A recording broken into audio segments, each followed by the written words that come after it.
better cut that out. Don't want all the good Christian folk to get mad. All the good Christian folk, you know, who don't believe in free rights and liberties and bodily autonomy, don't want them to get upset at me. Guys, I want to start here. Yes, I was kind of alluding to church service, right? And the reason being, again, tap the screen, share the live, send your daily heart me. Let's knock out the daily gift goal, which are the little pink heart puffs.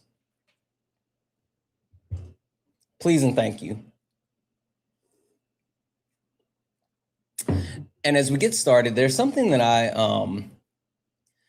I was just looking through, which was super interesting to me. And it was a pastor who was upset because apparently he was being called racist, right? That was the whole thing. He was being called racist. And he said, I can't believe you guys would do that. I'm not racist. Like it's just an attack. He felt attacked, right? And so someone was like, oh, okay, let's break down the things, right? Good morning, guys. And so they said, let's look through some of the stuff that you said. Why would they say that you're racist? And he started talking about a couple of different things. One, he said that he doesn't think that there are enough Black men that are theologians, that are well diverse when it comes to the Bible. He doesn't think there's enough to have Black churches in the United States. So his idea was that all Black churches need to dissolve and find white churches to start attending. All Black churches within the United States needed to find churches that were led by white men and start attending those, because he didn't feel like there were enough Black men to lead Black churches. That was one thing he said. Another thing that he said is that if he saw, I'm sorry, wait, hold on, I'm gonna save that one. He said, if you go into a group of white people, that there's a possibility that some people within that group would be violent. But then if you go into a group of if you go into a group of Black people, then it's 30 times more likely to be violent. I was like, well, damn, where'd you get that math from? That math is a little wild. Mikey, you said true, sure. Come up here and tell me about it. You coward troll. Get up here and tell me about it. I'm gonna mute you. Get in the box, you coward troll. That's what he said. And then the last thing that he said was that if you see two preachers, right? One preacher is Black and the other preacher is white. He's not saying that a Black man can't be a preacher, but he's saying that he would rather go with a white man. No fucking way. You guys are such fucking snowflakes already. You fucking cowards. You fucking cowards and snowflakes. I'm gonna hit a quick restart because they're a bunch of fucking snowflakes already. You guys suck. You guys are so...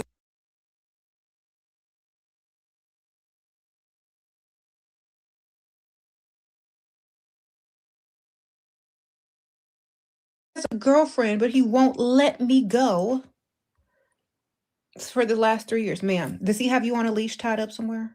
What do you mean he won't let you go? You mean you won't go because he keeps calling to get his ego boosted for free and you don't have no re-entry fee on him? Is that what you mean?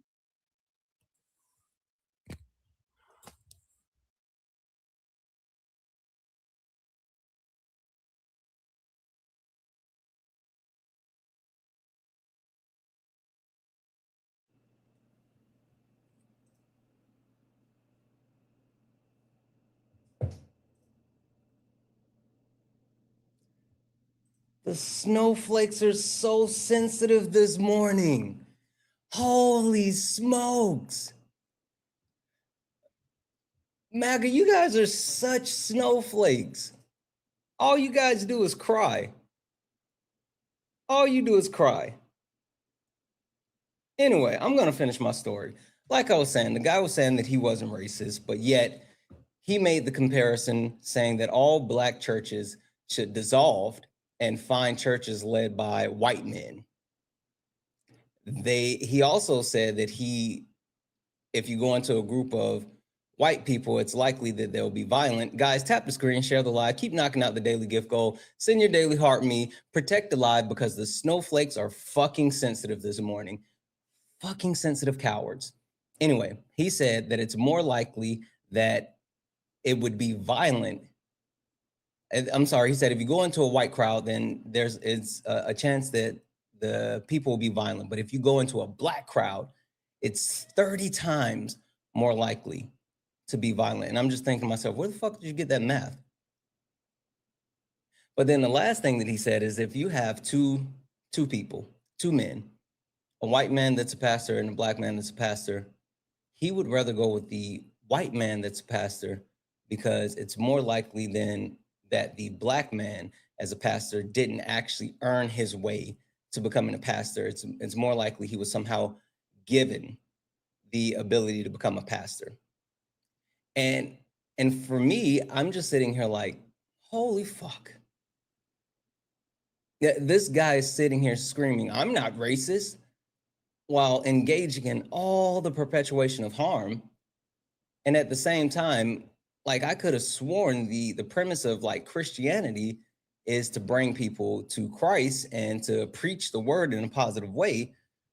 But you would rather be racist than actually bring people to Christ. It's crazy.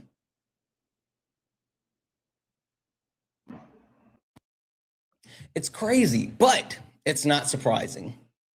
It's not shocking because that's who they are. That's who this country is. That's who these people are. These people are hypocrites. And the biggest thing that I've learned is that when you talk about the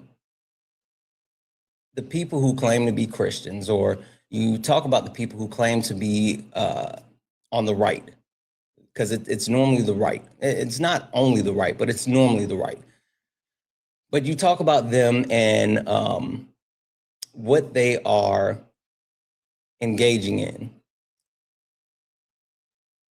It's interesting that they pick racism over everything. They pick racism over their religion. They pick racism over their friends and their family. And hell, not even my words or my thoughts. There was literally a study that was completed by Citibank Group showing that the United States of America lost out on $16 trillion, with the T, $16 trillion due to racism. So these people would much rather be racist than, by their own standards, get into heaven. These people would much rather be racist than engage with their friends and family. Hell, these people would much rather be racist than be rich. It's interesting, it's sad, and it's fucking America. You stepped in a box, now you're in the ring. Ain't no hugs here, you better take your best swing. Mike Hot. Who wanna step in the flame? This ain't a debate, this a mind game. Facts type lies, get left in chain. One wrong word, get slapped out your name. This ain't TikTok T, this is war zone talk. No script, no filter, no safe walk. Great stats will get scrambled like a glitch. I got fire in my mouth like I came from the pit. Hey. Step in if you dare. Truth hit hard like a punch in the air. Thank you for the cake. Ain't no rules, no plan, no script. One wrong move, get cooked real quick. What's up, Miss G? No cap, no shield. Better know your stuff or you get revealed. Step in, don't you wanna Sparring Howdy, partner. with Santana. I don't care what you claim on your background. Facts only, if not, get clapped down. Whether you're left or right, Or you don't even vote. Hey, if your logic hey, is weak, PP. I'll sink your boat. Hey. You talk slick, but you ain't got source. No. Just vibes, that ain't power, that's force. I'm the test, the trap, the trip, the call. Hey. You slip once, I'm snatching it all. Yeah. Step in if you dare. You dare. Get hard like a punch in the air. Ain't No no rules, no plan, no script. Yeah. one wrong move, get cooked real quick. No cap, no shield. Better know your stuff or you get revealed.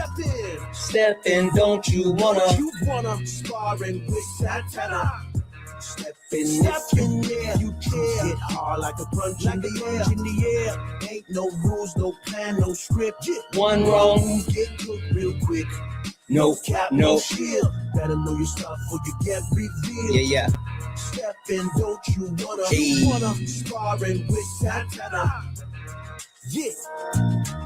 This ain't a safe place. It absolutely is. Wanna sparring with Santana. Hold on.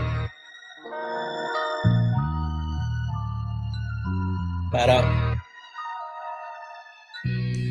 Joe said, Mr. Debate Me Bro is back. Yeah.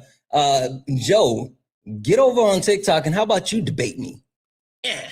Anyway, guys, welcome in. This is Sparring with Santana. One-on-one debates with Trump supporters or anyone that disagrees with anything on the background. I am Santana, and I am only looking for some debates, guys. I am here because I have figured out how we fix America. I figured out how we do it. Couple of simple things, right?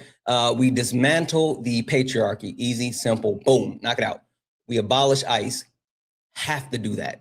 It's pertinent. It's prudent. It's logical. Anyway, lock up the GOP. It's necessary. And listen, don't get it twisted. I know it says the GOP, but I don't mean just the GOP. I mean, yes, the GOP overwhelmingly engages in the perpetuation of harm towards the American people and commit a shit ton of crime. But if it's someone that's on the left that's actually doing the same thing, get them too. Eat the rich. Speaks for itself. Last but not least, reparations for non-white people. I think that is very, very, very crucial and important. So if you are someone that disagrees with anything on the background, get in the box. We are only looking for some debates. MAGA, just FYI, my chat is not your safe space. And so if you're hanging out in the chat and you're yip-yapping, you will be muted. Get in the box. Sentinel, hi. Are you a Trump supporter or disagree with something on the background? No, sir, I agree with everything. I just wanted to stop by, brother. I salute you, and I will say, listen, I appreciate you so much. I appreciate you. Please, I appreciate you so much. Please, though, guys, only request up if you're a Trump supporter or disagree with something on the background. We're only looking for some debates. Gary, I see my mods have already invited you. I'm going to mute you, right? And I'm going to send you another invite because I don't care about you running your mouth in my chat. Get in the box. Get in the box. Get in the box. Get in the box. We are only looking for some debates. Get in the box. I see certain people's like, what do you mean for reparations for non-white people? Pretty simple. The country has overwhelmingly harmed so many different groups, specifically indigenous people, Black people, and even currently the actual people being overwhelmingly affected by ICE. And so I think that the pathway forward, the only way to create any type of equity that would fix this country is with reparations for non-white people. So if you disagree with that, get in the box. We could talk about it again. We are not only looking for debates with Trump supporters, but we're looking for debates with anyone that disagrees with something on the background. So again, you don't have to be a Trump supporter, but if you disagree, then get in the box, right? We can go from there. No reparations, nigger. Oh, that's no reparations. I know, no reparations, nigger. Stop yeah, sure. Hey, off. Listen. Stop begging. Would you like to actually have a actual debate, or did you just come up here to do like the subpar racism? No one cares about your mediocre racism. Your ancestors would actually be embarrassed. Would you like to engage? Okay, so that's a no. That's a no. Like literally, I know. Listen, your clan ancestors would be ashamed of you. Would you like to engage in a debate or not? Like, I Your don't care which ancestors one. would. Okay, but would you like to engage in the Your debate? ancestors I would know, yeah, your ancestors, yeah, and you're blocked, You're- and you're blocked, and you're black. Guys, I really have them triggered. I have them triggered. Holy smokes. You know what I said? You know you've made it. You know you've made it when they come up and they immediately crash out, or they go to other people's lives and crash out about you on other people's lives. It's fucking weird. BT, are you a Trump supporter or disagree with something on the background? Disagree with something on the background. Okay, wonderful, wonderful. What do you disagree? Or I'm sorry, and just to verify, you disagree with something on the background, but where do your political leanings normally lie? And just to understand, so I can go with the conversation. I'm an do you actual normally lean- independent. I'm a true independent. Fuck both sides all the way. Okay. That's just how I feel. Like until we can figure something else out. Okay. Just for understanding, last election, where did you vote? Jill Stein. Oh, this is gonna be super interesting. All right, cool. BT. Just before we go too far, just to have an understanding. Do you know who I am? No. Okay, cool. Hey, would you mind if I give you a quick introduction to not only who I am, but what this is? Go on. Perfect. Also, if you're connected to some type of Bluetooth, you have a little bit of an echo. So, I mean, could you disconnect that? But we're gonna go ahead and get it moving. Ladies and gentlemen, welcome to the main event.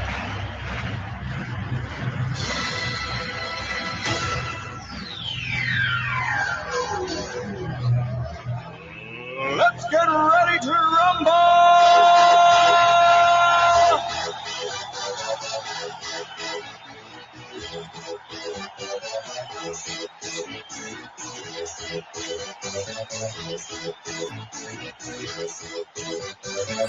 Y'all ready for this? Guys, welcome in. This is a Sparring with Santana, one-on-one debates with Trump supporters or anyone that disagrees with anything on the background. I am Santana, and guys, if you're friendly, tap the screen, share the live. Let's get the likes up to 50,000 likes. Also, send your daily heart me. It's only one coin. It will boost the live and help push us out to the FYP. I will keep resetting this daily gift goal to these little 1 cent gift goals that will help boost the live as well. With that being said, BT, you said that you disagree with something on the background. What do you disagree with? I disagree with abolishing ICE. I disagree with dismantling patriarchy. I don't think the GOP should be locked up. I'm on my way to being a rich or wealthy person, so why would I want to eat the rich? That's what everyone says, guys. Maybe we could hyper-focus on greedy billionaires and corporations, but not just the rich. But that's what the rich is anyway. I'm sorry, keep going. I agree with reparations, so not that one. And I'm not going to crash out. Let's do this. Okay. Well, to clarify with Eat the Rich, it's not necessarily even talking about like wealthy people. The hyper focus is on billionaires for sure, and corporations, and even capitalism as a whole. But I think it's not enough meat on the bone there to really get into that. But I would love. Normally, I say, hey, where would you like to start?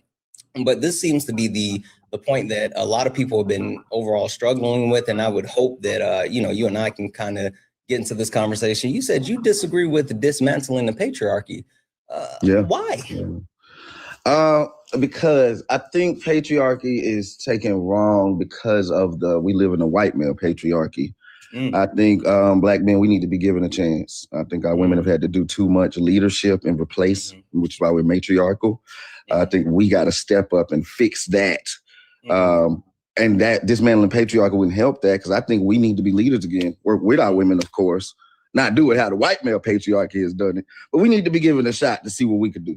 So that's why I can't agree with that. So it's more so, it's not necessarily that you overall have a issue with the patriarchy. You just have an issue with the white man running the patriarchal system. At this point, yeah. Got it. Yeah. You know what's funny? I often like talk about how when it comes to Republicans and Democrats, and the issue that I have with a lot of the Democrats is that they don't really want to change the system that Republicans are currently benefiting from.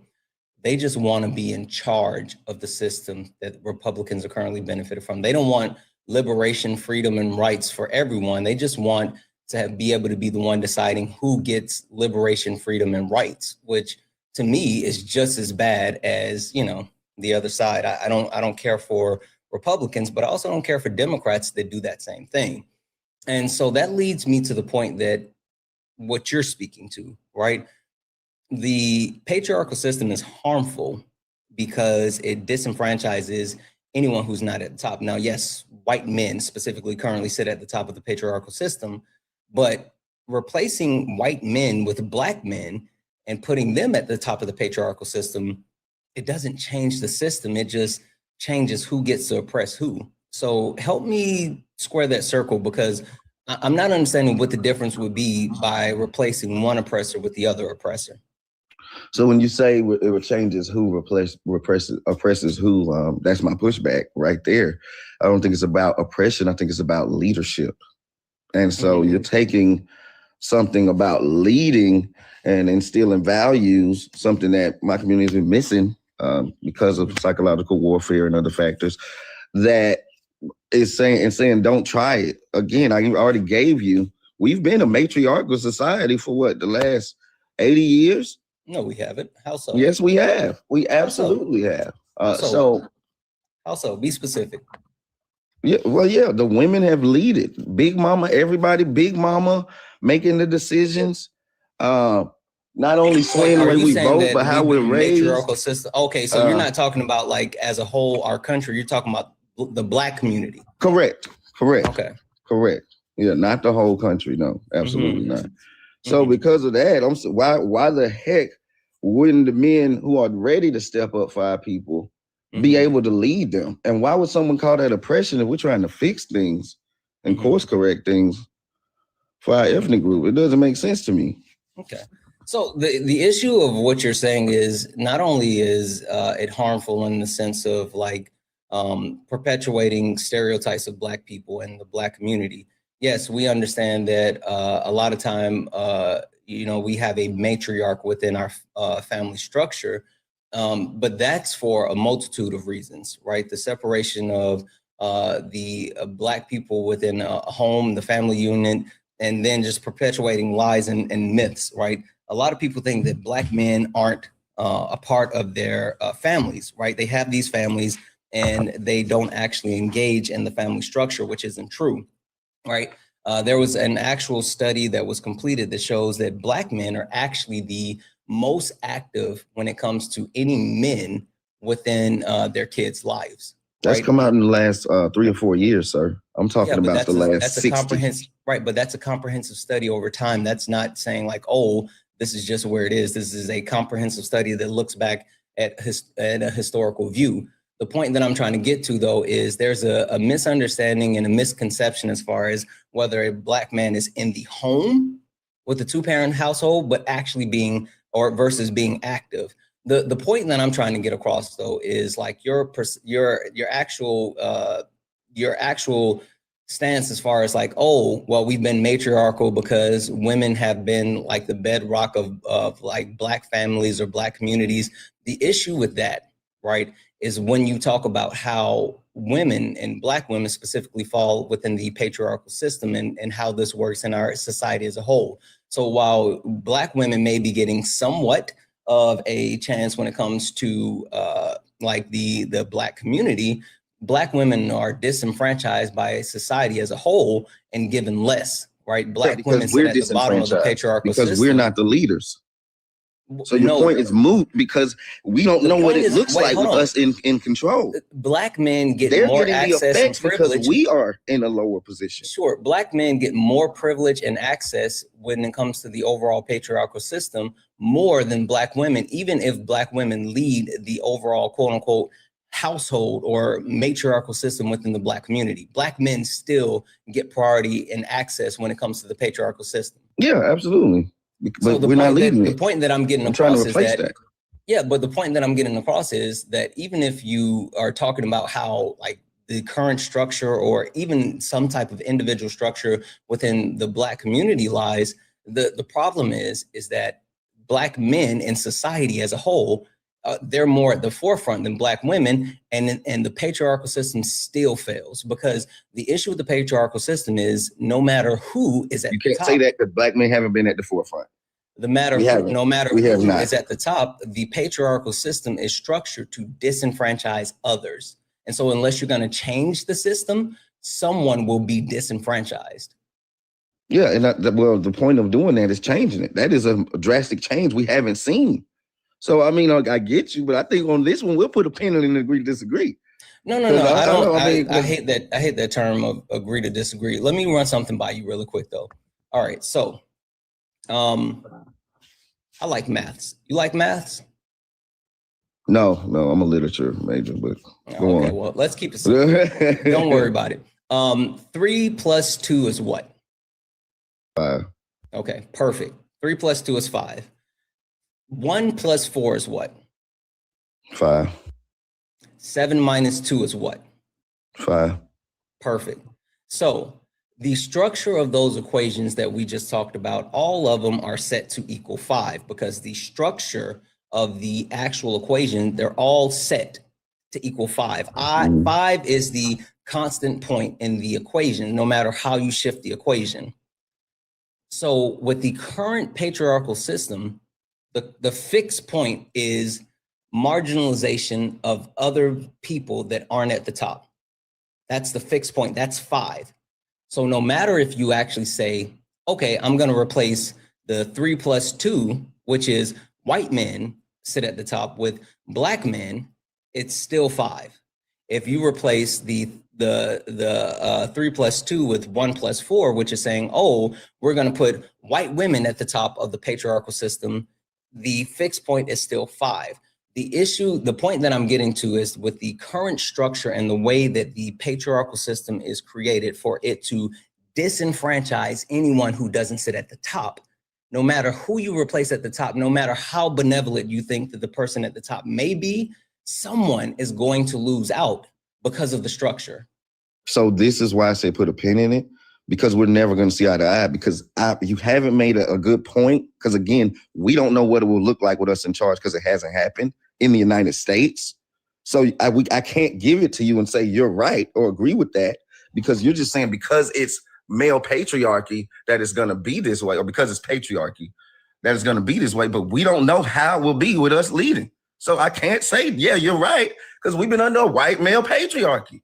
You can't say that women will be that way, because we may change it. Maybe if you can actually find a different route. We might talk to our women still. What's your pushback? I mean, can I land? You don't have it. You didn't let me land. No, let's push back on that, because I don't want. It says crash out, you lose, but you're crashing out now. I mean, I wasn't even done. I think you have a misconception as far as who's that's for. That's for you. That's for the opposition. It's not for me. Oh, so you're allowed to crash out. Yeah, I am. The point that I'm trying to get to, and to be honest and like not being facetious, the reason why I get that or put that on, because there's a lot of people who come up who aren't trying to actually engage in the debate. They just like want to come up here and do weird shit. That's not what you're doing. Like this isn't a crash out. You aren't, and I aren't crashing out, but this is for others. So I'm not up here to do that. I want to debate. But the point that I'm trying to get across is, and I just want to understand it, and maybe you can help me get to this point. What is the pushback then in your position of because you're saying we don't know what it would look like to have a Black man at the top of the patriarchal system, right? Or Black men at the top of the patriarchal system. Then what's the pushback as far as having women at the top of the set system, right? Having an actual matriarchy, right? Because throughout the history of society, like it's been something that has positively worked outside of the current structure and outside of like capitalism. I think like a matriarchal system goes hand in hand with a couple of different things, but what's your pushback for having women at the top then? Well, dismantling patriarchy doesn't mean that we're replacing it with matriarchy. That just means we won't have that and we'll have to find a new system. What I'm proposing is that in a patriarchal system, a Black male patriarchal system, we don't know what it would look like, because the best and brightest of us may actually say, hey, my wife is my partner, not my plaything, not my property. So if we're already approaching it differently, then that patriarchy, which includes leadership, which has been lacking in the Black community. So I don't understand how you're pushing back on that. We've had a matriarchy within ourselves, and the Black women have done well at holding it down, but it's still some things that are missing because our men weren't there to lead properly. So you keep saying that, but by what measure? Like, how are you measuring that? Can you land?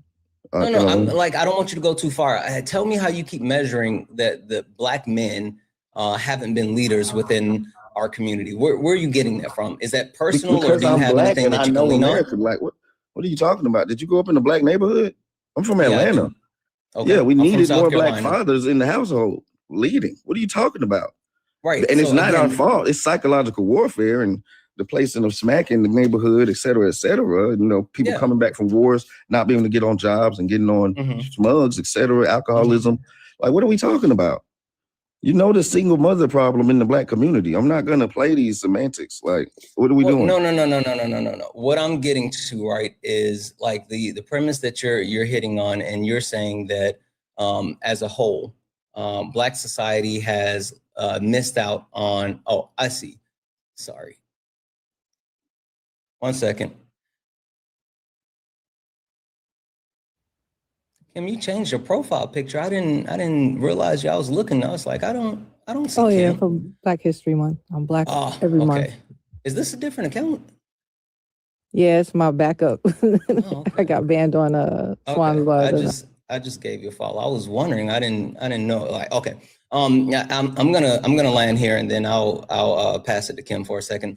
The point that I'm trying to get across is that like, while you say like, it's the lived experience of Black people, I think it would be kind of hyperbolic for us to sit here and say that all Black communities across the United States lacks any type of male influence. I do think that there has been less male influence than you see in like other communities, but I would be I think it would be a failure to like belittle the contribution of any Black men within our society, any progression that we've seen with Black leaders. I think even just based off of the history of the United States and how things have worked, Black men have had to be at the forefront of any type of societal change when it comes to Black people, because Black women were given less access. And so that's why you see some of our most influential leaders or people who are looked at as like our influential leaders as Black men, but without the Black women that they've had beside them, like there's no way they could have done the things that they've done. So I think that's correct. You know, I the point that I'm getting to. So that's why I said we put a pin in this 5 minutes ago, because you're literally trying to go against my point. I agree with that. If I was in charge of the Black male patriarchy, I would lead it like that. So what you're saying doesn't make sense, because you're saying it like it's going to be a new white male patriarchy, but it's going to be something entirely different. So let's go to the next point. I think you're missing the point, but no, that's cool. I don't want to go to the next point. We're going to pass it to Kim. I'll give Kim the floor. Morning, everyone. Morning. I'm a little confused on why it is we just can't dismantle patriarchy. Why is it that Black men need to be in charge of the patriarchy? Patriarchy doesn't benefit anyone at all. It definitely does not benefit Black women. It harms us the most. So why would you want to sit there as a Black man and say, well, I want to have Black man patriarchy, when it harms the people that you saying that you so-called care about?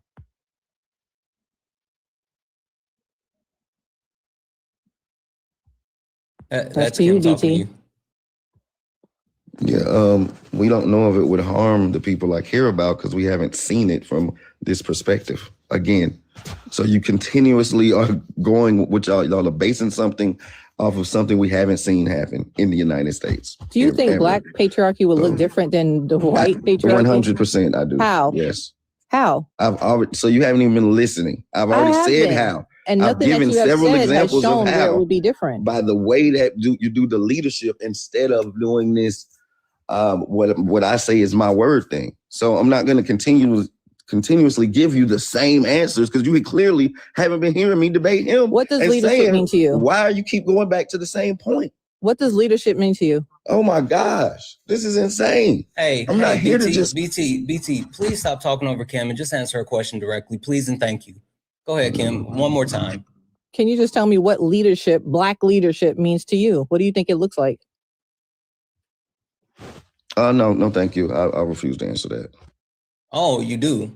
Oh, okay. See, but this is the problem. This is why the actual patriarchal system doesn't work, because of people like you, BT.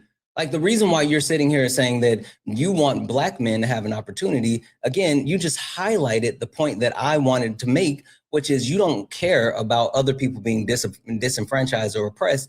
You just want to be the one that's disenfranchised and oppressing people. No, I've answered her question already. You're actually unwilling to sit here and answer the question and speak with a Black woman that speaks to who you are. It's all good. It's all good. Listen. Already answered. You can't talk to Kim, then you can't talk to me.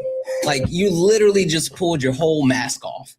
It's not that there is an actual lack of opportunity for Black men. It's that you're a fucking misogynist and you just want to do the misogyny. Or in this case, misogynoir. Sorry about that, Kim. No, he basically proved the point, because that was my point as to why I was asking it, because I heard what he said to you, but it didn't answer the question, because you literally was trying to get him to say, what is the difference between white men having a patriarchy and Black men having a patriarchy? What is the difference in the control? That all it is who's in control, like you said. Him not being able to explain what it means to be leadership, as he wanted to say, in the Black community, shows he has absolutely no idea how harmful the patriarchy system is, especially to Black women. Yeah. I think it's just like it's super interesting that he was willing to go like mask off at the end, as far as like being unwilling to actually engage with you. And again, for you to sit here and like say, oh, well, giving Black men power will actually be different, because Black men at the top of the patriarchal system will look different than white men at the top of the patriarchal system. The misogynoir, the misogyny, like, it's still going to be the ableism, the queer phobia, like all of that is still going to persist, because it doesn't actually fix or address or give like equity amongst the diverse groups. It just says like, hey, let's see how benevolent this one group will be versus this other group. And that's right. It's like fucking weird. And I think he also didn't understand it. It's one of the things that I cannot stand having a conversation when it comes to Black men, is when they speak about the matriarchy in the community. Yes, in the Black community, we do have a form of matriarchy, but that matriarchy was also forced on the Black women because of the fact that Black men were constantly being taken out of the household because of, people getting sminched and stuff like that. So you had to have someone who was being that strong person in the family when you had the men being missing, kidnapped, all that stuff that was going on, right? Mm-hmm. It wasn't something that we voluntarily wanted to have to sit there and do. Mm-hmm. But he's saying it as though Black women chose to sit there and take some type of control away from Black men. No, no Black woman has ever done that.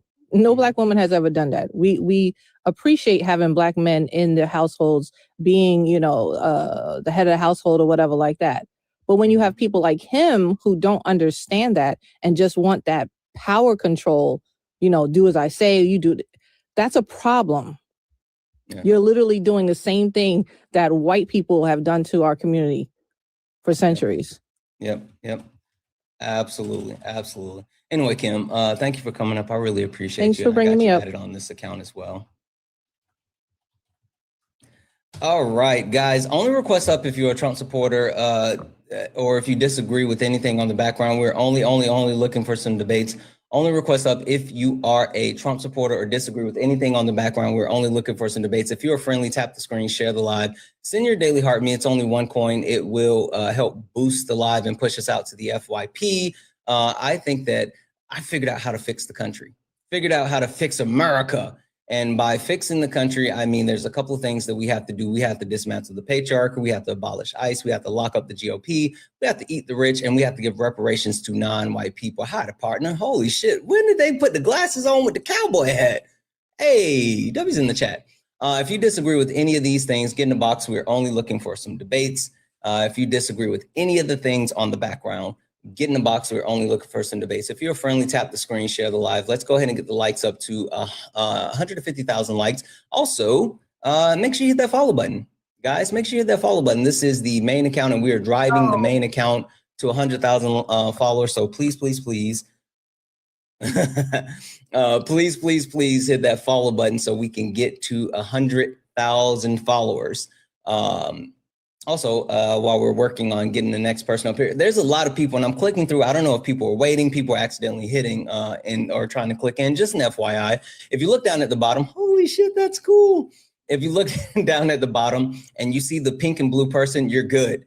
You're good. You're not in a request. But if you see the gray person, that means that you are here for a debate. You are in the request if you see the gray person. So if you see the gray person, make sure that you are either a Trump supporter or disagree with something on the background, because if you see the gray person, that means you are in the box and you are here ready for some debates. W's in the chat for Fusi, who sent a $10 super chat to say, good morning, Santana. Good to see you. Good to see you, brother. Good morning, Santana. Good to see you. This brother is just a reminder in case you forgot that. Yeah, I know. Fusi. The U is short. Fusi. I got it. W's in the chat. Thank you so much for that $10 super chat. W's in the chat for Victoria for the $1.99 super chat to say, she wasn't listening to me, were his last words. Yeah, exactly. Couldn't agree more. W's in the chat, guys. Also,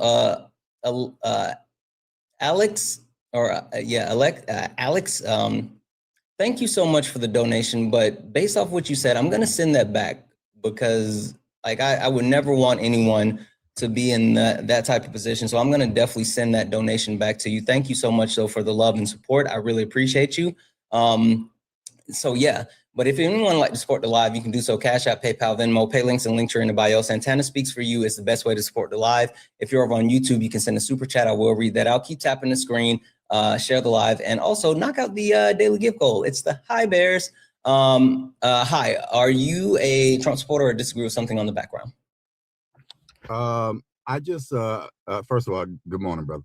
Good morning. I disagree with something foundationally that the other brother that you guys had to boot up out of here. And I just had to say, wait, but do you disagree with anything on the background? I disagree with absolutely nothing on your background other than I hope he wait, listening. You said other than what? Other than what the brother was saying. Okay. Listen, I really appreciate you. Thank you so much, but we're only looking for some debate. So I'm going to go ahead and drop you down, but I appreciate you coming up. Okay. Yeah, Guys, only request up if you are a Trump supporter or disagree with something on the background. We're only looking for some debates. Only request up if you're a Trump supporter or disagree with something on the background. We're only looking for some debates. Oh, hold on.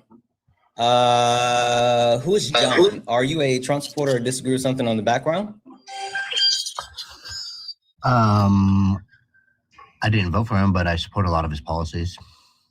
Okay. Is there something specifically on the background that you disagree with? Sure, yeah. I mean, I don't think you can lock up the GOP, right? I don't think you should abolish ICE. Do you think we should? Okay. Do you think when conservatives are in power? Okay, 2 seconds. 1 second. Hey, Boom. I'm gonna drop you back down. I wanted to talk to you, but let me run through this really quick. I don't know how long you're gonna be around, but if you leave, Boom, come back because we've been trying to get you up here for the last couple of days. All right. All right. Appreciate you, Boom. All right, John. You said that you disagree with a couple of things on the background. Specifically, what do you disagree with the most on the background that you think you would be able to defend? I don't think you should lock up the GOP.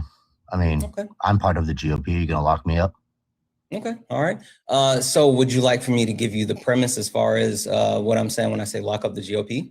I mean, I can read on your background and just lock up people with a difference of opinion. No, I mean, the background is bullet points. So would you like to know what I mean, or do you just want to go into it, please? Perfect.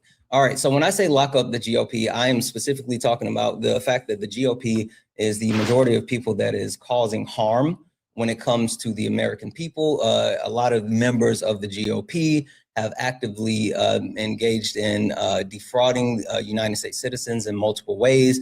And when I said the GOP, I'm not necessarily just talking about Donald Trump. A lot of people get fixated on Donald Trump, but I'm talking about people around him, people like Steve Bannon, people like Elon Musk, Doge. I don't know if you saw this, but there was a court filing that just came out by the Trump Justice Department that flat out admitted that Doge actually stole United States citizens' Social Security information, and not only stole United States citizens' Social Security information, but made an agreement to share that information with a specific group. So like that's harmful. But even more than anything, I want to make sure people understand I'm not just necessarily talking about the GOP, because yes, the GOP does perpetuate a ton of harm. But if there are anyone on the left, anyone at all within the governmental system that is actively harming American citizens, then they should be locked up too. My entire point is we need to stop letting elected officials get away with things that are illegal or things that are harmful just because they're in a position of power. Yeah, I think I could agree with that. But I mean, you're not going to sit there and tell me that the GOP is the only one committing fraud, right? Do you know what's going on in California right now? Where's my $24 billion? Where's my $24 billion in homeless aid, buddy? Was that a Republican? I'm talking. Okay, right? But like I let you finish your whole speech. All right, I'll just go on mute and you can talk. I don't care about you whining. Stop whining. What the fuck? I had a question. You said, do you know? No, you said, what about the 24 million in California? I said, what's going on with California? I had a list. And then you started to babble. Listen, John, I don't know what the fuck is happening, but can you just tell me what you're talking about with the 24 million in California? Then why did you mute me? If you asked me a question and then you mute me again, why did you do that? Because you were busy whining and crying while I was trying to get the question out. Crying? I was responding to your. It's a call. Oh my God! Buddy. Can you just tell me what's going on with the 24 million in California? It's not a million. It's $1 billion. Okay, can you tell me what's going on with the 24 billion in California? Yeah, they lost it in 4 years. From 2020 to 2024, they lost 24 billion in homeless aid. Let's go further. What about Medicare? No. Don't go further. I want you to actually talk about that. Let's stick on that. Tell me more about that. Yeah, name me one city in California where homelessness has gotten better. First of all, we're one of the most populous states in America. We're the most important state in America. We're the 5th largest economy in the world, right? We feed pretty much every other state besides New York, Florida, and Texas. So yeah, we have an increase in homelessness. $24 billion. What state got better? What city got better in California over the last 5 years? I'm waiting. So, one, I don't live in California, so I don't know what city got better. So I'm not sure about that. The answer is none. John, I sat here quietly while you rambled. I have not heard of this quote unquote $24 billion that is missing for people that are unhoused. I'm willing to engage in your premise, but I'm not going to let you just lightly touch on it and then skate past it. I would like to dive into that and find out more about it. So first and foremost, can you give me any type of source that you are using to verify the $24 billion that's missing? I need a primary source. I just need something. I haven't heard of it. I don't know what you're talking about, and I want to be able to talk to you about it. Yeah, I mean, you can go to, I'd Google this right now, right? And so you can go to CBS News, you can go to, how about the Hoover Institution? Sure. What's the title of your source? I see it as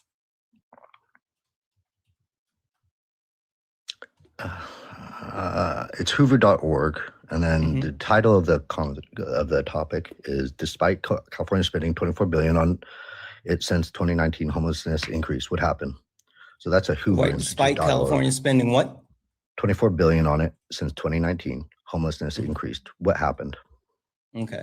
And that's just that's a .org. I mean, CBS reported on it. A lot of other news agencies reported on it. Okay. Right? So let's take a look at it. So and now while I'm looking over this, can you give me your premise one more time? Is it the fact that are you saying that it was fraud and that's what happened to it, or what are you specifically saying? Yeah, it's specifically fraud, meaning it was embezzled, it was laundered, it was moved, it was not given to these people. Right. Okay. All right. So your premise is there's 24 billion that has been in some way, shape, or form. Sure. in some way, shape, or form that has been. John, can I please finish my sentence?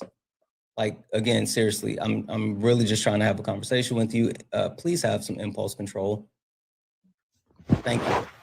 So your premise is that in some way, shape, or form, this 24 billion has been defrauded, and you're putting the blame on the state, the governor, or the Democratic leadership. Specifically, where are you putting the responsibility? Oh, definitely the Democratic leadership of that state, right?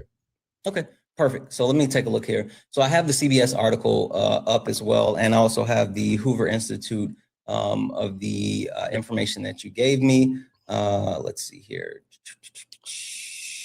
Can I read you a quick sentence?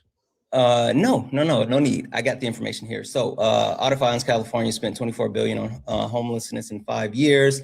Didn't consistently track outcomes. Ooh, but officials have been unable to account for all the expenditures and outcomes in the homeless crisis. Sure. You said, can you read me a sentence? I said, no, I'm just getting through the very top. Let me run through this. Cool. California spent 24 billion on tackling homelessness over the past 5 years, but didn't consistently track whether the huge layout of public money actually improved the situation, according to state audits released on Tuesday. With mischief tent linings in the streets and disturbing businesses in cities and towns throughout California. Homelessness has become one of the most frustrating and seemingly interchangeable issues with the country's most populous state. An estimated 171,000 people are homeless in California, which amounts to roughly 30% of all the homeless people within the U.S., despite the roughly billions of dollars spent on more than 30 homeless and housing programs during 2018 to 2023 fiscal year.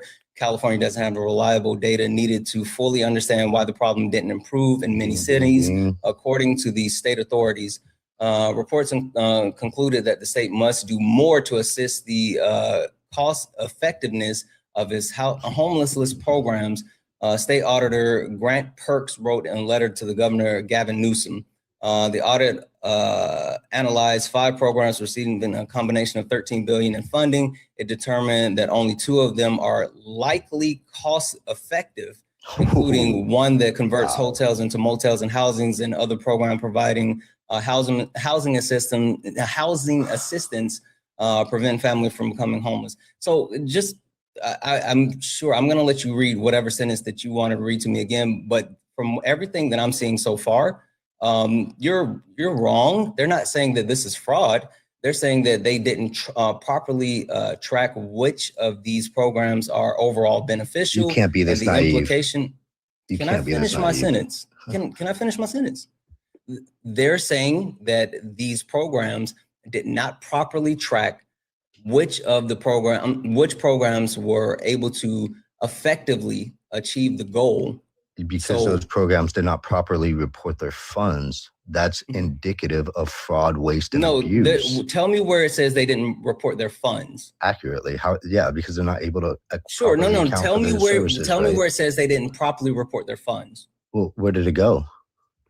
Tell me. You're making this assumption, and I'm saying, tell me where it says they didn't properly track their funds, because everything that I see so far is not talking about tracking the funds. It's talking about the actual, what happens when the funds are appropriated and the effects on the people that are given the funds. Any exploitation of the homelessness crisis via the theft Where are you reading from? Justice.gov. I went to a justice. Wait, so you're not looking at what we were just talking about? Hoover? Okay, cool. No, I went to another primary source. Okay, so give me that source that you're now looking at. Justice.gov says United States Attorney Bill Esseley announces criminal task force to investigate fraud and corruption involving homelessness funds. That's a justice.gov article. Okay, what's the name of the article? United States Attorney Bill, I can't say his last name. It's Essayli. Spell it one more time for me. Sorry. S-E. Yeah. So it's Bill Essayli. L-I. Got it. Announces criminal task force to investigate fraud and corruption involving homelessness. So about halfway down, he says, California spent blah, blah, blah, past 5 years address homelessness, but officials have been unable to account for all the expenditures and outcomes. Wait, 1 second, because I want to make sure that I'm I'm looking further where down, you he says, where you're looking. Is this from it's April the 25th? No. I'm sorry, April the 8th, 2025? Yes, sir. Okay. Tell me which paragraph.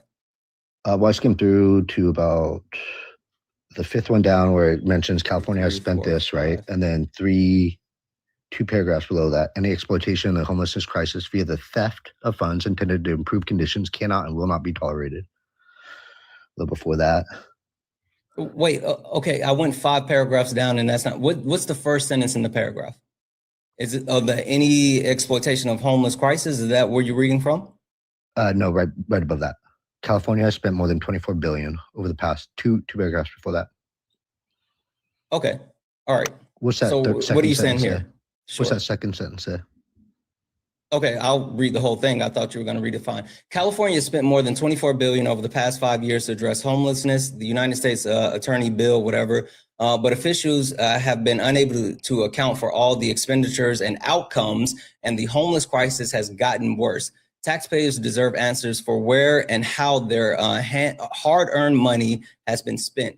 If the state and local officials cannot provide proper oversight and accountability, we will do it for them. If we have discovery of any federal laws that were violated, we will make arrest. Sounds like fraud, waste, and abuse to me. It literally doesn't. Again, oh, yeah? you tried to cherry pick. You tried to cherry pick a line out of this, but if you read this is whole the US paragraph, Justice which is the, Department. What are you literally about? Just tried to. You got your head in the sand, John. Okay, I'm going to mute you. I'm going to get my sentence out.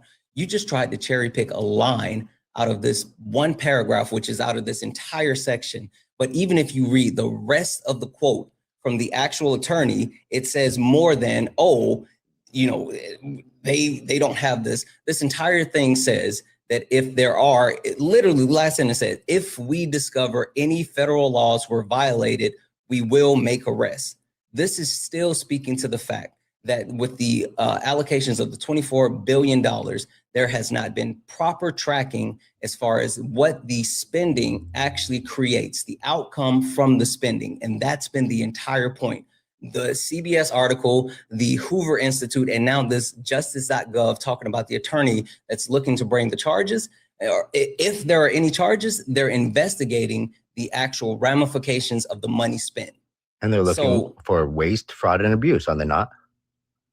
Is that not what they say? They're looking for, no, where does it say they're looking for waste, fraud, and abuse? What the fuck are you talking about? It says right here, unable to account for all the expenditures, right? That sounds like waste. I don't care what you say. It sounds like, why do you keep cherry picking? Why do you keep cherry picking a part out of the actual paragraph? Hold on, what would you call that? Why aren't you reading the entire thing for context? I'm the one that pointed it out to you. No, you pointed out a specific line. I read the entire paragraph. You read a line. You asked me to cite something that said that there was waste, fraud, and abuse, right? Because it doesn't say anything about waste, fraud, and abuse. I just read the entire paragraph. Being unable to account for resources sounds like waste to me. Yeah. I don't care what you think. Or it's indicative of fraud. Like, John. Right? Where there's smoke, there's fire. John. Hey, if you don't, hey, wait. Stop. Just stop. Stop for 2 seconds to listen to me. John, you are trying to pull a point out of an entire paragraph because we didn't read any of the beginning. We didn't read any of the beginning. We didn't read any of the other information around it. Read the next paragraph. Even more so with the paragraph that you gave me. The U.S. Housing and Urban Development. Middle of John, like dead ass. Let me read it. It talks about fraud. John, I'm dead ass serious at this point. 2 paragraphs. If you cannot stop talking over me and actually engage in a good faith conversation, I'm just going to kick you and move on to the next person, because at this point, like, you're achieving nothing. Like you're literally achieving nothing. So stop for a second. Let's actually have a conversation, and then What's let's the second move to back last paragraph say? Does the second? I'm not going to deal with grown men who have issues with acting as grown men. You lost. How did I lose, John? I lost because you got kicked from a TikTok live because you couldn't control yourself. So I lost. So just to put a bow on this, because I think this is really important. John was wrong. Looking at this entire article, and this comes from the actual United States Attorney's Office.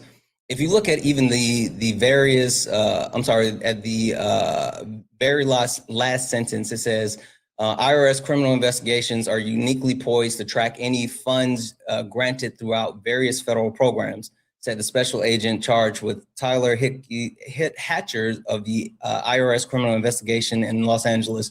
We're looking forward to working with and partnering with our partners to ensure taxpayers and donors' funds are spent in allocation with the original intended purposes.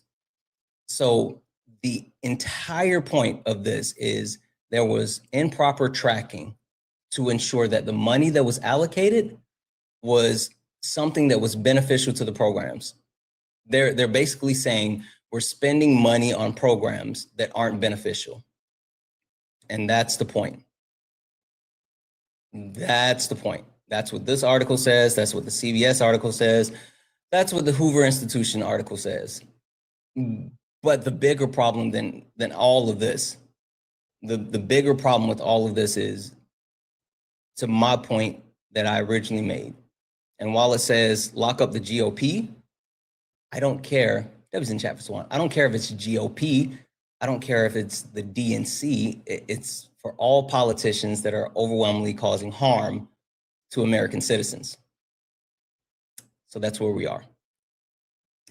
Anywho, if you are a Trump supporter or disagree with anything on the background, get in the box. We are only looking for some debates. If you're a Trump supporter or disagree with anything on the background, we are only looking for some debates.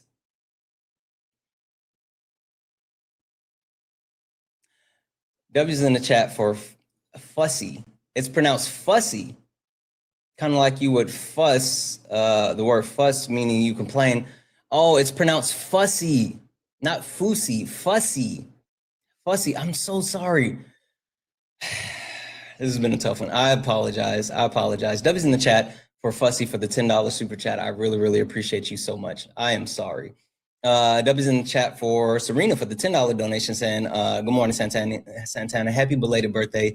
Thank you for all that you do and trying to trying to shake sense into these people. Holy shit. W's in chat for Lindsay for the $20 donation. It just says, I know that's right. Happy Black History Month. W's in chat for Patricia for the $5 donation and just said 3. I'm a little confused what you meant by the 3, Patricia, but thank you.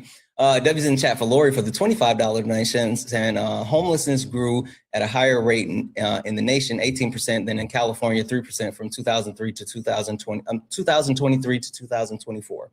W's in the chat for CD for the $2 donation saying, so the guest believes that accusations without litigation of a crime. Does he believe what happened in the Epstein file? I'm sure that he doesn't. Like, they just wanted to crash out.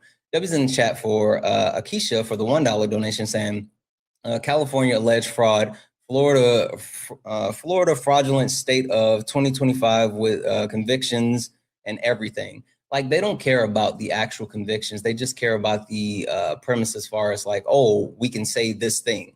And I can prove it. Like, I can prove that they don't actually care about fraud because they support Trump. And not just the fraud that he's engaged in, but the fraud that occurs that he's pardoned. So, yeah.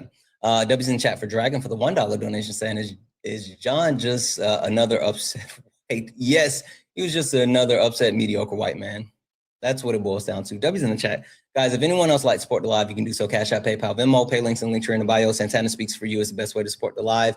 Everything's accepted. Anything's appreciated. If you're over on the YouTube, you can send a super chat and I will read that out. Guys, keep tapping the screen. Let's go ahead and get the likes up to 200,000 likes. Also, guys, if you don't mind, repost the live. Sharing the live is really good. I really appreciate sharing the live.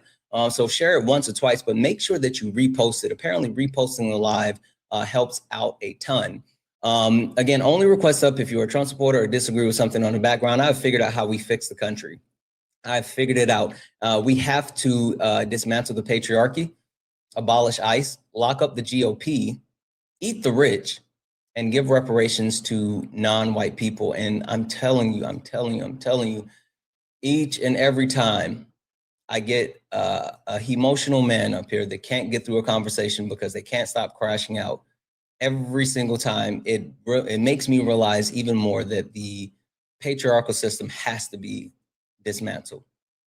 Like, men, guys, we don't have the ability to actually engage in like even a conversation. Like, that's the problem. We can't even get through a conversation. That's the issue. Hi, are you a Trump supporter or disagree with something on the background? I disagree with Abolish ICE. Okay. All right. Perfect. Tell me, or would you like for me to tell you why I say we need to abolish ICE, or do you want to start by telling me why you think we should not?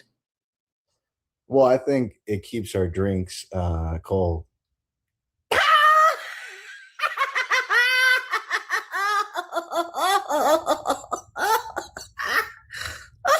I just blocked you. Literally just blocked you. I don't, one, wasn't funny. Two, I don't care to talk to trolls. I literally blocked that person. It wasn't funny, and yeah. What the fucked up shit that's happening when it comes to the way that this Trump administration is using ICE to actively harm American citizens, undocumented immigrants, to perpetuate white supremacy and uphold fascism, like, it's not funny. So the joke wasn't appreciated. W's in the chat for Heather for the $5 donation saying daily hugs. Thank you so much, Heather. Have a beautiful day and give your wife and kiddos hugs too. Absolutely. W's in the chat for Heather. Yeah.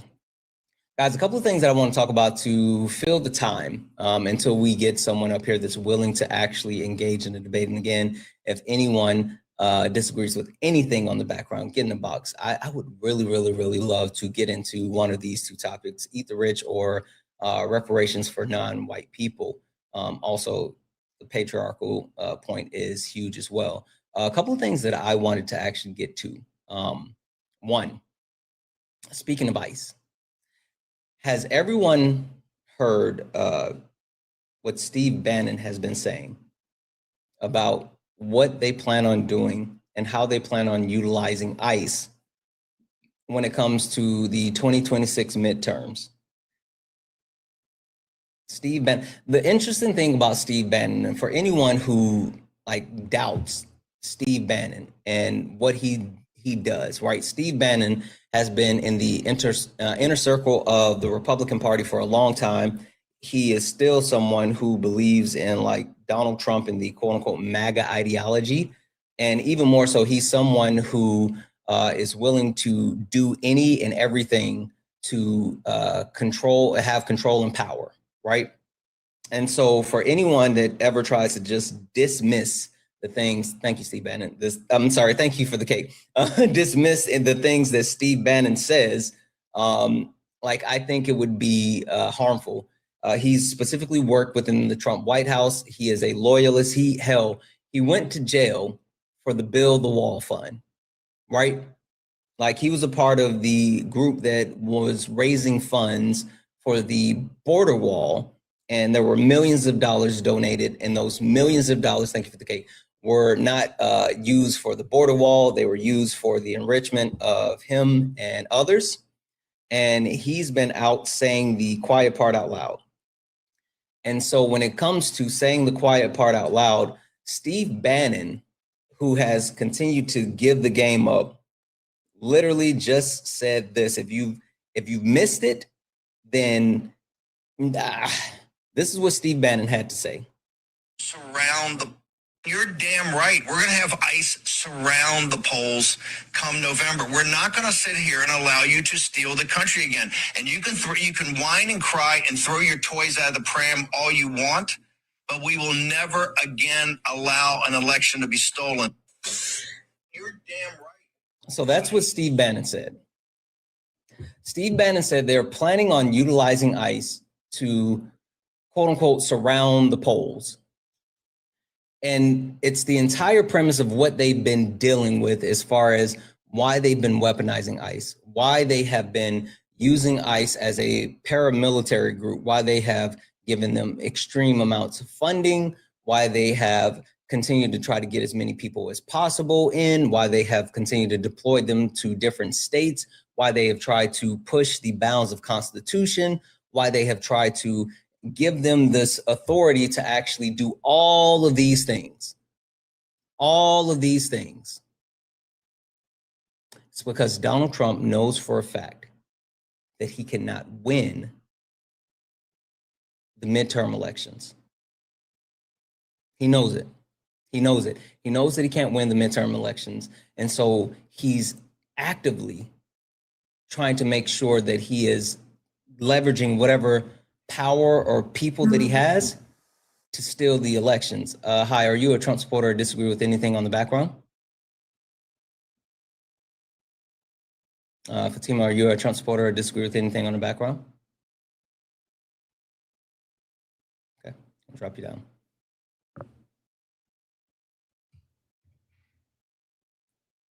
And since he knows that he can't actually, since he knows that he can't actually,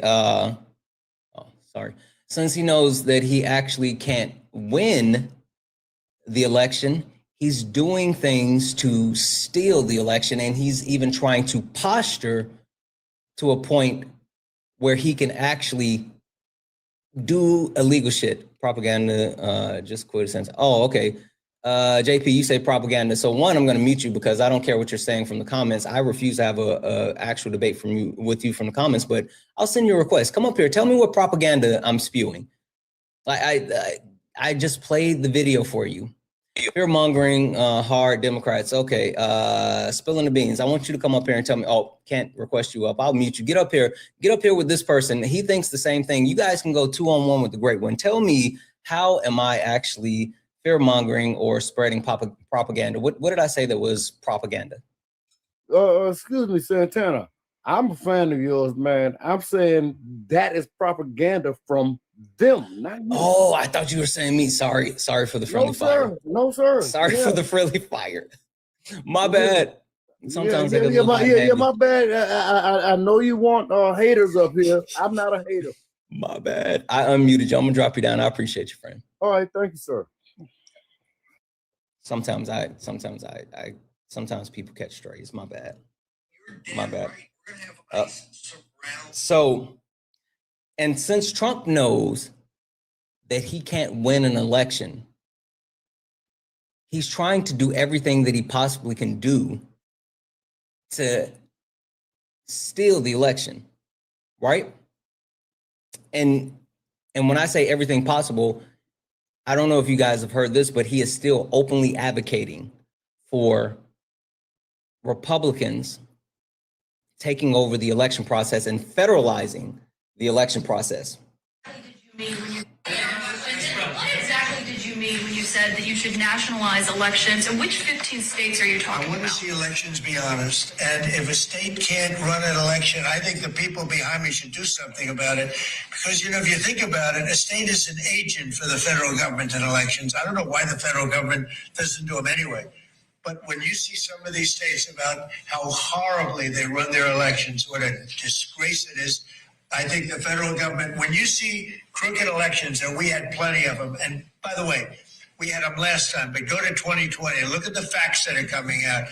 Rigged, crooked elections. If we have areas, take a look at Detroit, take a look at Pennsylvania, take a look at Philadelphia. You go take a look at Atlanta, look at some of the places that horrible corruption on elections. And the federal government should not allow that. The federal government should get involved. These are agents of the federal government to count the votes. If they can't count the votes legally and honestly, then somebody else should take over. He's priming the pump. He's priming the pump. And he's saying the quiet part out loud to try to desensitize people for when it happens. He's muddying the water and trying to get people ready. Anti-Bryce, are you a Trump supporter or disagree with something on the background? Actually, I kind of have a different view. So I just want to know, how old are you? I'm 28. I really don't take either side. Sure, what year were you born? I was born in Florida. What year were you born? 1997. Oh, 97? 97? Yes, sir. So I don't really agree with either side, and there's a reason why. I understand that our government has been wait. I corrupt. get that you're saying that you don't agree with either side, and you like. There's a reason. Is there Let me get is there to that any point. point on the background that you actually disagree with? Because I'm not here to. Yes, sir. Okay, which point? No, I understand. I understand that, sir. That's why I'm Sure, but which point I don't agree specifically? with abolishing ICE. Okay, perfect. Go ahead. Tell me why you think we Here's shouldn't the abolish reason ICE. why. Okay, so we can agree that we respect other countries' borders. Sure. Can we agree? Can we agree on that? Sure. Okay. So what's so wrong with our country wanting to, have our borders secure as well? Because if we go to another country, we're not gonna be secure there. Some countries don't like Americans, and I understand that. And I don't advocate for killing people, but we respect other countries' borders. Now, that's my first point. Wait, when you say we, are you My talking second about point us as a nation or us as individual people? Just in general. Just in general, because we get our passports country to as go a see whole other doesn't. countries. Sure, but our country as a whole doesn't. No, I get that. Our country. Okay. Don't get me wrong. I understand that our politicians have been corrupt. That's not why I don't agree with. That's why I'm speaking up. So the thing is if we can respect other countries' borders and we can get passports to go there, why can't they respect ours? Now, if we look at a history book, right, we can see that history has had its evils.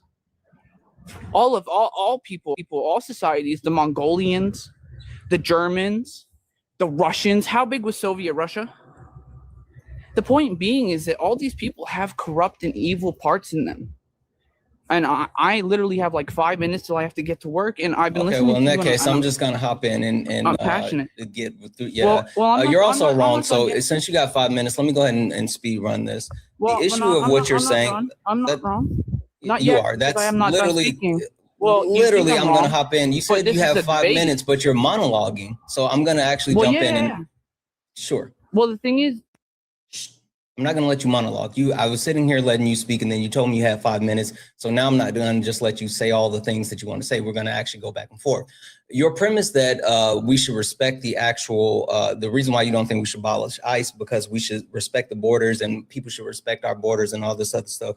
First and foremost, I don't really give a shit about borders, but even if you want to talk about ICE and what they do nothing to actually address the border. Specifically, we have CPB, who is supposed to actually protect the border. ICE is supposed to have agency over undocumented immigrants that are in our country and actually work towards deportation. But the bigger issue with ICE is not only is they're not accomplishing the goal because they're very ineffective with deportation. They're deporting at a lower rate than they did under the Biden or Obama administration. They're violating human rights, constitutional rights, and at the same time, they're literally killing American citizens while being a modern day slave patrol.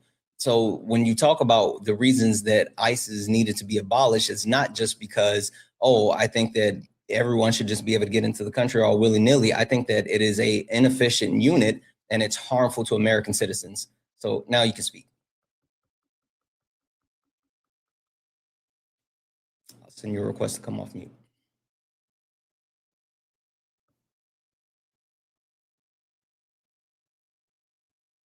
You have to accept the request to come off mute. If you're just talking, no one can hear you.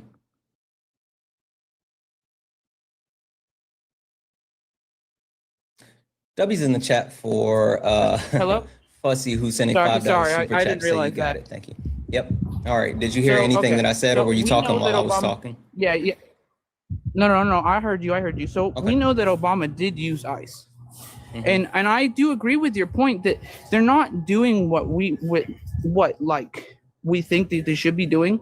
However, some of these people that come over here illegally are criminals. They are rapists. They are pedophiles. They are murderers. Sure. And what percentage of people that ICE has actually detained has been? No. What percentage of people that ICE has detained has a history of violent crimes? Can you tell me that? 3 to 5%.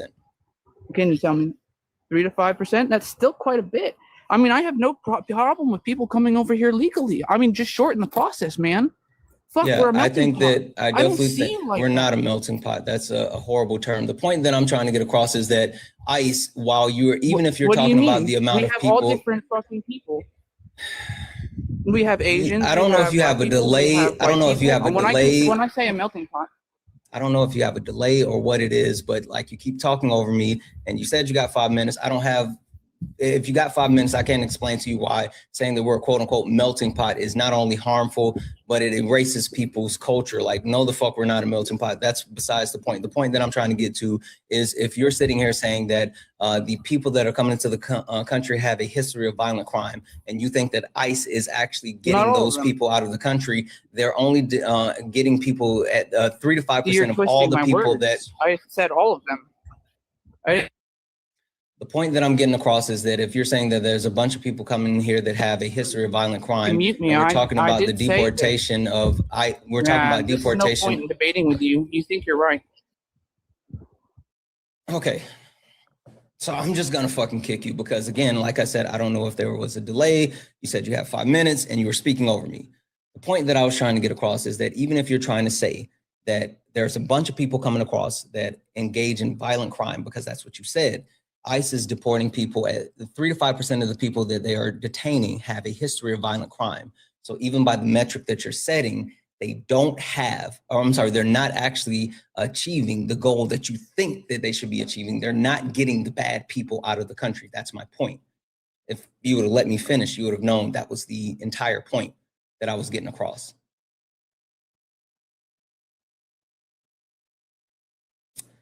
W's in chat for calling for the $10 Canadian to say, Santana, you know you got it. You know your theme song is fire. Why are you depriving the masses by not putting it on YouTube? I want to play it whenever and pump the sound. Yeah. A couple of people said they want me to put it somewhere so they can play it. I might do that. W's in the chat for Fleur, who sent a $5 super chat to say that reaction to the troll. That reaction to the troll gotta like and subscribe. Oh. Thank you for liking and subscribing. I really appreciate that. I don't really tolerate trolls. Like, it's weird. It's weird. It's not beneficial at all. W's in the chat for Cassie for the $1 donation saying that was a literal troll with the laugh. Yeah, like it was, fuck that. W's in the chat for Emily for the W's in chat for Emily for the $10 donation saying W. Thank you so much, Emily. And holy shit, W's in chat for Erica for the $20 donation saying happy belated birthday. Thank you for speaking the truth. You will absolutely know it. Guys, if anyone else would like to support the live, you can do so. Cash App, PayPal, Venmo. Santana speaks for you. All the pay links and links are in the bio. If you're over on YouTube, you can send a super chat. Deborah, are you a Trump supporter or disagree with something on the background? Deborah, are you a Trump supporter or disagree with something on the background? I'm gonna drop you down. I don't think you meant to request up. Hey guys, keep tapping the screen if you don't mind. Let's go ahead and get the likes up to 300,000 likes. Also, hey, hit that follow button. If you look up at the top, you see the word follow. That means you're not following me. Hit that follow button. We are driving towards 100,000 followers, and I would be so grateful if you actually, hi to partner, hit that follow button. Hi, are you a Trump supporter or disagree with something on the background? Hi, are you a Trump supporter or disagree with something on the background? Yes, that's new. Hello, are you asking me? Yeah, hi, are you a Trump supporter or disagree with something on the background? Yes, and I disagree with dismantle patriarchy. Okay, and yes, you're a Trump supporter as well, or do you just disagree with dismantling the patriarchy? Yes, I'm a Trump supporter as well. Okay, and just to verify, are you an American citizen? Yes, naturalized, green card holder. Yeah. Sure. What state do you live in? Minnesota. Minnesota, really? Yeah, What time I'm is Somali. it there? Huh? What time is it there? It's 10 o'clock. 10 o'clock. Yep. 10 o'clock on the dot. Yep. It's not even 10 o'clock anywhere on the dot. Damn. Not 10:03? Yeah, it's 10:03. Damn. Let me think I'm bugging. Oh, 10:03. okay. Sorry, mate. Bugging. Yeah, that's okay, mate. So you said that you live in Minnesota. I'm naturalized, yeah. Oh, okay. Can you tell me what is the name of the NFL team in Minnesota? I don't watch the NFL, but what about the NBA team? Oh, the Minnesota Anthony Edwards team, Timberwolves. Okay. Can you tell me what's going on, host? What's going on? What's going on? It's just verification that you're actually in Minnesota, because a lot of times we have people who I'm in Rochester, Minnesota. I'm in Rochester. Yeah. Okay. All right. We'll go with it. You said dismantle the patriarchy. All right. Tell me why you think we should not dismantle the patriarchy. It's not as much as we shouldn't. I just think it's nothing other than patriarchy has ever existed. That's not true. A matriarchy where women control men the way we control women has never existed. You might see some matriarchal features. Okay, disprove me. Yeah. Multiple civilizations throughout the history of the world have engaged in matriarchal systems, and even more so when you talk about within nature, matriarchal systems exist. So to sit here and say that we've never seen it before would be absolutely false. I didn't argue nature, sir. No, I'm saying as a whole. I'll give you nature. I'm saying in humanity. I didn't say matriarchal features. I'm saying matriarchy, as in the same way we have the keys to violence and men have like the possession of violence and the coercion and the system that oppresses men and women, which I don't deny, maybe, that historically women have been oppressed. I argue that women never had that position over us where we can't, like we're just there at their mercy. That has never existed. What you will do is you will Google some factoids about some matriarchal features or some decolonial studies, talking points some white guy has fed you because you are basically a servant of a white structure, which is liberalism. You think I'm a liberal? I'm guessing, I'm not sure. Yeah, I mean, you literally just said that I'm, Let me guess, you're a leftist. In liberalism. Yeah, absolutely. Okay, absolutely. That's basically a liberal with edgy aesthetics. A liberal in denial. Yes, and so you are a conservative? I'm traditionalist. Fascist? Which point? I'm not a fascist. I'm someone that believes that I have a cynical, I'm more aligned with MAGA than with you. Let's put it that way. And even Malcolm X said it. Please don't quote Malcolm X, especially not during Black History Month, especially if you're not going to say the whole quote, especially if you don't understand the context. So I don't give a fuck about you trying to weaponize Malcolm X for this conversation when you don't know anything about Malcolm X. Anyway, you're not able to demonstrate my misuse. Yeah, I'm using it correctly. So what were you about to say? Talking about the white liberal. The white liberal is the fox, the conservative is the wolf. Okay. The fox smiles, acts like he's your friend. What's the point of the actual quote? The point is, a friend, someone acts like they're in your interest, but they're still the enemy, is worse than a clear enemy. No, the point of the quote is they're both enemies. They're literally, he preached the point that no one within,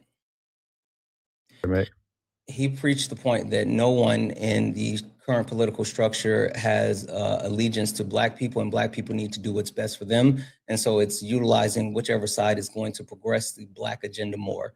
And the only difference is one smiles in your face and stabs you in the back versus the other one just stabbing you in the back. Therefore, the smiler is worse. That's what he made. He made a difference between the two. They're both enemies, I agree, but one is worse. He was trying to make us the understanding that they're the same. It's not saying one is worse, they're the same. That's they're both literally enemies. The point that that's literally the point that he actually perpetuated, not only with that quote, but quotes throughout the entire iteration of him advocating for Black people. This point was to understand. The point that he wanted people to understand is that the actual system of government did not benefit Black people, and we shouldn't have allegiance to left or right. We should have allegiance to Black progression. This is egregious. You're bending Malcolm because he made a difference. Both are enemies, yes. One is an enemy that's clear and open. Other is enemy smiling, blah, blah. Therefore, he made the argument that one is worse. Before Malcolm X was killed, who did he work with or start to actually align himself with more before he was killed? Was it the liberals or the conservatives? He didn't believe in the white political structure. Yeah, that's fine. But where did he start to actually align himself as far as trying to progress things for Black people? Just answer the question. If you don't know, then I'll answer. That's your claim. I'm happy to, for me, you can demonstrate, you claim it. I don't give a shit about you saying that's my claim. I just want you to answer the question. What question is it? That he was a liberal? Malcolm X was a liberal? Oh my fucking goodness. The question I had was, prior to him being assassinated, later in life, who did he start to align himself more with to try to get progression for Black people? You tell me, bro. Progressives. So you're saying just because a man has a self-interested alignment with one or the other, yeah, based on his self-interest, therefore we should adopt the progressives now as a friend. Just because Malcolm. So basically, Malcolm X clearly was not a liberal. Yes. Furthermore, he clearly denigrated the liberal as the fox in his scenario.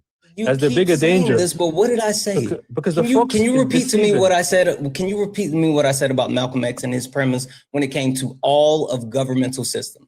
You are in Team Fox, sir. Yeah, I almost said something smart. I'm really trying to actually not be facetious and not be an asshole.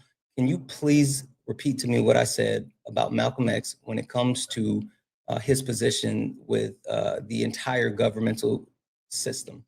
He rejected it. He didn't. Well, he supports the American state. One more time. I'll repeat it one more time. Man, listen. Don't worry about it. The premise that Malcolm X preached and engaged in and advocated for was the progression of Black people. And he did not feel that either party specifically catered to Black people or did anything beneficial for Black people. And so since he did not feel like either party overwhelmingly benefited Black people, he made sure that Black people understood that we should not align ourselves with a specific political party. We need to be able to use these political parties for Black progression. And whichever political party was going to lead to Black progression the fastest and the most is where we should actually put our votes and our political capital.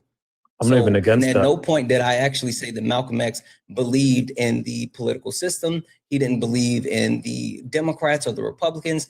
He believed in Black liberation and Black progression, and he believed in using the political system to gain Black liberation and Black progression. Yes, that's common sense, and I agree with that.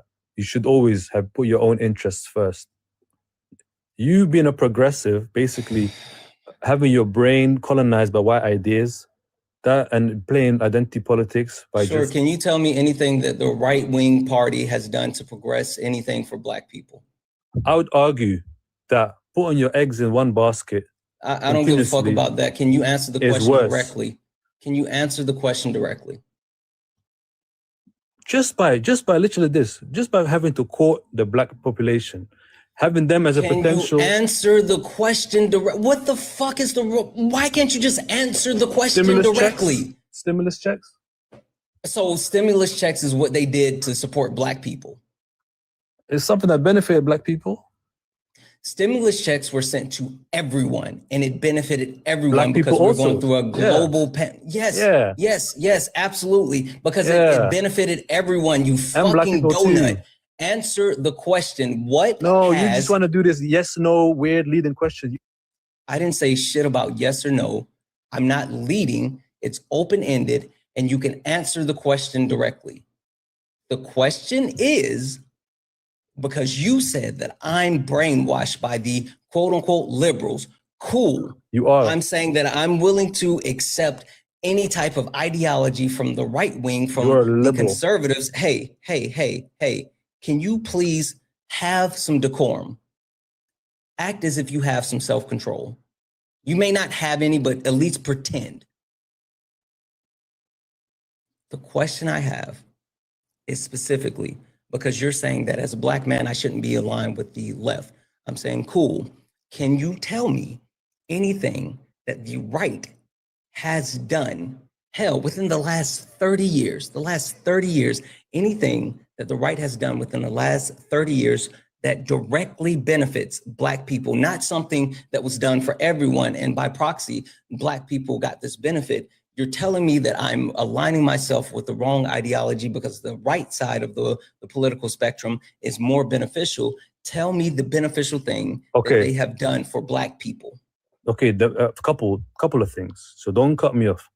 The main one is knifing the liberal establishment, business as usual. It does nothing for Black people. See, Can there you it be goes. specific? Yes, I'm going to cut you off when you say shit that isn't real. I don't care about the liberals, I don't care about standards. I don't care about the fluff. I want something specific. Oh yeah. Can you give me something specific? You're gonna decide for me what argument of mine is valid. That's not how it works. No, I'm telling you, because it's my question. I don't give a fuck about the fluff. You saying they're knifing the liberals. I don't care about that. I don't care about the liberals. I want you to answer the question. Listen. I'm being so serious right now. Can you give me something tangible?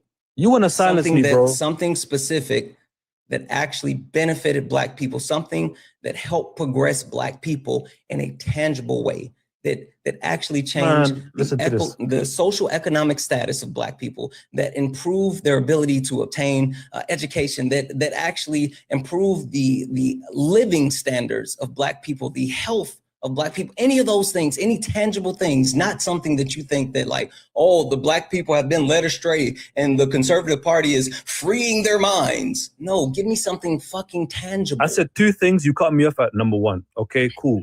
You're just scared. What's the second thing? They freed Kodak Black. They freed Kodak, bro. You don't get the fuck out of my life.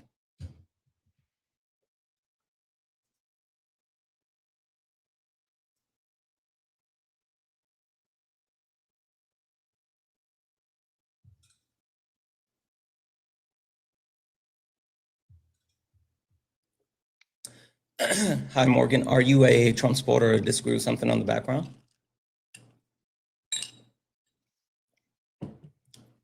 Morgan, are you a Trump supporter or disagree with something on the background? Okay, I'm gonna drop you.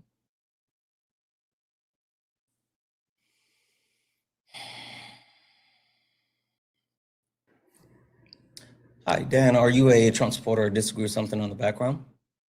Yes, I am, and I don't agree with the Abolish ICE. Okay, perfect. Can you tell me why you say that you don't think that we should abolish ICE?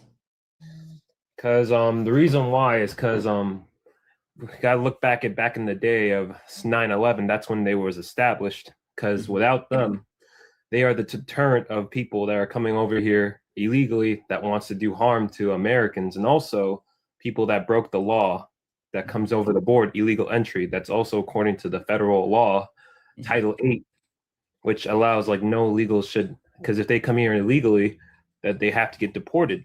It's just the basics laws, and people that came here illegally, I mean, they came here the wrong way, which also I don't show any respect for because they have to come in the right way.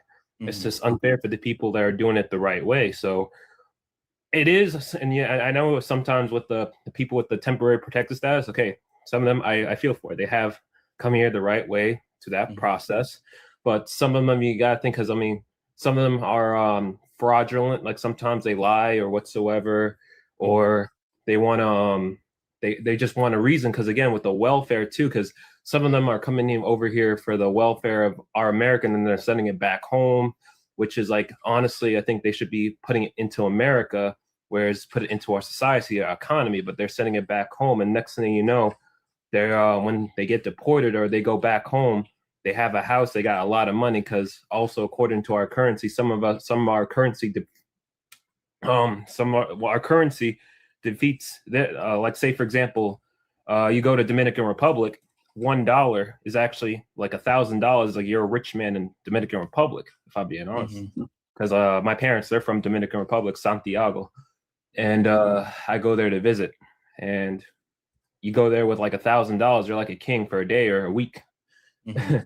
But aside from that, ICE is there just to be like, without them, it'll just be basically, it'll be like people now, it's like, how do you say, like, it's like we're losing the police or whatsoever who are supposed to protect us.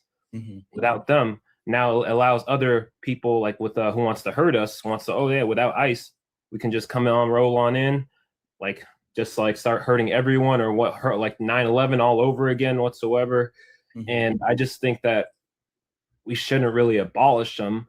I get, and sometimes I do agree with some of the aspects, like, we should reform them. Yeah, like we should have like body cameras whatsoever, that allows them to like, now we have actually see what actually happens instead of having to rely on people with phones that go there to protest them whatsoever, actually have legit evidence to actually show. And I just think like, yeah, we should have a reform, but abolish them is like, actually, I don't think without them, it's just going to lead to long-term problems, or who knows, it's going to lead to a lot of deaths, or, that's what I think, sir. Okay. All right.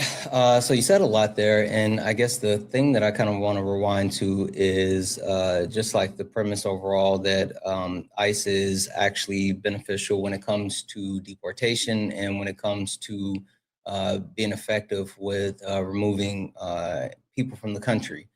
You talked about like how there's a need to do things the right way. And how that it's harmful for people to come into the country without doing so, or sending money home, and blah blah blah. So there was a lot there. I guess the point that I want to start with you is like understanding the functionality of ICE, right? The primary core function of ICE is to target undocumented immigrants that are in the country so they can get them out of the country, right? Can we agree on that one? Yeah. Okay, so if the primary function of ICE is to target undocumented immigrants and get them out of the country, and we understand that ICE has been given multiple leeways, right? They have been funded to one of the highest levels of any entity in the world, not just like within the federal government, not just military, but if you stack ICE up, compare them to all of the other militaries within the world, they rank number 14 as far as their budget. They've also been given a large amount of coverage when it comes to legality, right? They've been given protections. They've even been told that like they can enter people's homes without warrants.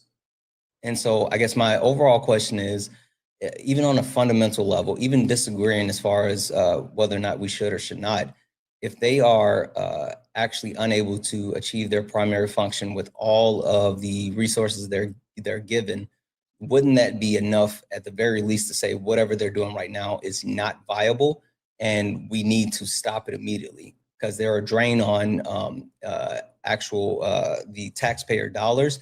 They're a drain on resources because we're getting allocations from like the CIA, the US Marshal, all this other stuff.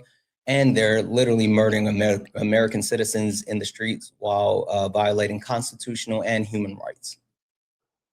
Yeah, like I don't agree with the murders and everything. Like, some days they should be held accountable. Whoever, if it again with judicial until proven guilty in court.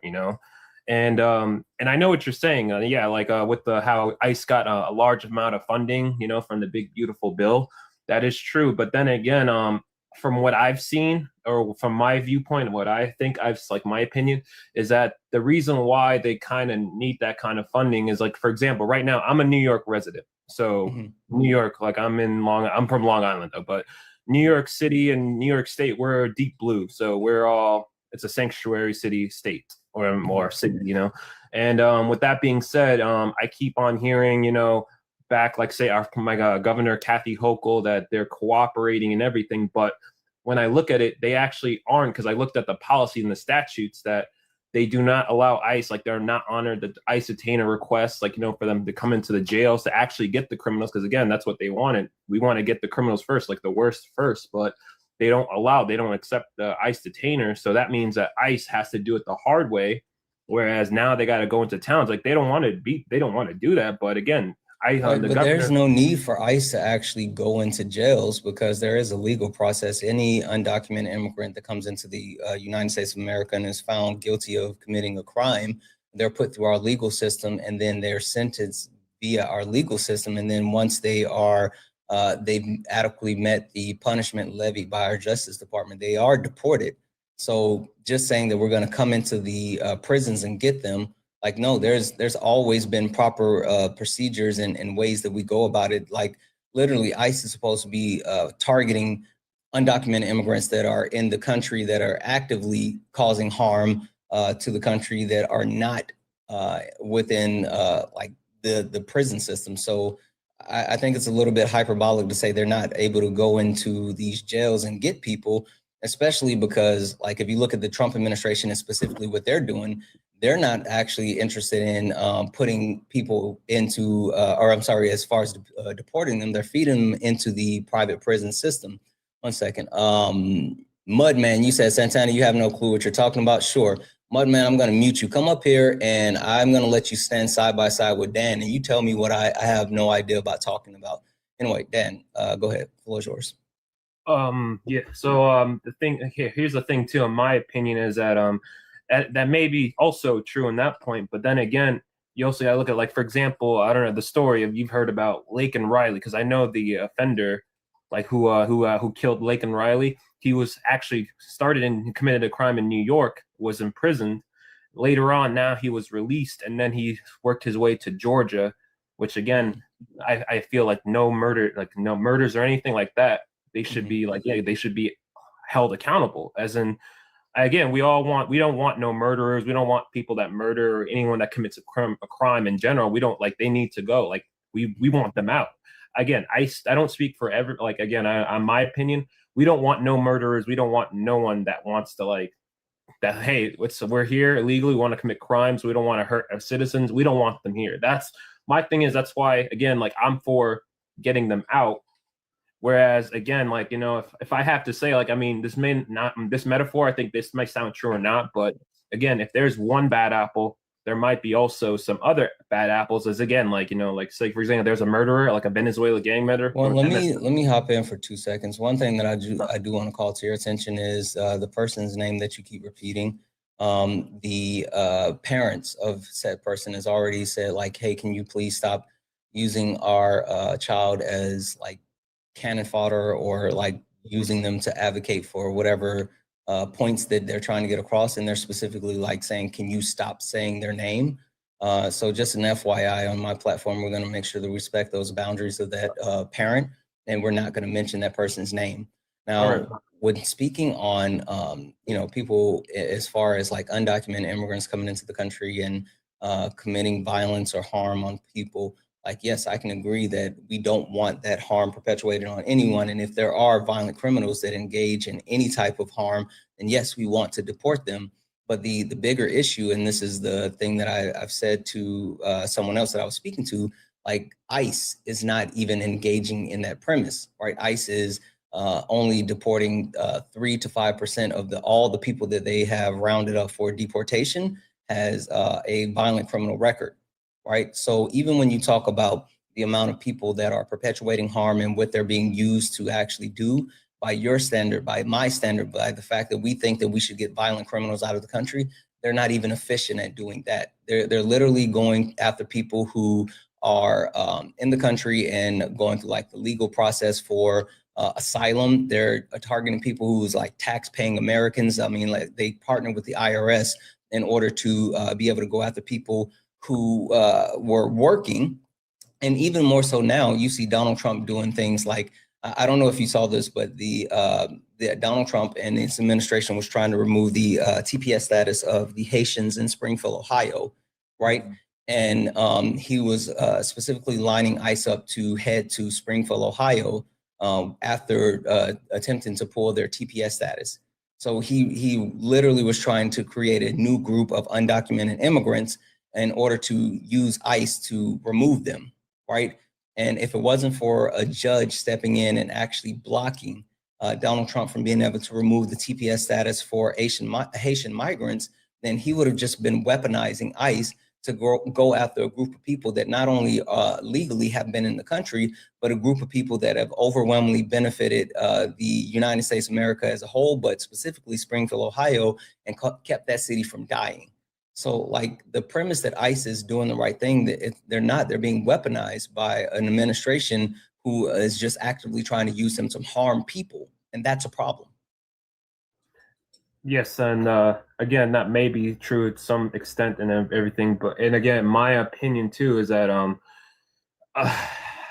how should I say this?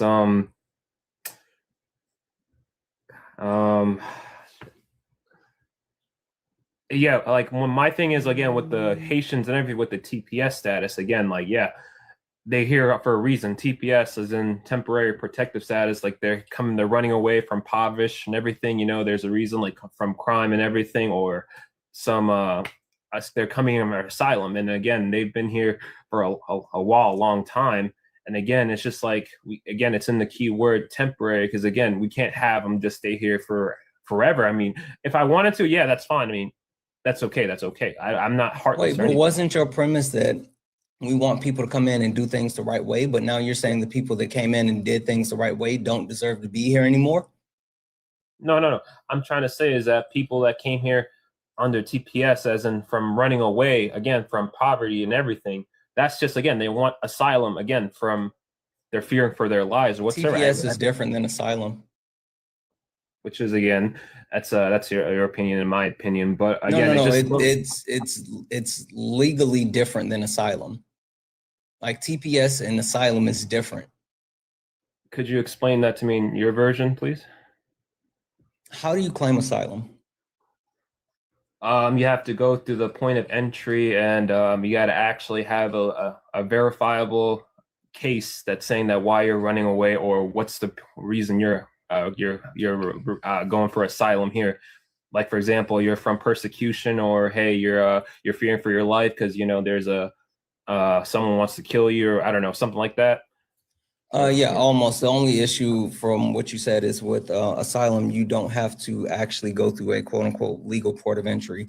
You just have to be on American soil, and then you have to claim asylum, and then you go through an actual process of a credible threat assessment, which verifies whether or not you actually are someone whose life is in danger and needs to be protected.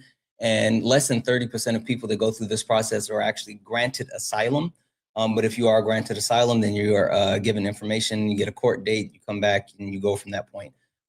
So like TPS, that's a little bit different. TPS is something that's covered under the U.S. Citizenship and Immigration Services, right? It's a program that gives legal residence to different people from like a foreign nation. So you don't have to go through the individual claim of asylum. It's a blanket coverage for a group of people that comes from a country that has experienced safety crisis. They say like it can be conflicts, or it can be like national disasters. You know, it could be a country that experienced like a tsunami or earthquakes and things like that. So it's not just about like, you know, individuals, it's about an entire group. And with the TPS, it's an actual agreed upon status that's granted for this group for a set time period, right? Mm-hmm. And so it's negotiated prior to granting the TPS status. And then after that time period, the decision is made by the federal government to either renew the TPS status or to remove the TPS status. The issue with what Donald Trump is doing is he's trying to remove the TPS status prior to the end of the agreed upon date. And that affects an entire group of people versus individuals who have came in and claimed asylum. And you may be right about that. And again, but at the end of the day, I mean, I'm not the president, and you know, but people that I feel for them, I feel bad for the Haitians, you know, like I'm sorry, but nothing we can do. Again, and president. Wait, what are you talking about? There's nothing that we can do. Like again, like the reason why TPS status was agreed upon and why it was set is because of different issues that occurred within in Haiti, and then it was renewed under the Biden administration. So at the very least, like even if you think that they shouldn't be here, right, or they should, you know, be gone or whatever, like the legal protections that were granted were actually granted under the Biden administration, so they shouldn't be able to pull it whenever Donald Trump wants them to. Like that's a problem. And even more so, like the fact that Donald Trump is specifically using ICE to target this area when he is trying to pull their status, not even giving them an opportunity to actually leave the country. He's just going to sick ICE on them Like, that's a bigger problem. And again, you were literally just sitting here saying that, oh, I want people to do things the right way, and we need to do this and that and this and that. But like, you're contradicting yourself. You don't really care about them doing things the right way, or the people, or even ICE functioning the way that they're supposed to function. You just want to get these people out of the country because you don't think they should be in the country. And to fairness, I mean, yeah, you're right. Because again, my parents, where they're legal, they came here the right way. And again, like we're conservative. TPS is the right way. You That's keep true. saying this is why you guys keep contradicting yourself. You keep saying the right way when literally you're talking about people that are quote unquote doing it the right way. And even more so, the Trump administration doesn't give a shit about people doing it the right way because they've been going after people that are in the country legally. They're literally one of the things the Trump administration actually put in Agenda 47, and one of the most successful things that they did during his first administration was reducing the amount of legal immigration into the country. Donald Trump doesn't care about people doing things the right way. He just doesn't want other people coming into the country unless they're white people, because he's specifically said that while removing the actual amount of refugees that can come into the country from Africa from 175,000 refugees to 7,500, he said that he's going to prioritize white South Africans. It's not about doing it the right way. It's about slowing legal migration as a whole, and prioritizing white people coming into the country.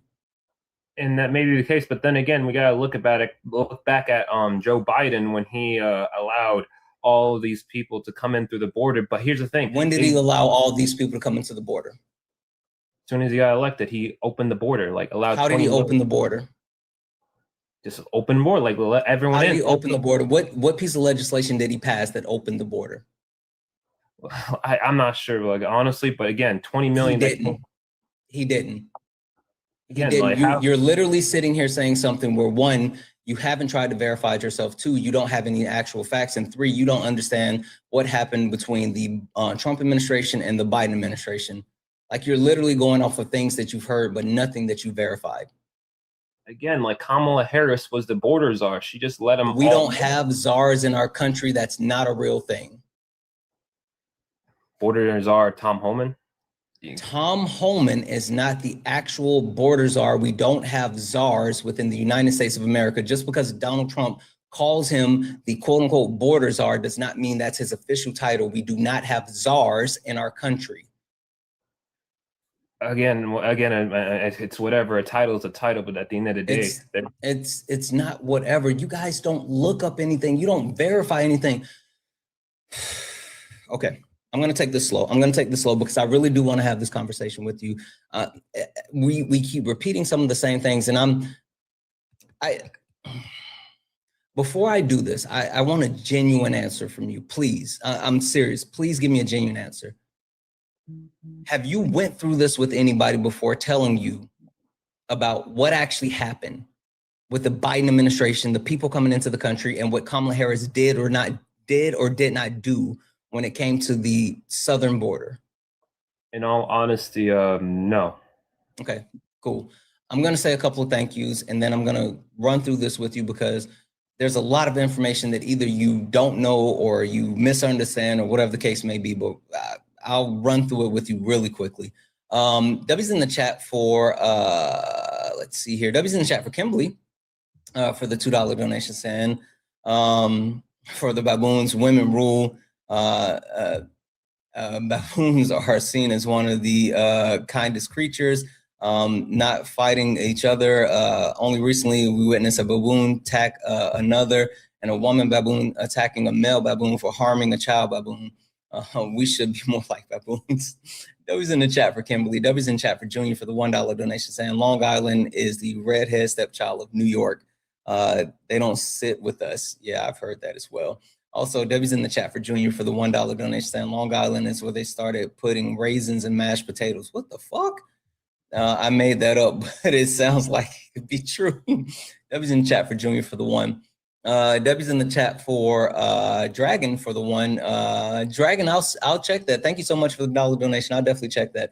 W's in chat for Damo for the $5 super chat to say, aren't he and his parents from the DR? Why should we want him here if he doesn't want immigrants or migrants like himself here? What's the difference between him and them? Well, apparently he thinks that, they did it the quote unquote right way. Yeah. W's in the chat for Joshua for the $5 donation saying there's not a single record instance ever of Joe Biden appointing or calling Harris the border czar. She was not ever responsible for the border. She's just collecting corporate funds for South American countries to reduce migration. That's absolutely true. W's in the chat, guys. If anyone else would like to support the live, you can do so. Cash App, PayPal, Venmo, pay links in the link tree in the bio. Santana Speaks for You is the best way to support the live. Everything's accepted, anything's appreciated. If you're over on YouTube, you can send a super chat. I will read that out.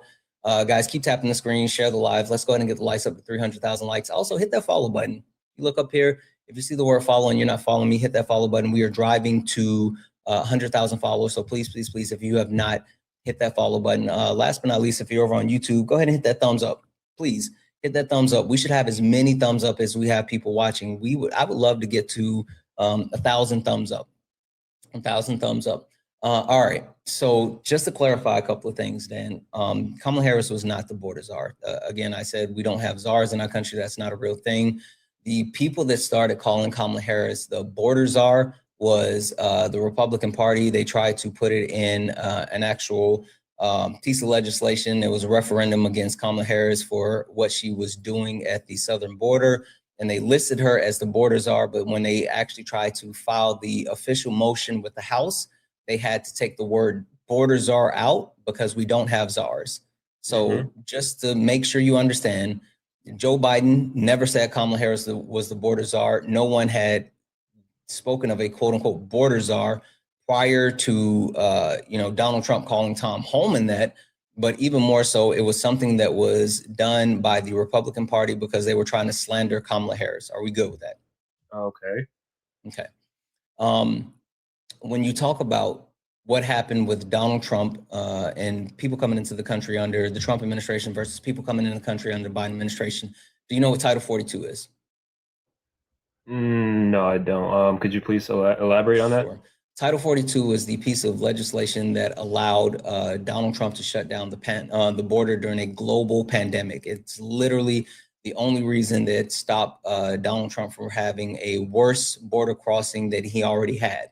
Prior to the pandemic, Donald Trump was struggling so much with the border that he actually went to the Army Corps of Engineers and took money from them in order to try to build the border wall, because Congress wouldn't pass funds for the border wall, and he could not figure out any way to stop migration from coming into the country.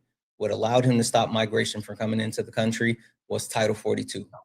And what happened was when Biden got in office, Biden wanted to keep Title 42 in place, but the United States Supreme Court said that he could not keep it in place because it was a pandemic era piece of legislation and it can only be used during those types of situations. And so he had to remove the regulations that kept people from coming into the country. So do you understand what the difference is as far as the people being able to get into the country under Donald Trump versus Joe Biden? Yeah, I think I got the gist of that. Yeah. Okay. So last but not least, Kamala Harris, what she was actually tasked by Joe Biden was to find what is the root cause of migrations for people coming from the southern countries, the three southern triangle countries, and they're migrating to the United States of America, and even more so, how do you slow it? And which she was able to do so. Not only was Kamala Harris able to help find the people who were leaving these countries because they didn't have any type of infrastructure or a better life within their country, she was able to get the corporations and companies that existed in those countries to reinvest more in the actual country. And so people started to actually stay in their country because there were more opportunities. She also worked with Mexico and got an additional $5 billion that was helped put towards border security for the southern border between Mexico and the United States of America. So she was very effective as far as the task that she was given when it came to migration into the United States of America. Do you understand that one? Okay, yeah, I guess I do, yeah. Okay. So the premise that there was some type of massive influx of undocumented immigrants that came into the country under Biden, that's not true. There were people that were waiting at the border when Title 42 was put in place.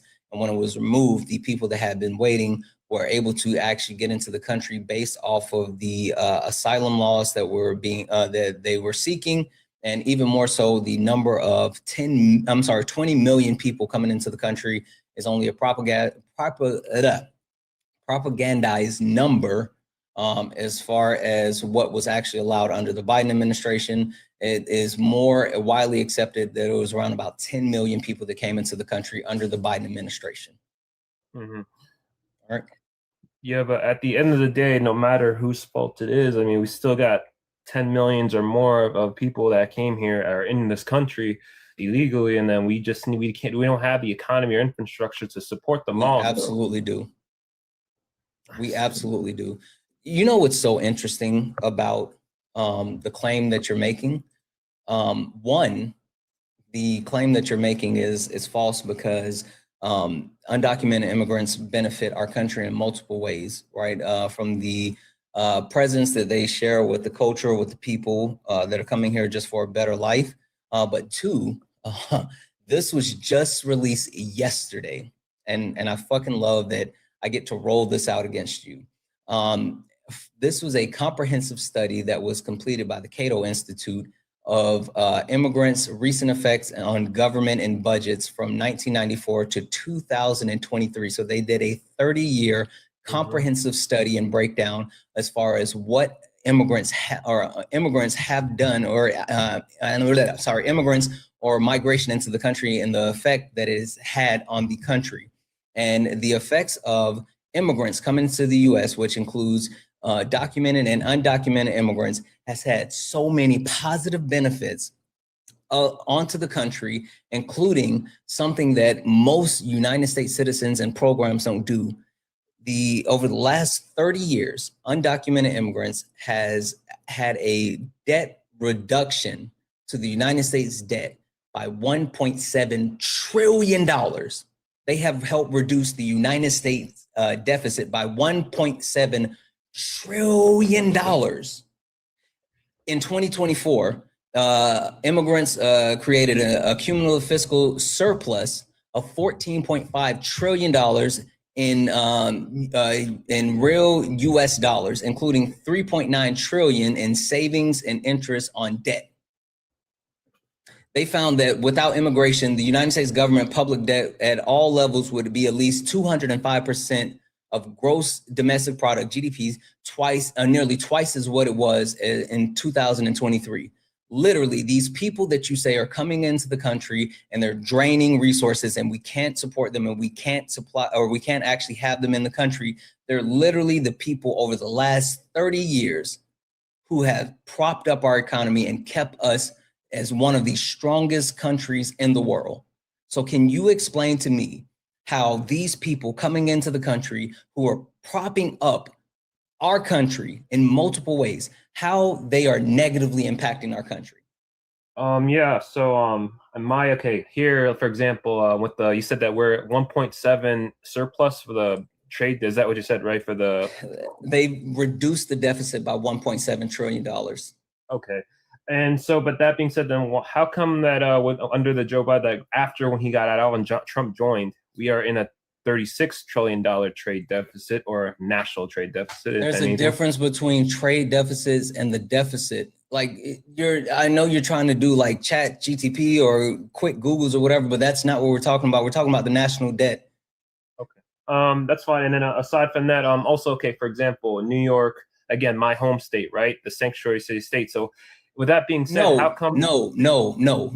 Address what I said. I gave you multiple key indicators that immigration has positively benefited the entire country over a 30-year span, not a 1-year snapshot, not just under Biden, but over 30 years. I've given you multiple indicators that shows that they have overwhelmingly been beneficial to our country. Address that directly. Honestly, I don't really see how they are benefiting us. I just told you the key numbers that have been researched and studied that literally propped up our entire economy. If it wasn't for them, in 2024, our actual public debt for all U.S. government would be 205% higher. 205% higher. if it wasn't for immigrants. And where did you get this source from? The Cato Institute. Honestly, I've never heard of them or whatsoever. The Cato Institute is one of not only the most prestigious institutes within the United States as far as any type of study and documentation. Hey, guess what? They're fucking right-leaning. They're fucking right-leaning. I don't really think that's not true or anything. I don't care what you think. You just told me that you don't know what the Cato Institute is. I'm telling you, the Cato Institute, not only do they have the credentials, they're right-leaning. Look, at the end of the day, I mean, we can keep on going, but I'm going to have to go. But I think, honestly, ICE should keep doing their jobs. Yeah, but you don't have anything to support it except the feelings that you have and the hatred that you have for other people. Like literally, that's what it all boils down. No. If you gotta go, fine. Fuck it. I'm gonna do it. You're a bigoted piece of shit. That's it. You're literally just sitting here talking about you don't want these people. No, I don't give a shit. I don't give a fuck about that. No, you haven't given me anything except your feelings this entire time. And you've talked about how these people need to get out of the country, but you don't have any type of understanding as far as how they benefited the country. You don't give a shit about them coming into the country the right way. You don't have anything. And you are literally sitting here saying that your family came from the DR.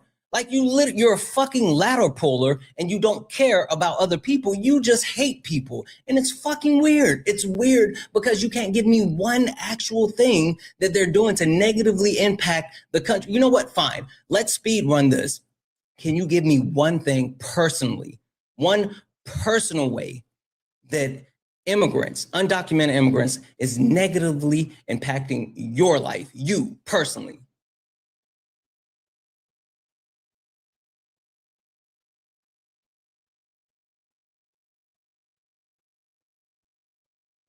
Dan, the floor is yours.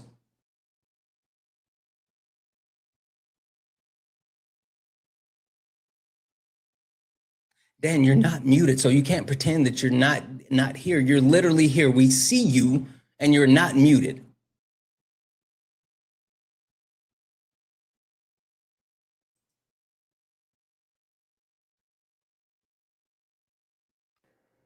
Hello, can you hear me? We could hear you the entire time. Okay, now, sorry. I had a hard time trying to unmute myself.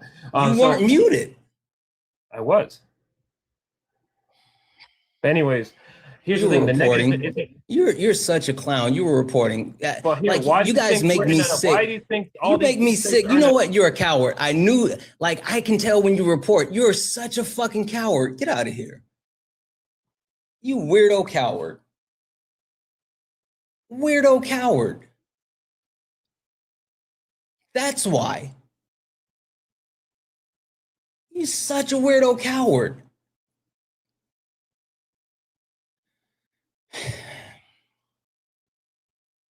$1.7 thousand people hanging out here, guys. Please protect the live. Tap the screen, share the live. We got the donuts as the daily gift goal. We got the daily gift goal as the donuts.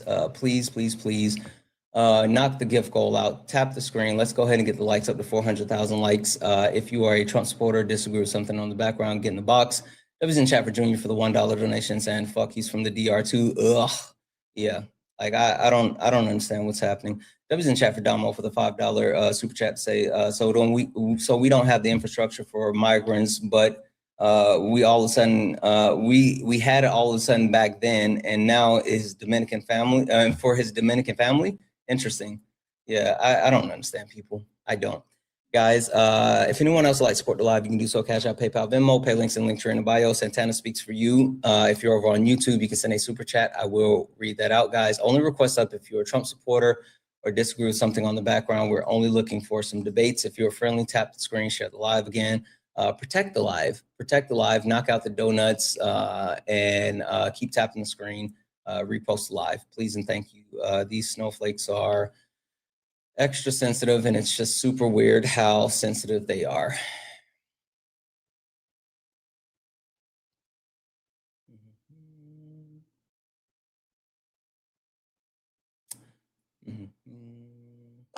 Okay, I'm so sorry. I didn't realize I pressed it. I'm so sorry. Okay, so you didn't mean to be up here? No, I'm so sorry. Okay, no worries, I'll drop you down. D-Lo, are you a Trump supporter or disagree with something on the background? Background. I'm sorry? I disagree with something on the background. I'm not a Trump supporter. Okay, perfect. What do you disagree with on the background? I hate to say, because I know you just talked about this, but abolish ICE. Okay, yeah, no, let's talk about it. Why do you think that we should not abolish ICE? I agree with practically 95% of the stuff that you say, except for this. Okay. The reason why is because I'm having a hard time with the word abolish. Maybe you can help me understand that. Why did you say abolish? Yeah, when I say abolish ICE, I mean this current iteration form of ICE does nothing that's beneficial, and it's something that's only been harmful to American citizens. So at the very least, it needs to be completely stripped down and reimagined as far as how we go through the process of deportation and how we use the enforcement for deportation. One thing that I tend to lean on is being able to, I'm going to mute you just for a second because you got a little bit of background noise. Yes, sure, You can come off mute whenever it's your turn to speak. One thing that I think that we should absolutely do is lean into mass amnesty. And then with going through the proper pathway of mass amnesty, that gives us a more in-depth look and understanding as far as undocumented immigrants being in the country, and then we can target them specifically to ensure that we are getting the people that need to be out of the country. What they are currently doing in the way that they're currently structured, they are literally just the modern day slave patrol, which does nothing beneficial for United States citizens because they're violating the Constitution and the human rights of United States citizens and undocumented immigrants. The floor is yours.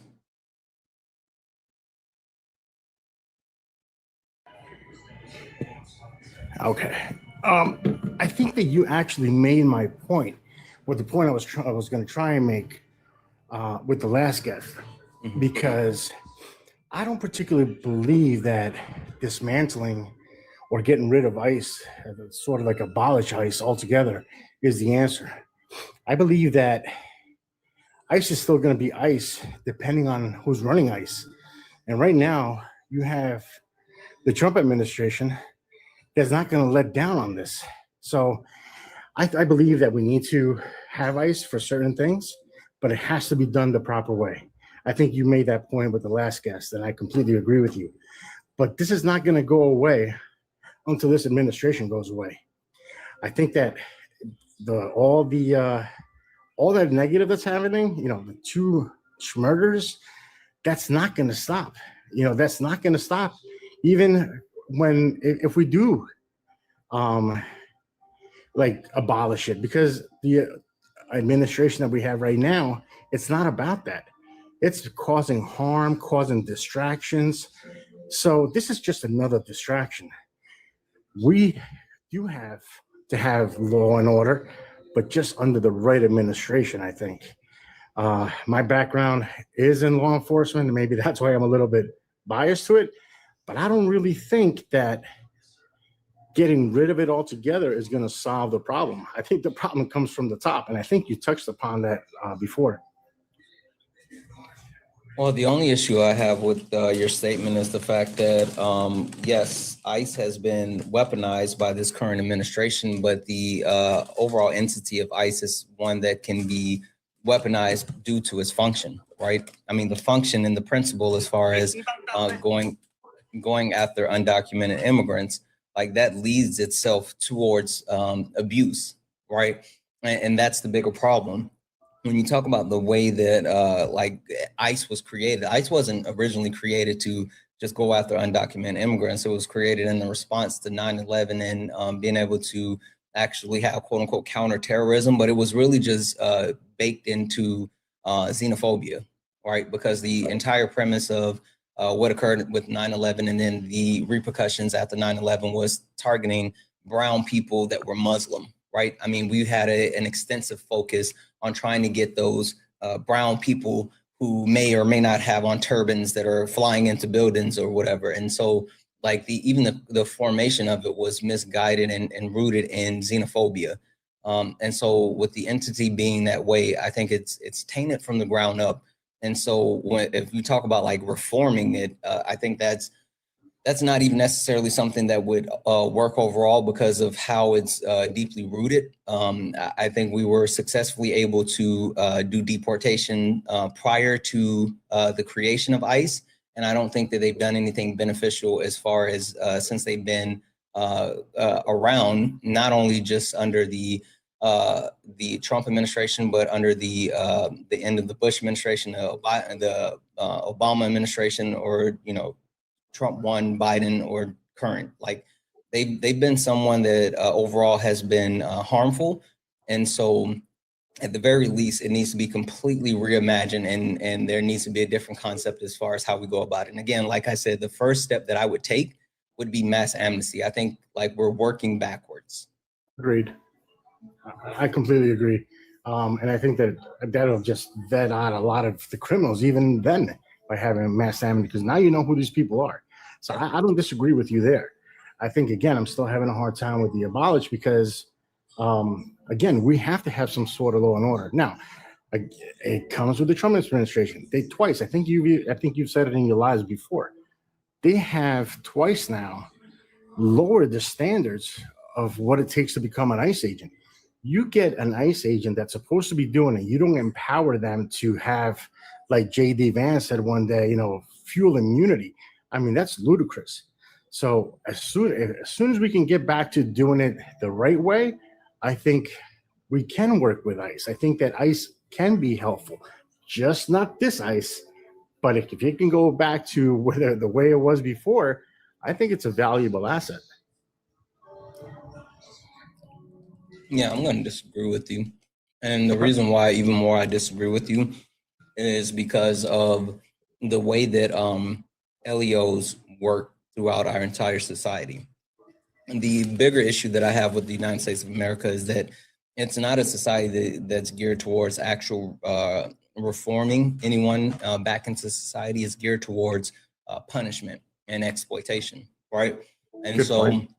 even when you talk about like the way that police officers are used, the big problem I have with like police officers is that they have the responsibility of reacting to everything, right?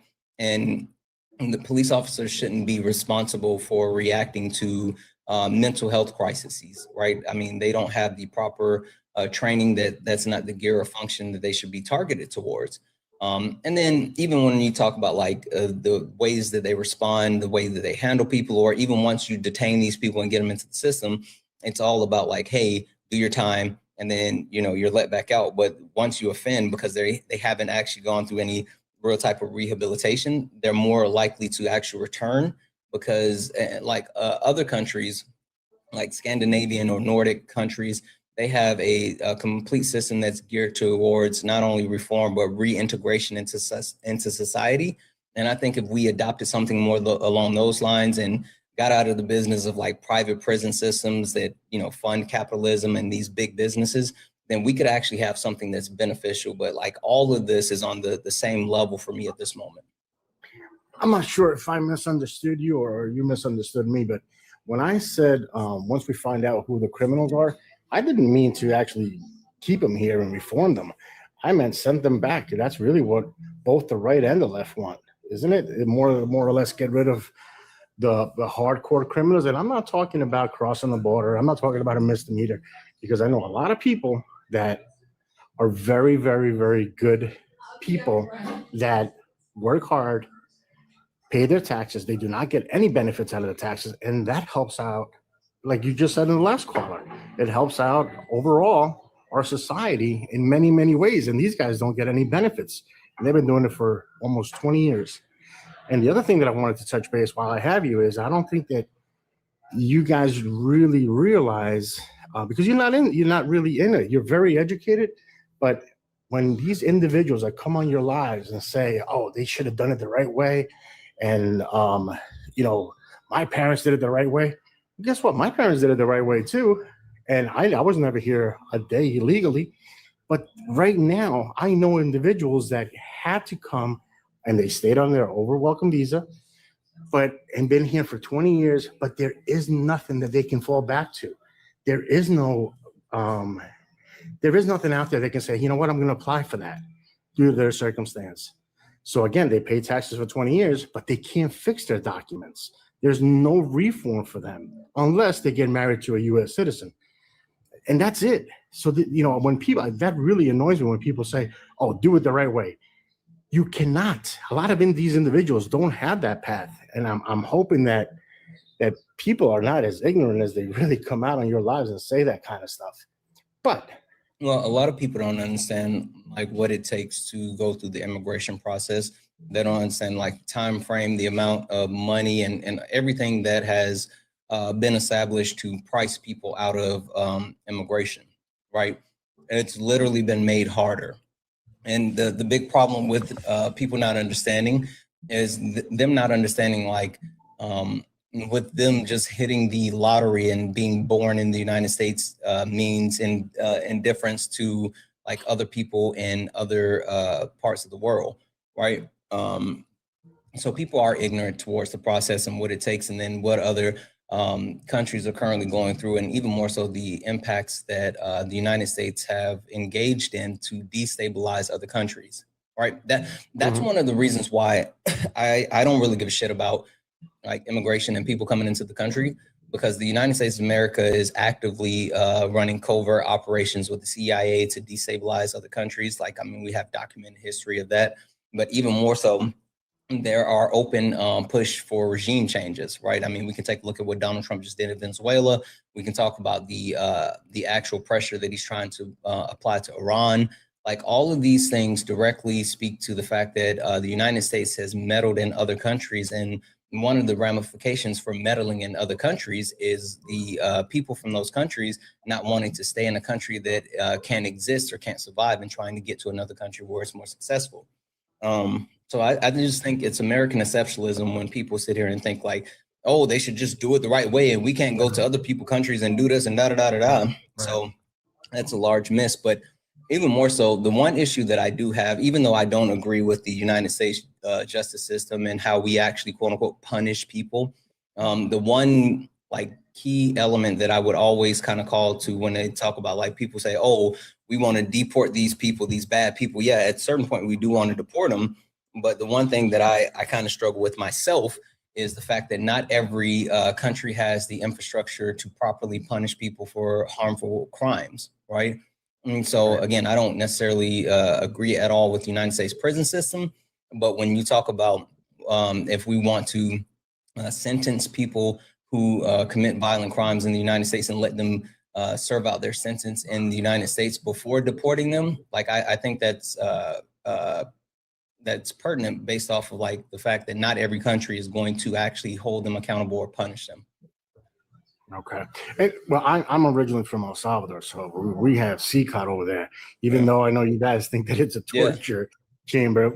It's not, but they are very strict. All right. They are very strict. I still have family there. And believe me, like I said, over 350 some odd people died there last year, and they have been documented for mental and physical torture just last year alone. Again, I don't know that to be factual. I don't live there. I really don't know. But the people who I do know that live there, I know that there's a huge thing about rights, human rights. They're being violated. I have absolutely no doubt. But again, me personally, I don't really care. You gave up those rights when you committed those crimes, when you murdered those individuals, when you. But wait, see, the problem with that is not everyone there is there for that reason. Again, one thing that the Trump administration has been engaging in is specifically deporting people to CCOT instead of deporting them to their home country.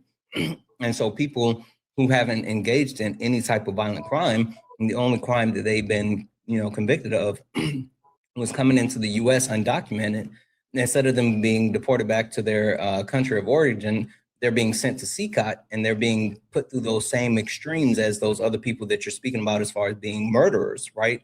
You have people who literally just crossed the border into the U.S. being put in CCOT with people who have actually killed other people. And so there's the problem. I agree with you.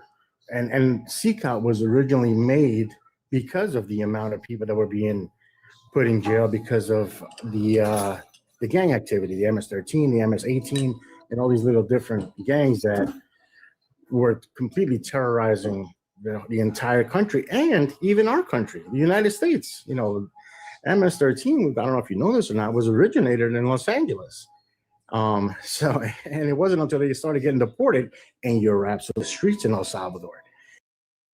All right, so they weren't put in prison. So there they started terrorizing the people of El Salvador. But the whole thing that I'm trying to get at is that CCOT was built for that. This whole thing about deporting, it wasn't done until the Trump administration made a deal with Bukele to send them there. I don't agree with that, but that is the reason why. Yeah, I mean, I hear you. I hear what you're saying, but I think that the over amount of harm that's been perpetuated really speaks to the negative impact. And while there may be some people that quote unquote deserve it, there's more people that are being harmed by proxy, and then even more so like the extreme conditions that people are being put through. Like I don't understand how we like excuse that or even go through that as a whole. So I kind of push back on that entire premise, and even more so for me, when it comes to the United States of America, you can talk about whether or not CCOT should or should not exist within El Salvador and how that actually works. The United States of America is sending anyone to El Salvador who doesn't originate from El Salvador or it doesn't come from a country where like we can't, that's like a third party negotiation. It's a problem. It's a problem. So I just can't do it. No, and I agree with you 100%. We have absolutely, and I see we as the United States have absolutely no business sending individuals that are not native from El Salvador. But this has now become a business under the Trump administration.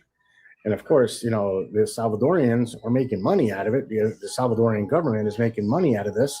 So of course it's beneficial to them. I think Bukele was brilliant in doing this, although it's a horrible thing to do, but it is making money for their country. I completely agree with you. This should not be a thing. It should not be sending Venezuelans for that matter. I mean, that's crazy. And yes, locking them up with convicted murderers. People are in there for 400 years. This shouldn't be in there. So help me understand this, because the overall contention comes with ICE, right? Yes. Like, so we started with ICE and how you think ICE shouldn't be abolished. Right. But my premise is like, if ICE isn't actually doing the thing and they're violating human rights and constitutional rights. I mean, you said you're in law enforcement, so I would assume you believe in the Constitution. Am I correct? I do. Correct. Okay. So how do you feel about ICE agents being told that they can enter people's premises without a proper warrant to enter? Absolutely illegal and unlawful. And that's the reason why I started when I told you is that it's the Trump administration. It's Trump and his people who kiss the ring, who are following his orders. That's where we need to cut it off at. And it's probably not going to be anytime soon. It's probably going to be in 3 years, but abolishing ICE is not going to solve the problem, because then he'll get somebody else in there to do his dirty work. It doesn't really matter. The issue with that, though, is that even if you sit here and say that, I mean, like, they're violating the constitutional rights and the human rights of American citizens today. Like, that's the bigger problem for me, is the fact that they can actually arrest, excuse me, a United States citizen, or hell, even undocumented immigrants without going through the proper procedures. Like, they're literally dragging and they're breaking into American citizens' homes and dragging them out of their homes without like giving them validation as far as what they're doing. They're not checking identification. They're dragging people to like detention centers, and then like waiting for someone to actually prove that they're American citizens. Like the not only the current form of ICE, but just what they are geared towards is harmful to American citizens and undocumented immigrants as a whole. Like, there's no way that we should be propping them up and giving them more money. Like, they're giving them more money after making them the 14th highest paid entity. I agree. That's what I'm saying. We need to go back to some sort of checks and balances. You know, we need to go back to making sure that these people are doing it the right way or the proper way, and not have like a person as high as J.D. Vance saying they have full immunity. I mean, that's where the problem lies. You know, it's not the ICE. ICE agents are going to do what you tell them to do, just like law enforcement. They're going to do what you tell them. It's just as they're going to be as good as what the administration is. They're going to do what they want to do. Like, right now, that's the issue, right? And no, because like, all right, when you talk about how to partner, Renee Nicole Good, the justification that they try to use is that, well, she was getting ready to run the ICE agent over, and so he had to actually shoot, right? That's the justification that people on the right have been using. Do you know when they found out that ICE agents were stepping in front of people's vehicles and they told them to stop doing so? I don't think that should have been a thing ever, but no, I really don't know. Back in 2024, under the Biden administration, ICE was doing this very thing under the Biden administration, and they were telling them, stop doing that. That's not proper procedure. And so when you talk about like, oh, you know, this stuff is just happening under the current Trump administration, like literally, this is something that has been persistent and consistent throughout the iteration of ICE. And even when you talk about like the officer that killed Renee Good, like he was, I think like 18-year veteran of ICE or something. Like he had been part of ICE for a long time. So it wasn't even part of like the new crop that had also like just didn't know the things. So overall, like the entire entity, I hear what you're saying, that it may be less ruthless under a different administration, but it's still going to be ruthless. Let me ask you this. When Biden went ahead and saw that in 2024 and corrected it, I'm pretty sure the orders came down and said, hey, this is not something we're going to do anymore. And I'm pretty sure they stopped doing it. Maybe you had one or two that didn't. Well, and see, but that's the thing. Like, yes, they came out and they told them to stop doing that. And they even made that a regulation within like the Justice Department. But the issue is that like it still became something that was still being done. And that's why, you know, it was something that showed up in the murder of Renee Nicole Good. Yeah, and again, I think those individuals, because of the administration, and I keep going back to that, and I apologize, but it's because they are being told that that's okay. They are being told. So even if you were told last year that, hey, or 2 years ago that it's not okay, guess what? The new administration not only says it's okay, they applaud it, you know, and they're going to defend you when they say it wasn't Schroeder. They're going to tell you, no, it wasn't. I tell you what, I'm going to say something. I know you're not going to like this because of, you know, your background, but I mean, that's law enforcement. Like there's rot within law enforcement, and there's people who gain that power and that badge as far as law enforcement, and they perpetuate harm because that's what they want to do. It's not about who's, you know, the current governmental structure. It's about them perpetuating harm, about other people who know about the harm that's being perpetuated and they don't actually speak up on it or anything like that. So like it's all connected. I'm going to push back just a little bit on you, Santana. I think it all goes back to training. Okay. And again, it could be just a department, well, very, very small department in my state, or it could be nationwide like ICE. Okay. But it all goes back to the training that you receive. You're only as good as your training. And yes, we have horrible officers out here. Even within our own department, we have terrible officers, but we concentrate on those. I know that on an ICE is a huge scale, okay? And maybe abolish is the easiest thing to do, but I think retraining them and getting rid of all these knuckleheads that shouldn't even be in there to begin with and teaching them how to do it the right way, we may get somewhere. And this is where you can't train or retrain racism away, xenophobia away, sexism away, cronyism away. Like they no longer have a job. That's that simple. You say that, but like when the current society, the system, as far as within society, perpetuates this on multiple industries, like you can't just say get rid of them. Not when they persist in multiple entities, right? So I'll give you an example. Like you and I can agree that anyone that rapes a woman should be thrown in jail, right? Absolutely. All right. So what happens when like someone is caught in the act and put into the criminal justice system and held liable, right? That should be all the steps needed to in order to like properly punish the person. But then you have situations like the swimmer, I think he was from Stanford. I'd have to look it up to give the specific school and the name, but the swimmer from Stanford who was raping a woman behind a dumpster, and they actually caught him and arrested him and put him through the legal process. And it got all the way to the end of sentencing. And the judge said, oh, I don't want to ruin this young man's future. And so Brock Turner, yes, and let him off with parole, right? And so when you talk about the way that the system is structured and how it actually works, like this thing happens all the time. Like literally the current system is geared towards giving people certain freedoms and access that other people won't have. And it upholds racism, sexism, classism, all of these things. So when you talk about like law enforcement, I hear you saying like, oh, we need to retrain it, but like you can't retrain your way out of a judge saying like, oh, this young man is a good young man and we don't need to ruin his life, even though he fucking raped a woman. Right. And again, I don't think that judge should be sitting there. But again, we probably voted that judge in, so he gets voted out. In some positions, as you know, are for life. And yeah, and again, I've been to court many times where I completely disagree with the judge. I mean, I know what we went through to put that guy in that situation. And because of a small detail that didn't make a damn difference, now the guy's walking free. I get it. It's very frustrating. But that has nothing to do with training.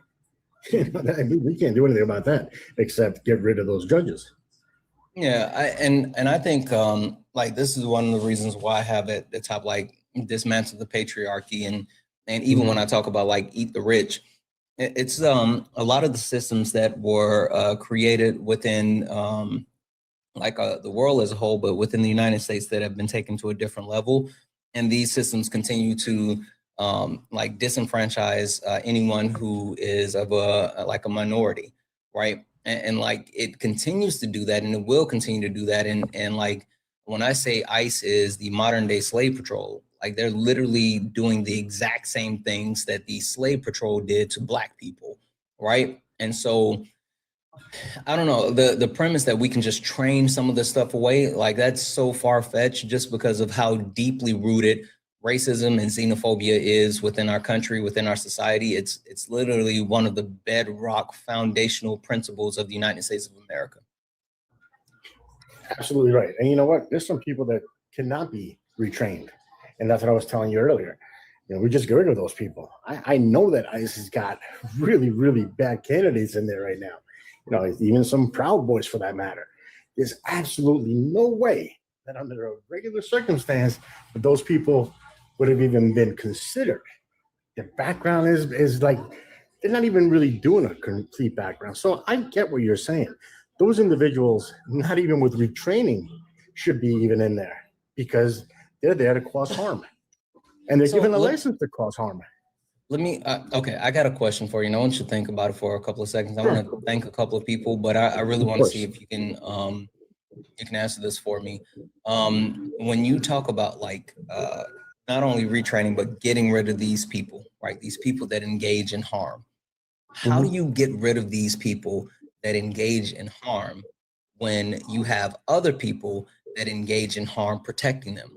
I mean, this is something that I talk about when it comes to like men and when it comes to like misogyny and perpetuating harm towards women. If you're not actively being someone who is fighting against the harm towards women, then you're participating in it. With racism, if you're not actively fighting against racism, then you're someone that's perpetuating the harm of those races. So if you talk about the fact that we need to get rid of these people within law enforcement, specifically within ICE, but you have other people that know about the harm that they're perpetuating, but they're not actively fighting against it to get them out, then how do you actually address that?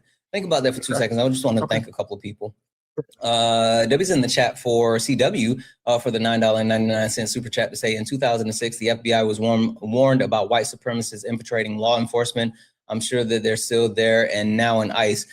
Surprise, surprise, they were already there before the FBI warned them. Believe that. W's in the chat for Katie for the $2 super chat to say police had that everyone is hostile training. Holy shit. W's in the chat to never did know for the $5 super chat to say Ross's video showed the headlight and the steering wheel at the same time, showing how far he was from the car. Also the angle from the windshield to Renee. Yeah, like, I don't know if anyone's trying to actually excuse that. Like, I don't know what the fuck we're doing, but that's inexcusable. That was in chat for Sophie for the $7.01 USD. I think that was converted from Montreal. Hello. Thank you so much for the love, Sophie. That was in chat for Angela for the $5 donation saying, yeah, I'm not going to read that out, Angela, because I can't for a specific reason, but I completely agree with you, Angela. They're fucking cowards. W's in the chat for Angela for the $5 donation. W's in the chat for Kara for the $5 donation saying, damn it, Dan. I know that's right. W's in the chat for Jesse. What up, cousin Jesse, who sent a $2 donation saying, bro, after watching Isaiah's Jubilee 20v1, I'm convinced all MAGA supporters use the same credible sources, which is trustmebro.com. You and various other Black creators need your flowers for dealing with the ignorance day in and day out. Much respect to you. I appreciate it. Yeah, like, these guys suck a lot of the time. They really suck. W's in the chat for Natalie for the I'm gonna say that's probably like $3 UK. Saying sending love from the UK. I thank you so much. I really appreciate it, Natalie. You're fucking awesome. W's in the chat for Barbara, who sent a $20 donation saying my dad was a cop. You can't train away this problem, and who's gonna get rid of the bad ones? Who's gonna watch the Watchmen? Exactly. That's what I was saying. And last but not least, holy fuck, guys. W's in the chat for Nick. Nick, holy fuck.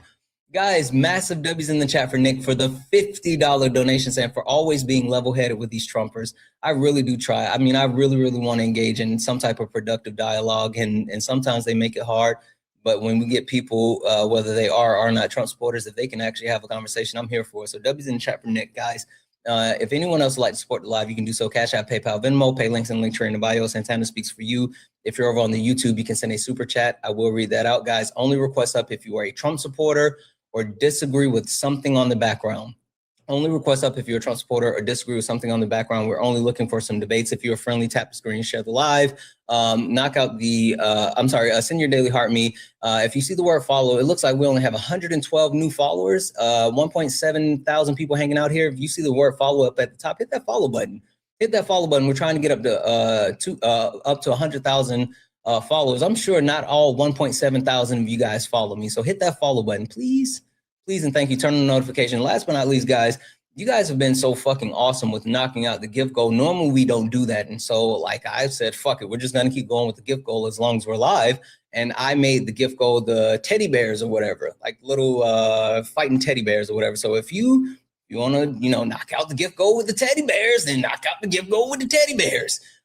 W's in the chat for JoJo. Thank you. All right, D-Lo. Going back to the question I had, like, what do you do when the people that are seeing the things are being silent and not actually trying to get the people out? The easy thing to do, obviously, would be to get rid of them as well. I know it's not the popular answer, because once you get up higher and higher up the ladder, it's a lot easier. It's a lot harder, to get rid of those individuals because of the time, the positions, and because of their context. I get it. I understand it. But that's really the only way to do that without completely getting rid of the entire department. It just, again, to me, I'm having a hard time with that word abolish.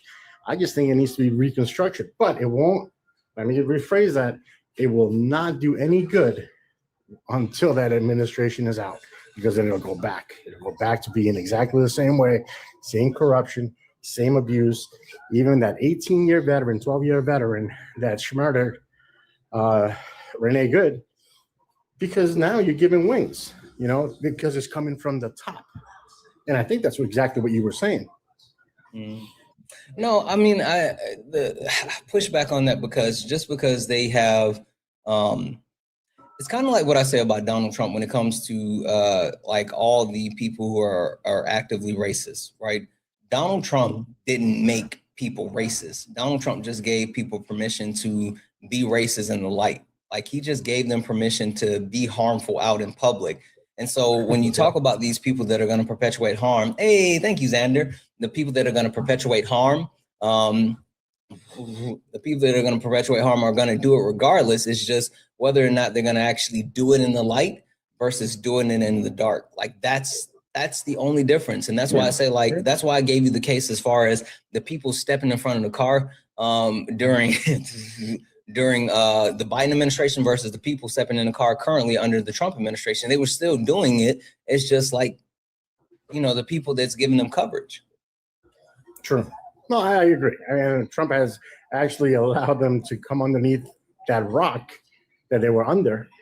So now he's giving them a voice. And not only giving them a voice, now you can work for ICE. That's horrible. And we're not going to get anywhere like that. That I do agree with you. I don't think we're getting anywhere with that. And I think it's going to be a lot more harm to be done if that's not under control. But listen, I won't take up any more of your time. I know that we've gone a little bit over the time, but I do appreciate you, Santana. Thank you so much, man. Yeah, listen, thank you for coming up and having this conversation with me and pushing the limits of the thought process with it, especially from your perspective. I appreciate you engaging in a good faith conversation. Thank you, Santana. Have a great day, bud. All right, you as well. All right. Guys, W's in the chat for Lisa. Holy fuck, Lisa. Guys, W's in the chat for Lisa. Lisa sent a $40 donation. Lisa sent a $40 donation, said, for calling out the BS and having these conversations. Lisa, listen, it is not always easy. It's not always healthy for me, but it's always necessary. So Lisa, thank you so much for your kindness, your love and support. It means the world to me. And I'm just happy that you see me and that you're here. W's in the chat for Lisa, guys. If anyone else like to support the live, you can do so. Cash App, PayPal, Venmo, pay links and Linktree in the bio. If you're over on YouTube, you can send a super chat and I will read that out. Only request up if you're a Trump supporter or you disagree with something on the background. We are only looking for some debates. Only request up if you're a Trump supporter or you disagree with anything on the background. We are only looking for some debates. W's in chat for Hector. What up, Hector? Hey, ready? Fucking fire jets. Let's do. Steph, are you someone that disagrees with something on the background or a Trump supporter? Oh, Steph hasn't loaded. I don't know if Steph is gonna load.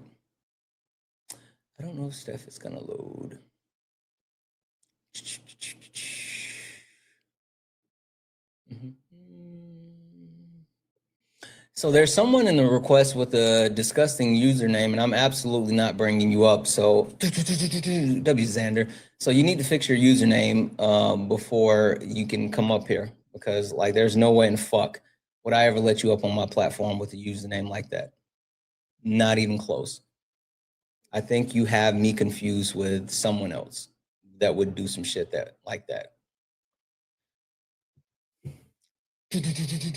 Thank you, Jess. Hi, Mark. Are you a Trump supporter or disagree with something on the background? Hi, Mark. Are you a Trump supporter or disagree with something on the background? Okay, I'll go ahead and drop you down.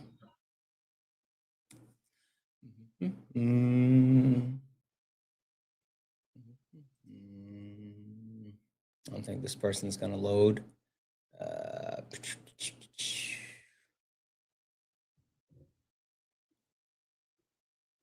Hello. Hi, user. Are you a Trump supporter or disagree with something on the background? Yeah, I disagree with the background, but I'm just wondering, what was the issue with my other profile? If you know, you know. I don't want to say the username. I'm willing to debate you. I just didn't want to have that up here. So you're good to stay up if you want to engage in debate, even if you want to talk about that topic. We can't have that up here. You get what I'm saying? That's ridiculous. Okay. Do you want to engage in the debate? Yeah. So what's crazy about saying all illegal people should be deported? Yeah.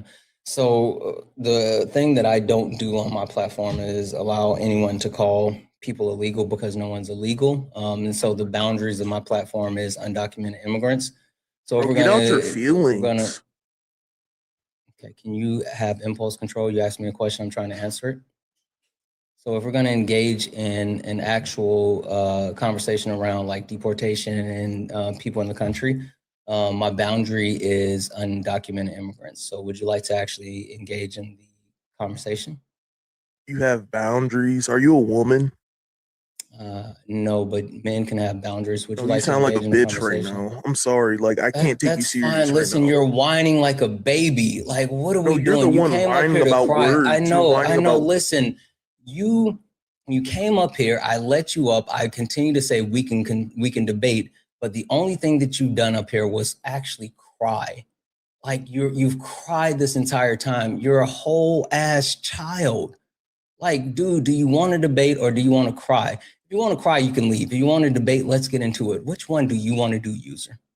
Yes, I'll use your safe words while we debate. That's fine. All right, perfect. So I'm assuming that you want to address the Abolish ICE. I would actually love to get into the patriarchy one with you, but I doubt that you can actually do that. But well, the patriarchy where can never be dismantled, so there's no point of even arguing that. It's a waste of time. That's fine. Which point? Women have the monopoly on force, so women can't do anything about it. That's fine. Which point do you want to debate? ICE. Okay. Tell me why you don't think we should abolish ICE. Well, because I think people who are undocumented should be sent to their home countries and stay there. Okay. I don't even agree with legal immigration. Okay. Why don't you agree with legal immigration? Well, I think if we're going to let immigrants in, we need to at least pick the best if we're going to let them in. What's picking the best? What about like the immigrants that we have allowed in on the H-1B1 visas? I mean, are they the best from their countries? Do you know what an H-1B1 visa is? I don't know the specifics. What do you consider the best? The smartest, brightest people from those other countries, not people who have low IQs and won't assimilate to American culture. First and foremost, there's no such thing as American culture. Secondly, like, you know what I don't there like? Is. There's not. That's fine. But let me finish my sentence. You know what I don't like? I don't like people that like dance around the things that they want to say instead of saying things with their chest. I would have so much more respect for you if you actually just said the thing than actually pretending like you using like code and dog whistles and all this other stuff. Just say the thing. I really don't give a shit about you. Like, just say the thing. You don't have to sit here and say low IQ or the best or da da da. You don't give a shit about the best because you don't even know what the H-1B1 visa is. If you cared, then you would know what that is. So again, just say the thing. What do you think I'm trying to say? Say what you want to say because you clearly don't know what it takes to be the quote unquote best. I don't think we should let low IQ people from third world countries into the US. What do you mean low IQ? Well, I would say anything under 75 would be legally mental retardation. So okay, and so then you're just gonna slur because you are even more of a disgusting piece of shit.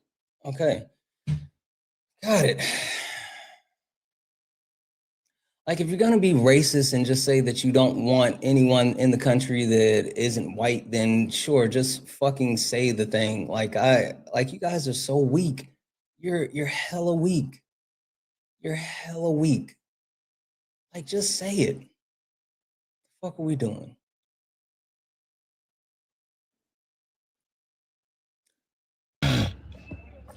Frank, are you a Trump supporter? Holy echo. I'm gonna mute you because there's a massive echo. I don't know if it's an echo or if you're listening on another device. Frank, if you could try swiping up for me for a second and then coming back in. If you have on like Bluetooth, then disconnect the Bluetooth and then try to disconnect. While Frank does that, W's in chat for Junior for the $1 donation. According to his definition, he will not be allowed to enter the country. He's fucking stupid. He was. And again, if they actually cared about like the things they were saying, they would know what the H-1B1 visa was. W's in chat for MAGA cries for the $2 donation saying user is so fragile. Yeah, he came up here just to cry. Literally. W's in the chat for VB, who became a late night tuber. Guys, if you're over on YouTube, become a member, right? You get access to the Discord. You get access to like a bunch of really cool stuff, stickers, notes, all this other stuff. Check it out. W's in the chat for Amanda for the $7 donation saying this guy is the mascot for every doofus. I don't know where you find the patience, Santana. Love you. I created through quiet rage. W's in the chat for cousin Jesse for the $1 donation saying, just realized in my last message said stay in instead of saying day in. I knew what you were saying. I got a cousin Jesse, we locked in. And holy fuck, guys. Holy fuck. W's in the chat for Nick for another $50 donation. Said this guy's a clown, fuck ICE. Yes, fuck ICE. Holy shit, Nick, you are amazing and going the fuck off. Guys, massive, massive, massive W's in the chat for Nick. Keep it going. Holy shit. Thank you so much, Nick. Guys, if anyone else would like to support the live, you can do so. Cash App, PayPal, Venmo. Pay links in the link tree in the bio. Santana Speaks for You. Santana Speaks for You is the best way to support the live. If you're over on YouTube, you can send a super chat and I will read that out. What the fuck is happening here? Why does it look like this? This is weird. This is weird. Why is it showing like that? Hold on. That's weird. For some reason, the box is looking. Be patient with me just for a second. If you're a Trump supporter or disagree with anything on the background, get in the box. We're only looking for some debates. If you are a Trump supporter or disagree with anything on the background, we're only looking for some debates. If you are a friendly, tap the screen, share the live. Okay, I think that fixed it, whatever. It was showing multiples. Hi, Sin. Are you a Trump supporter or disagree with anything on the background? How's your day going? Pretty good. Excellent. I don't think Sin meant to come up. I don't think Sin meant to be here. W's in chat for Harper for the $5 donation saying the fight isn't over in NYS. The fight isn't over in NYS. You mean New York State? I'm confused what the S is. I'm a little confused what the S is. But W's in the chat for Harper. Thank you so much for the $5 donation. Guys, if anyone else would like to support the live, you can do so. Cash App, PayPal, Venmo. Santana Speaks for You. If you're over on YouTube, you can send a super chat. I will read that out. Guys, hit that follow button. If you look up at the top, you see the word follow. New Year's solution. No, it's not solid. Fucking stop. Fucking solid is always like messing with me. If you see the word follow at the top, you're not following me. Hit that follow button. Turn on notifications so you know when we go live. We only got 128 new followers from this live. Almost 2,000 people hanging out. I know for a fact that 1.8 thousand people aren't all following me. I know you guys aren't following me. Hit that follow button right there. Hit that follow button. Hit that follow button and turn on notifications. Holy shit. What's the conversion on this? I don't know what the original amount was. Holy fuck. W's in the chat for thank you for the cake. Holy fuck. I'm trying to do the conversion on this because I want to give like all the credit. Damn it. I don't know. I'm gonna guess that it's about like 60 or 65 euros, something around there, maybe like 70 euros, something. Holy shit. W's in the chat for Asma, who sent a I'll just say the US amount, $56.54 donation saying, thank you for having these conversations with these ignorant people. We're having the same problems in Europe. Keep up the good work. We're in this together. Sending love and courage from France. Happy belated birthday. Holy fuck. Thank you so much for the massive love from France. You are fucking amazing. That is way too kind, way too generous. And you are absolutely right. We are in this together. I know for a fact that France is going through, Europe as a whole is going through their own issues with the Reform Party. Like we were just having that conversation yesterday. So like, holy shit, holy shit. W's in the chat. Guys, while we wait on anyone that disagrees with anything on the background, a couple of other quick things that I really wanted to talk to you guys about. And this shit is gross. This shit is gross. Not gonna hold you. This shit is about to be super gross. Pessy, are you a Trump supporter or disagree with anything on the background? Pessy, are you a Trump supporter or disagree with anything on the background? Okay, I'm gonna drop you. So guys, You remember I said that like they're saying the quiet part out loud now? They're saying the quiet part out loud. You said, can we talk about the Epstein files? You must have been reading my mind. You guys know who Ted Cruz is, right? We all know who Ted Cruz is, right? Yep. Okay. Cool. This was Ted Cruz yesterday when testifying in, or not testifying, but speaking to the rest of Congress, and it was talking about crimes within cities and what they should do or what we shouldn't do or blah, blah, blah, blah, blah. I'm not going to give any context. I'm just going to play it. This is Ted Cruz. And tragically, this pattern keeps on happening. Now, Senator Booker also said we should have bipartisan agreement. I think that's a great idea. We should have bipartisan agreement. How about we all come together and say, let's stop murders? How about we all come together and say, let's stop rape? How about we all come together and say, let's stop attacking pedophiles? Did you guys hear that last one? Did you guys hear that last one?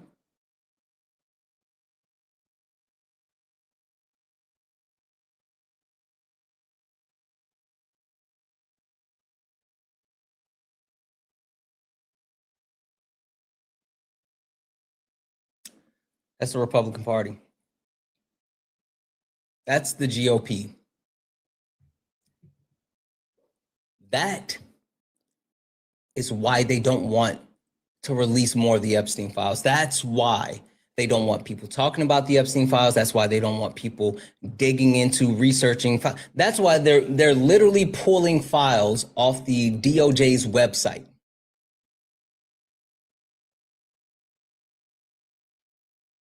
Because they want to protect pedophiles. They don't care about perpetuating harm on children. They don't care about perpetuating harm on others. That's just what they do. That's literally just what they do. Yes, self-preservation. That's who they are. That's what they do.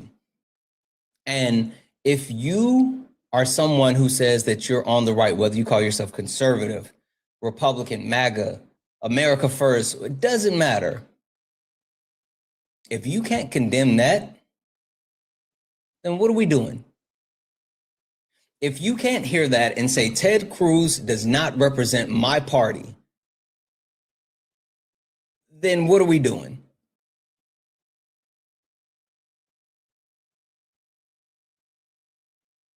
It's wild. Guys, only request up if you are a Trump supporter or disagree with something on the background. We're only looking for some debates. Only request up if you're a Trump supporter or disagree with something on the background. We're only looking for some debates. Mafi Babe, are you a Trump supporter or disagree with something on the background? No, Santana. I just have one question if you'd allow it. I will, but give me 1 second. Rainey, send me a DM. I'll send it to you. Normally I don't because I say respect the boundaries of the live, but I'll go ahead. Yeah, what's your question? What does nationalized elections mean? Oh, yeah. Okay. Good question. I'll drop you down. Thank you so much for that. Thank you, sir. What Donald Trump is talking about when nationalized elections, he wants to be able to control the flow of the elections.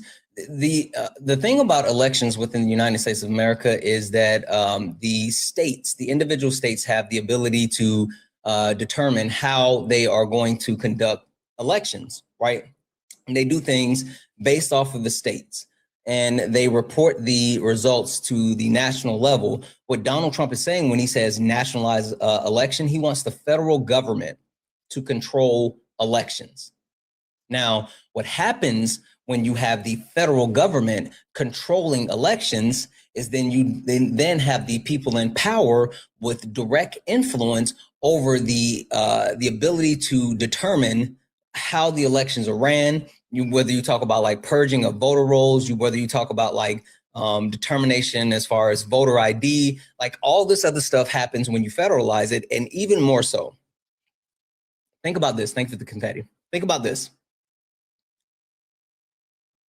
if elections were federalized, if there was national controlled elections in 2020,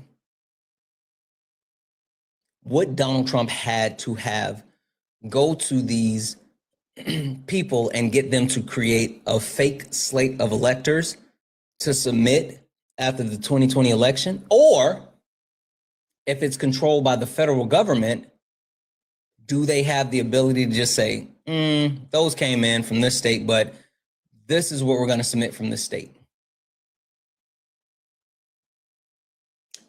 That's the danger. Not only does it step on states' rights and the way that our Constitution is structured when it comes to like the entire process with our democratic republic, but it shifts the power to a federal level, and whoever is in power gets to make the determination as far as what is or is not happening. So that's why that's dangerous. And that's why even people on the right, even people that are Republican, have already pushed back and said, no. I saw someone mention the fact that they would get rid of mail-in voting. Absolutely. Like, so I'm from South Carolina and I live in Washington State. And one of the best things about living in Washington State is the way they go about like voting, right? They mail me my ballot. They mail like packets of information about like the candidates.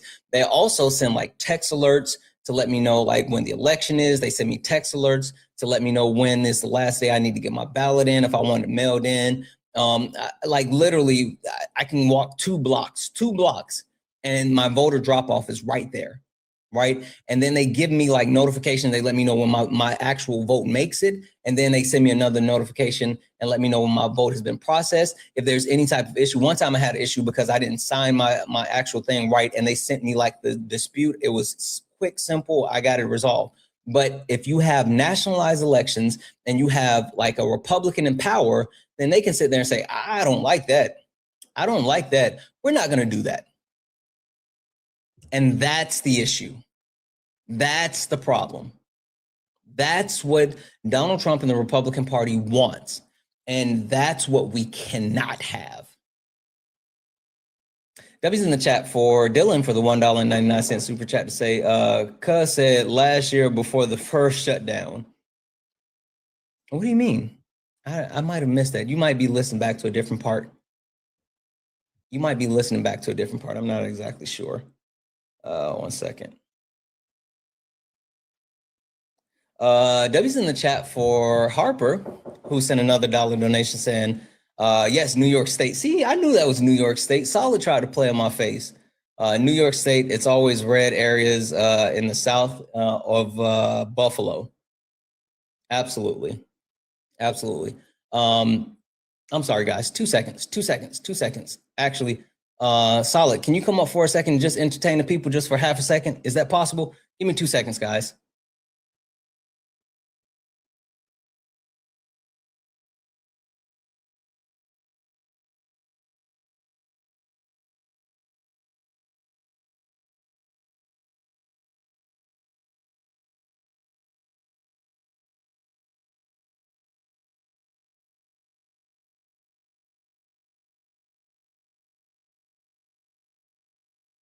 L's in the chat for Solid. He never came up to help out. Absolute L's in the chat for Solid. He didn't come up to help out. Sorry, guys. I had a knock at the door and I had to hurry up and try to grab that. I apologize. Massive L's in the chat for Solid. Make sure Solid sees the L's. As a matter of fact, something that Solid doesn't like, and we're going to do it right here. I want everybody dropping peach emojis and eggplant emojis in the chat for me. Just spam like Solid and then peach emojis and eggplant emojis. So Solid, peach emoji, eggplant emoji. No. Yeah. W's in the chat for Stacy for the $1.99 super chat to say they already tried to stop Oregon from doing mail-in. Yeah, I completely agree and I understand that. W's in the chat for Harper. Yeah, I said $1. I sent the $1 donation saying that's they're trying to stop it in Buffalo. Yep. W's in the chat for Irene for the $3 donation saying today Steve Bannon said ICE was going to surround polling locations, so that's what they're pushing for. Yeah, I played that earlier. They're literally just giving up the game and saying like that's what they're trying to do. So yes, absolutely. W's in the chat for Jessica for the $1 donation saying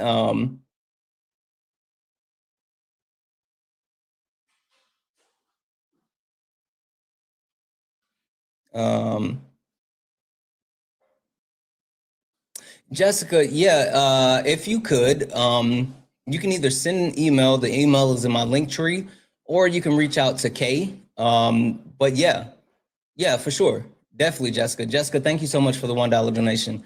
Dylan, thank you so much for the $1.99 donation saying 4 months ago, Ted Cruz said, protect the, yeah, like I just played that sound.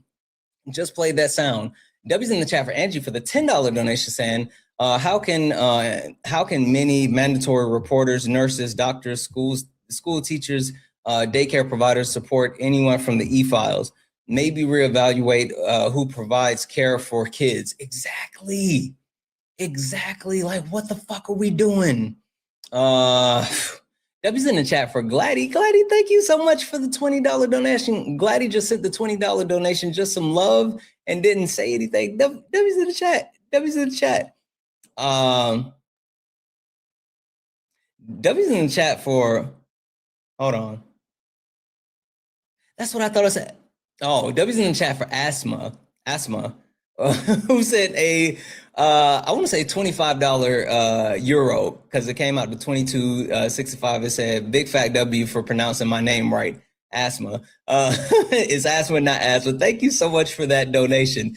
W's in chat for Sandra for the $5 donation. And I like the way Q&A keep us educated. Yeah, listen, I try to fill time because Trump supporters, they are oftentimes cowards. They are oftentimes cowards, and I do think that's important. So before I start my live every single day, I go and I grab like a bunch of things. I look over different art. Like I got a bunch of articles and a bunch of stuff to kind of fill the time that I think is super important, that would hold people's attention and they need to know. And so whenever the cowards are being cowards, I try to make sure I fill the time with this information. W's in the chat for Tis, who sent a $15 donation saying Texas is fucked. School walked out protesting ICE. Man got in his truck and attacked kids. What the fuck? Couple kids arrested and underage drinking, but Abbott condemns kids. Thank you for walking out. The city and county going after attackers, though. That's fucking wild and sick. Holy smokes. Thank you for the 15 and also the information. I'm going to take a look at that. And guys, holy fuck, Nick. Holy shit, guys. Massive fucking W's in the chat for Nick for another $50 donation. Nick said, because fuck Ted Cruz. Yes, because fuck Ted Cruz. God, Nick, guys, W's in the chat for Nick. Holy shit. You are crazy, Nick. That is wild. It's fucking wild. W's in the chat for Nick. Holy shit, guys. Holy fuck. Wow. If anyone else would like to support the live, you can do so. Cash App, PayPal, Venmo. Pay links in the link tree in the bio. Santana Speaks For You is the best way to support the live. If you're over on YouTube, you can send a super chat. I will read that out. Only request up if you are a Trump supporter or disagree with something on the background. We're only looking for some debates. Only request up if you're a Trump supporter or disagree with something on the background. We're only looking for some debates. If you're friendly, tap the screen, share the live. Let's get the likes up to 500,000 likes. Let's get the likes up. Sorry, Mr. Do you guys want to hear the Ted Cruz sound one more time then? Because someone said they missed it. Do you guys want to hear the Ted Cruz sound one more time before I go on to the next thing that I was going to tell you guys about?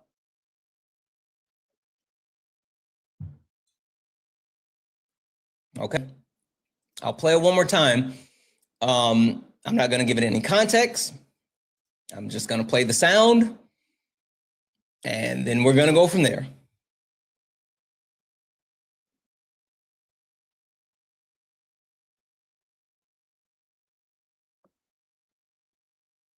This pattern, and tragically, this pattern keeps on happening. Now, Senator Booker also said we should have bipartisan agreement. I think that's a great idea. We should have bipartisan agreement. How about we all come together and say, let's stop murders? How about we all come together and say, let's stop rape? How about we all come together and say, let's stop attacking pedophiles? I do not think that tragic. Yeah. Yeah. Athena, you said, who said? Ted Cruz. Ted Cruz is the one that said that. Yes. Yes. Ted Cruz. Ted Cruz.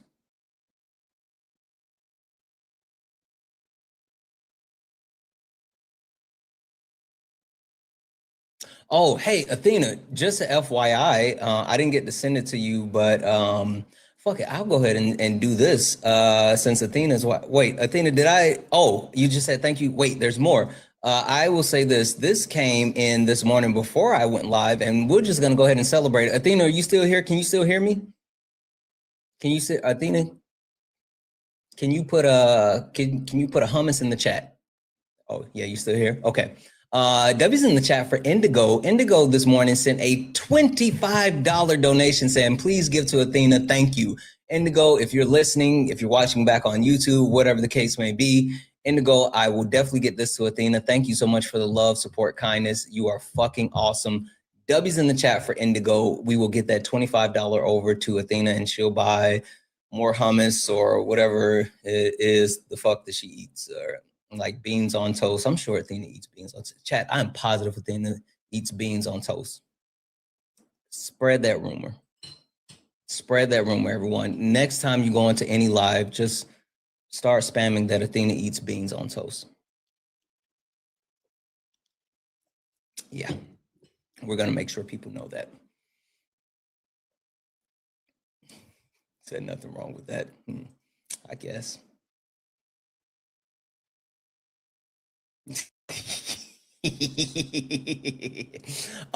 One other thing that I wanted to cover with you guys, this came from the New York Times, right? And the New York Times, so if you guys know, there was a doctor that was, there was a protester that was actually arrested from everything that happened at the church with like ICE and, you know, they got Don Lemon and all this other stuff. And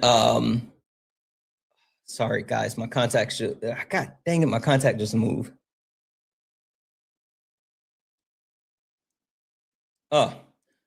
Oh my gosh, my contact moved. Sorry guys.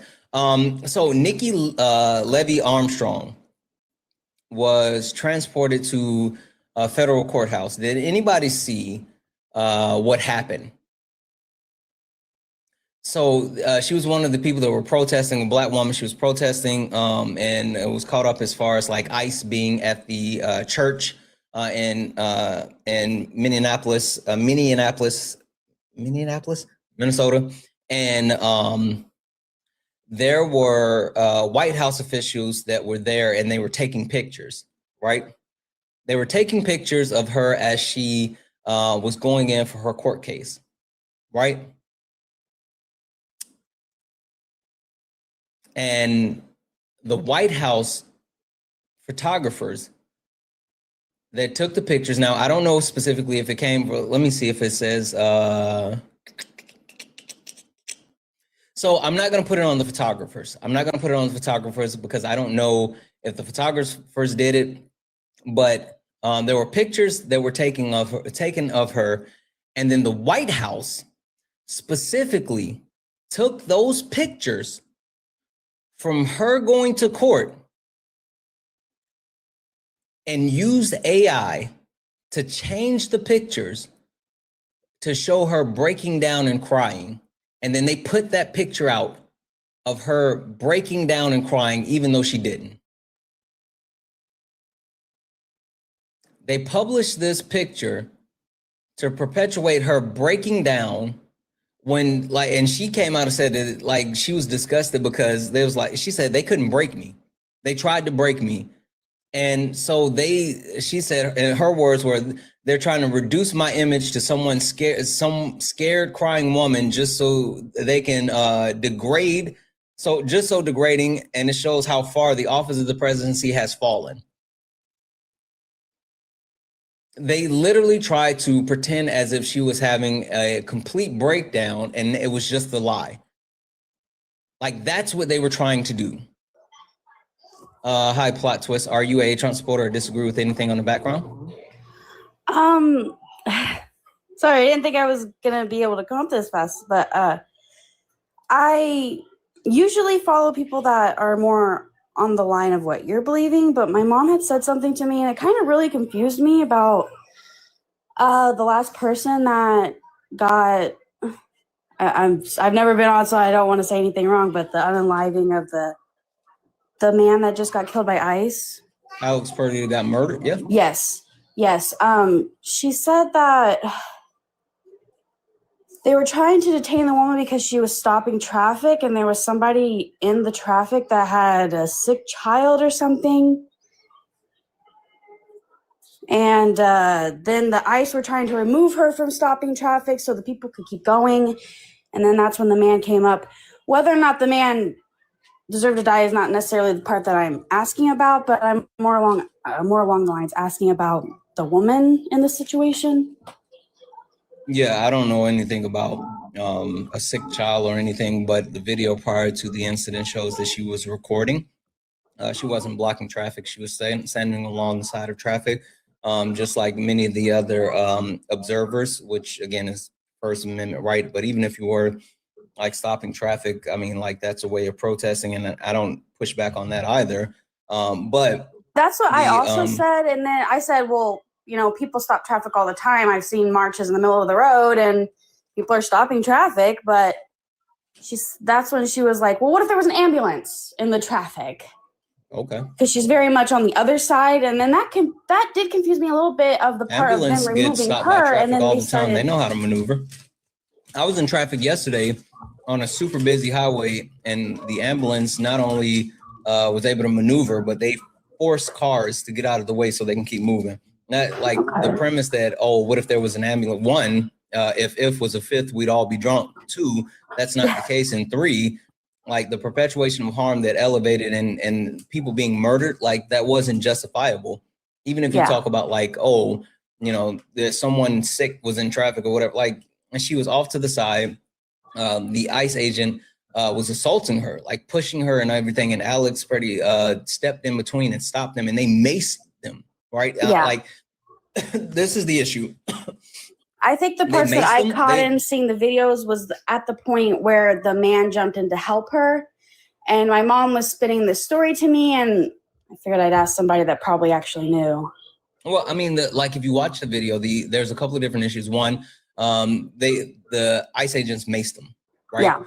So they maced them after pushing them down, and then with Alex Purdy specifically, they dogpiled him. Multiple.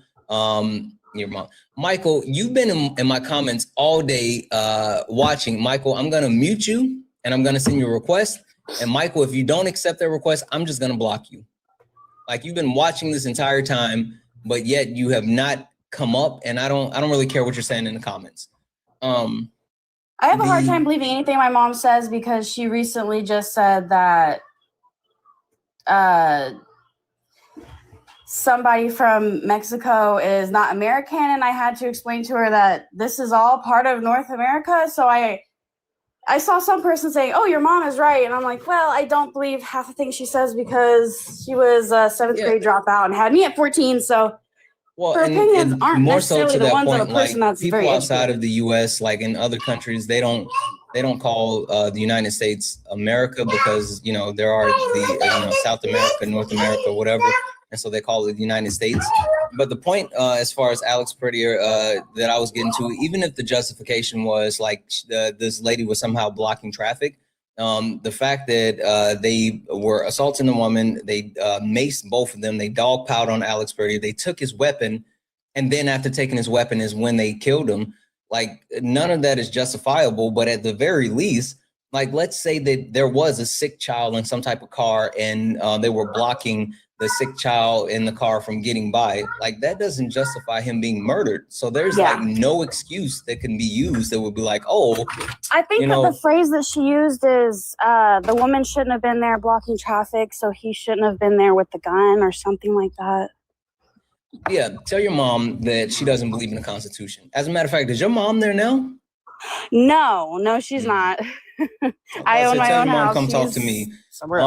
Like the issue is people that are sitting here and like trying to find justification in this, they're literally saying they don't believe in the Constitution, right? Because the First Amendment protects our ability to actually protest, right? And then the Second Amendment protects our ability to have firearms, right? And he was a legal firearm owner.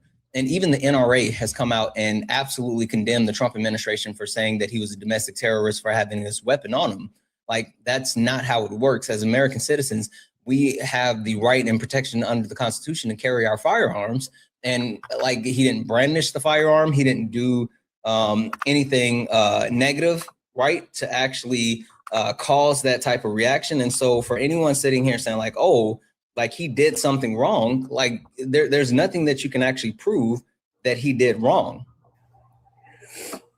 I definitely brought up some of the things, crazy things that she's done in her past that I was like, well, what if one person one police officer decided that's dangerous enough for you to get shot? And she said, I would never have a gun. I would never be at a protest. And I was like, okay, well, there's that. But see, the crazy thing is like that's her right.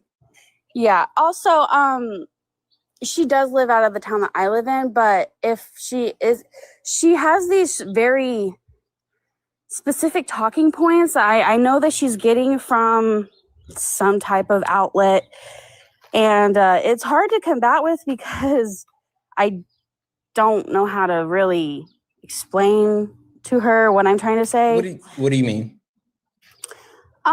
She says, one thing that she said too is they're trying to stop the murderers and rapists from being in the country. And then she said, I've seen interviews with all these rapists that they've arrested, and all of them say, where's she seeing these interviews? I don't know. And she said all of them say she is in her late 40s. Late 40s? Yeah, I'm almost 30. She had me at 14, so I'm thinking the math is right. She's in her late 40s. And she's propagandized like that in her late 40s? And she used to not always be like that. She really didn't always be like that. She was really accepting for, gay people and stuff like that. Now she's just really disgusted by it all. But she said, the one thing she said is, in every interview I've seen, they all say, I raped or I murdered because I couldn't fit into the United States society. I couldn't conform into their society or something like that. That's what I thought, and then I can't. Your mom is watching stuff on Facebook or YouTube or something, and it's Facebook. It's Facebook. Like literally, Facebook not only relaxed their overall requirements for misinformation, but they removed like community notes and all this other stuff.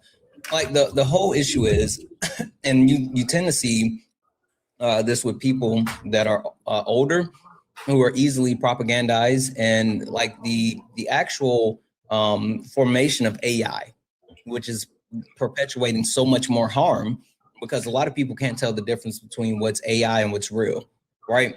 And you talk about that, and then you talk about the fact that certain people are prone to acceptance. Those CT videos of people, the AI CT videos get her every time. She'll send them to me. See, this is why you keep your door locked, people breaking in. So yeah, she gets. Yeah, I mean, like the whole thing that I'm sitting here trying to get across, and like, I mean, honestly, it's going to be your responsibility to try to break her out of this. Yeah. But like, people are prone to actually believing like all these harmful things, especially when they're not someone that actually digs and tries to verify it, right? A lot of things can be misleading, and even if like, not even talking about AI, right? Even if you talk about like headlines, there's this term called headline hoochie, right? And all that means is you see a headline and you just accept the headline because you see it.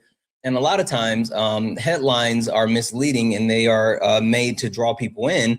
But if you actually dig a little further and you get into the context of what's being said, then they say something completely different. And so when people are more willing to actually just accept, the surface level and not try to figure things out, then they're going to be prone to leaning into misinformation and disinformation. Okay. Yeah, if she comes over, I see her on, I'll definitely join again. So maybe you can talk to her. But I gotta get off. Absolutely. Absolutely. All right. Thank you. Thank you. W's in chat for Dylan for the $4.99 super chat to say, no MAGA person cares about the Constitution if they keep saying Trump 2028. Exactly. There's so many contradictions towards anyone who says that they actually care about the Constitution while supporting Donald Trump. Guys, if anyone else would like to support the live, you can do so. Cash App, PayPal, Venmo, pay links and links are in the bio. Santana speaks for you. If you're over on YouTube, you can send a super chat. I will read that out. JJ, are you a Trump supporter or disagree with anything on the background? JJ, are you a Trump supporter or disagree with anything on the background? Oh, I'm sorry. I didn't mean to come in. No worries. I'll drop you down. Guys, only request up if you are a Trump supporter or disagree with anything on the background. We are only looking for some debates. User, are you a Trump supporter or disagree with anything on the background? User, 710-6421-544. Are you a Trump supporter or disagree with anything on the background? I didn't request. I'm in. Okay, no worries. I'll drop you down. Thank you. Guys, in a little bit of breaking news, if you have not seen this, this just happened. Apparently, the man that was convicted of trying to assassinate Donald Trump, Ryan Loth, he was just sentenced to life in prison. Literally. Man convicted of trying to assassinate Trump gets life in sentence. Life sentence, not life in sentence, life sentence. He was the one that was plotting to kill Trump at his golf course in 2024 prior to the election. 59-year-old Ryan W. Roth. He was a building contractor from North Carolina. He was sentenced in Fort Pierce, Florida. 12-member jury convicted him in September. And oh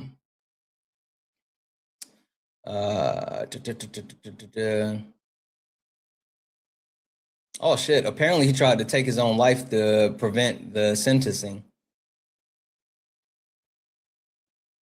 But he was just sentenced to life in jail. So yeah, that literally just came out. Just came out.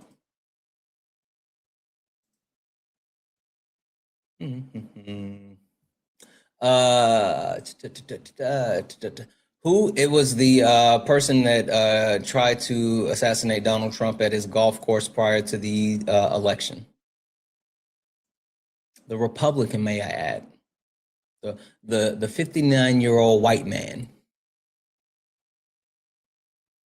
The 59-year-old white man Republican that tried to assassinate Trump. So I love to bring that up when people say they tried to kill Trump. You mean you guys did? You mean you? Am I mad? Am I mad about what? Aunt Diggs, am I mad about what? I'm gonna mute you. Come up here and tell me, what do you mean? Am I mad about what? I'm confused. Send your request. Come talk to me, bub. And also, do I seem mad? If I seem mad, I'm sorry. I'm not trying to perpetuate any or act as if I'm angry. I'm not angry. I'm not angry. I don't know who this Cupid Stunt 6 is, but you come here every single day and you request up, and I have not let you up because like your profile picture is a fucking no. You know what I don't understand, right? People who like, I understand people platform just about any and everybody because they're looking for opposition, right? That people platform just about the worst of the worst because they're looking for opposition and they don't want to sit and like talk to their chat or whatever the case may be. And while I may understand that, I do. I understand like how tough it is just to sit here and wait for someone to have the testicular fortitude to get in the box. While I understand that, I will never just platform someone that I know is harmful. And when I say someone that I know is harmful, I don't mean just like the people that continue to go around like TikTok and perpetuate all this harm. Like there's this fucking Nazi Fauci, or whatever the fuck his name is. Like I would never let him back on my platform. I don't care like what the fuck is happening. So he wouldn't be able to get back up here. RC has never been able to get on my platform, like ever. And then like the guy earlier who actually had the name, calling undocumented immigrants, a dehumanizing term, like I would never let him up here. And then like also this person who has this picture, like I don't understand why you think I would let you up here with the profile picture you have. Like I don't care how many or how long I have to go without quote unquote opposition or whatever. I'm not gonna let up anyone who's perpetuating harm. Like, why the fuck would I do that? Hi, are you a Trump supporter or disagree with something on the background? Aziz, are you a Trump supporter or disagree with something in the background?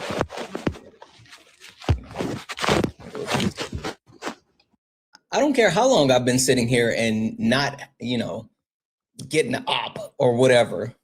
Like, why would I, like, there's 2,000 people hanging out here, like another 500 over on YouTube and Twitch and everything. Like, why would I perpetuate harm on people who are, part of my community, who's entrusted me with, being like a good steward of their time, their energy, their resources? Like, that's fucking insane. W's in chat for Priscilla for the $1 donation saying, for the Patriot. I am a Patriot. W's in chat for Jody for the $5 donation saying, thank you for all that you do here almost every day. I really appreciate your talk on the protest the other day. It was explained so clearly. Love your calm demeanor and the way you always explain topics. You take them to the easiest digit. Keep doing what you do, boo. Absolutely. Thank you so much. W's in the chat for Jody. Someone told me that I speak in like lowercase cursive or whatever. I don't know. I've always prided myself on being able to speak with anybody on any level. I think that's like a big thing, being able to communicate with people, because no matter how good your message is, if you talk over people's heads, then like it's not going to be effective. So you can be the smartest person. What up, Gucci? Smartest person in the world. But if you can't actually clearly communicate whatever message you're trying to get across, then it's ineffective. No matter how correct you may be, if people can't hear you because you aren't speaking their language, then like it doesn't matter, period. But anyway, W's in the chat, guys. If anyone else likes to support the live, you can do so. Cash App, PayPal, Venmo. Pay links in the link tree in the bio. Santana speaks for you. If you're over on YouTube, you can send a super chat. I will read that out. Also, guys, keep tapping the screen. Let's get the likes up to 600,000 likes. Marcus, are you a Trump supporter or disagree with something on the background? Israel 9/11. Israel.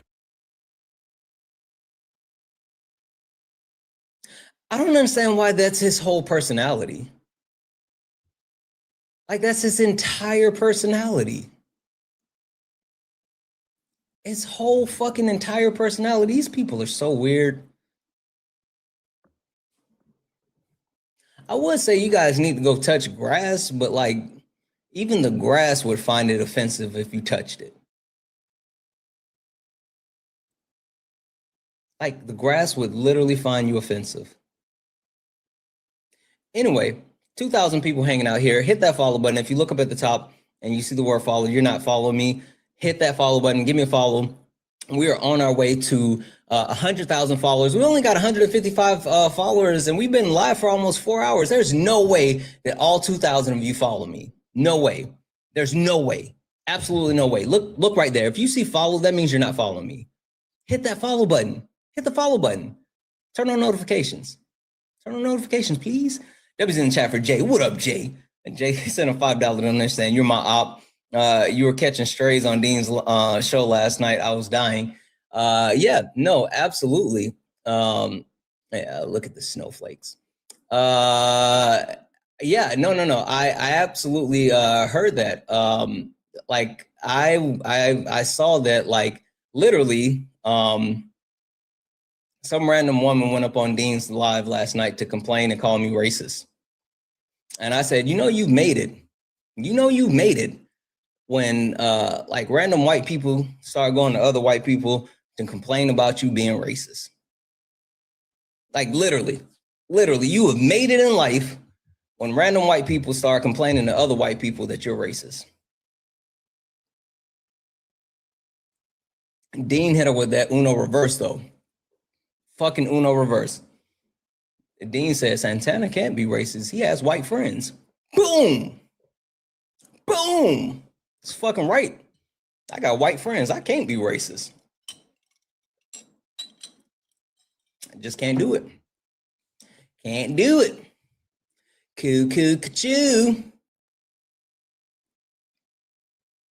All right, guys. This is what I'm thinking. Let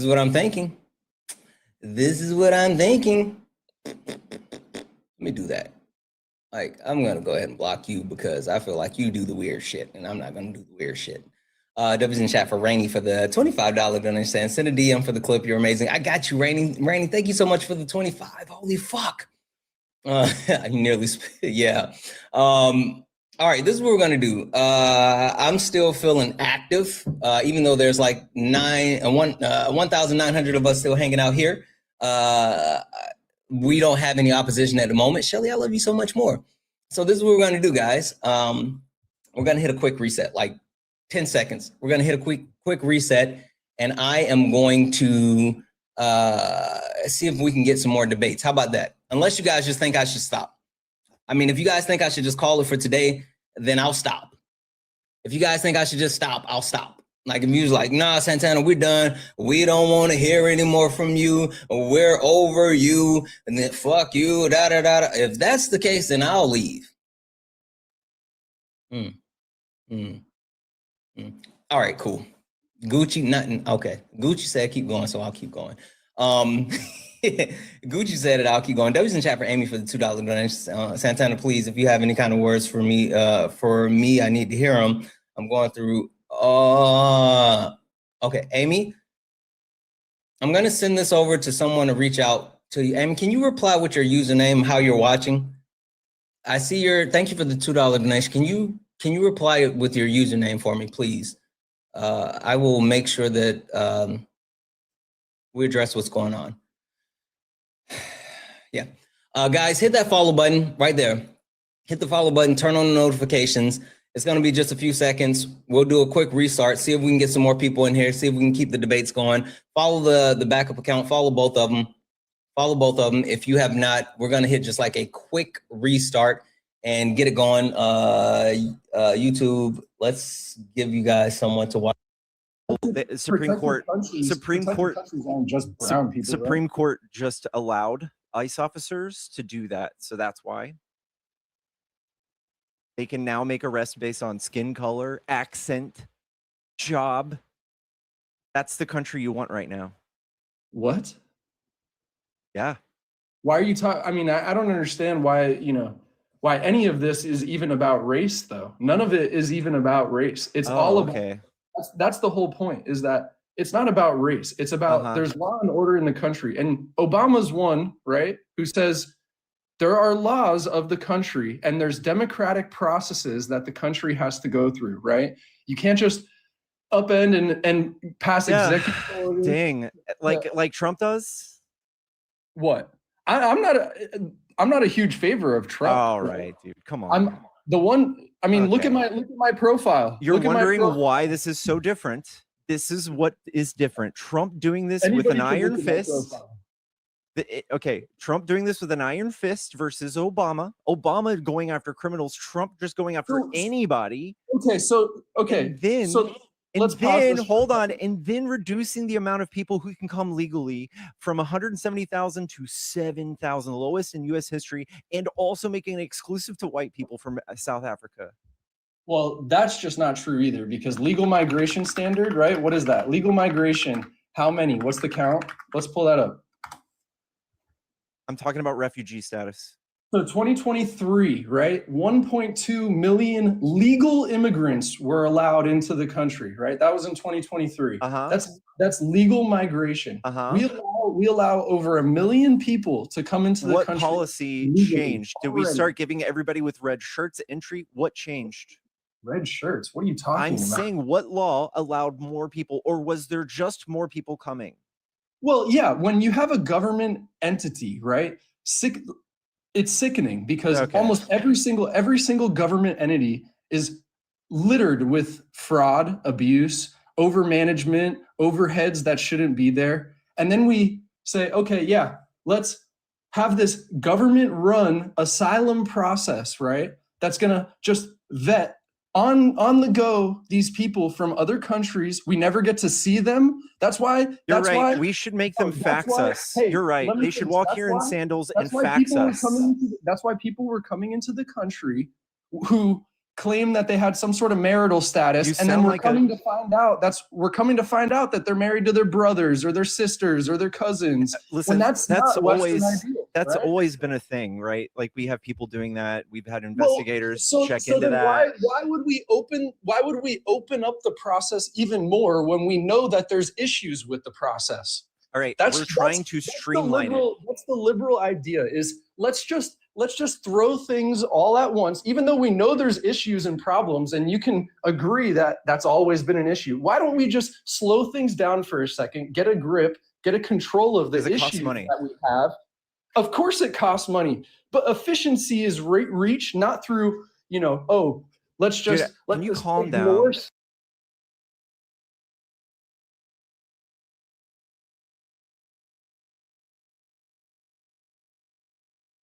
Wanna step in the flame? This ain't a debate. This a mind game. Facts type lies get left in chain. One wrong word get slapped out your name. This ain't TikTok T. This is Warzone talk. No script, no filter, no safe walk. Bring stats to get scrambled like a glitch. I got fire in my mouth like I came from the pit. Hey, step in if you dare. Truth hit hard like a punch in the air. Ain't no rules, no plan, no script. One wrong move, get cooked real quick. No cap, no shield. Better know your stuff or you get revealed. Hey, step in, don't you wanna? Sparring with Santana. I don't care what you claim on your background. No. Facts only if not get clapped. Yes. Down. Whether you're left or right, or you don't even vote. If your logic is weak, I'll sink ya. You talk slick, but you ain't got source. Nope. Just vibes, that ain't power, that's force. I'm the test, the trap, the trip, the call. Hey. You slip once, I'm snatching it all. Boom. Step in if you dare. You dare. Hit hard like a punch in the air. Punch in the air. Ain't no rules, no plan, no script. Yeah. One wrong move, get cooked real quick. No cap, no shield. No. Better know your stuff or you get revealed. Step in, don't you wanna? You wanna sparring with Santana. Step in if you dare. You care. Hit hard like a punch in the air. Ain't no rules, no plan, no script. Yeah. One wrong move, get cooked real quick. No cap, no shield. Better know your stuff or you get revealed. Step in, don't you wanna? You wanna sparring with Santana. Yeah, this ain't a safe place. It is not. This is flame. It absolutely is. Don't you wanna sparring with Santana?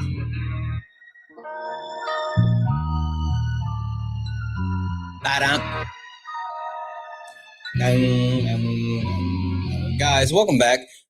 This is Sparring with Santana. One-on-one debates with Trump supporters or anyone that disagrees with anything on the background. I am Santana. So if you are a Trump supporter or you disagree with anything on the background, get in the box because we're only looking for some debates. But if you are not a Trump supporter, you do not disagree with anything on the background, keep tapping the screen. Tap the screen. Let's get the likes up to 50,000 likes. Also share the live, repost the live, knock out the daily giveaway, send your daily heart me, all of those wonderful things.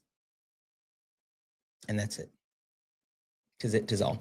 Only request up if you are a Trump supporter or disagree with anything on the background. We are only looking for some debates. We figured it out. We got it.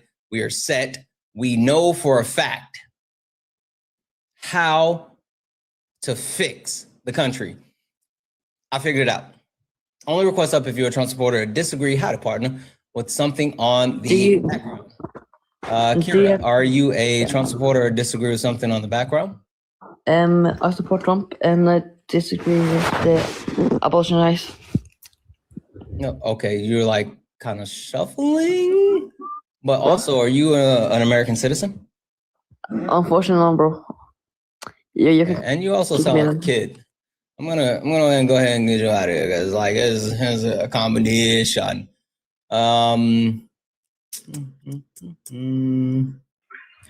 Hi, are you a Trump supporter or disagree with something on the background? Oh, thank you, brother. I am dancer. Big screen say. Yeah, no. No. Thank you. We don't do that. Guys, only request up if you're a Trump supporter or disagree with something on the background. We're only looking for some debates. Like, seriously, guys, please respect the boundaries of the live. Also, again, only request up if you're if you're a U.S. citizen. Like, we are only looking for some debates. I appreciate each and every person. Like, I don't know what we're doing, but we are looking for some debates. And again, I think this is super important because I figured out how to fix the country. I figured it out. I got it. The way that we fix the country is by dismantling the patriarchy. We need to abolish ICE. We need to lock up the GOP. We need to eat the rich. And we need to give reparations to non-white people. I'm kind of surprised that no one has come for the reparations for non-white people today. I guess they just accepted that, which, like, kudos. Like, I think it's important that you guys understand, like, that's something that has to happen, right? So there's that. But, like, yeah. I'm back.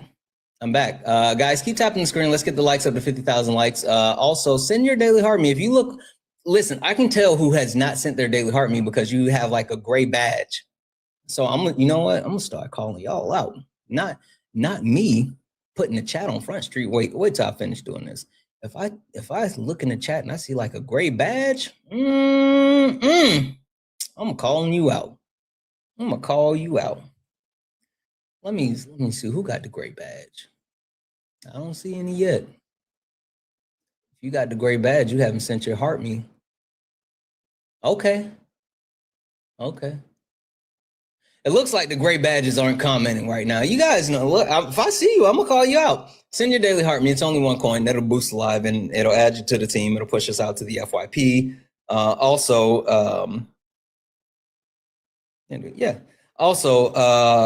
Again, guys, only request up it. Wait, call you out. Yep, Caroline, right there. Boom, Caroline. You haven't sent your daily heart me. Come on, it's only 1 coin. Hi, are you a Trump supporter or disagree with something on the background? I'm not, but the other day you said, I said lame in the chat, and I was just curious as to LAME, how that is ableist is all. Yeah, it's a derogatory. It's a derogatory ableist term, speaking to the people who have inability as far as like physical ability to walk and things along those lines. It's something that's been identified by people within the community that have disabilities.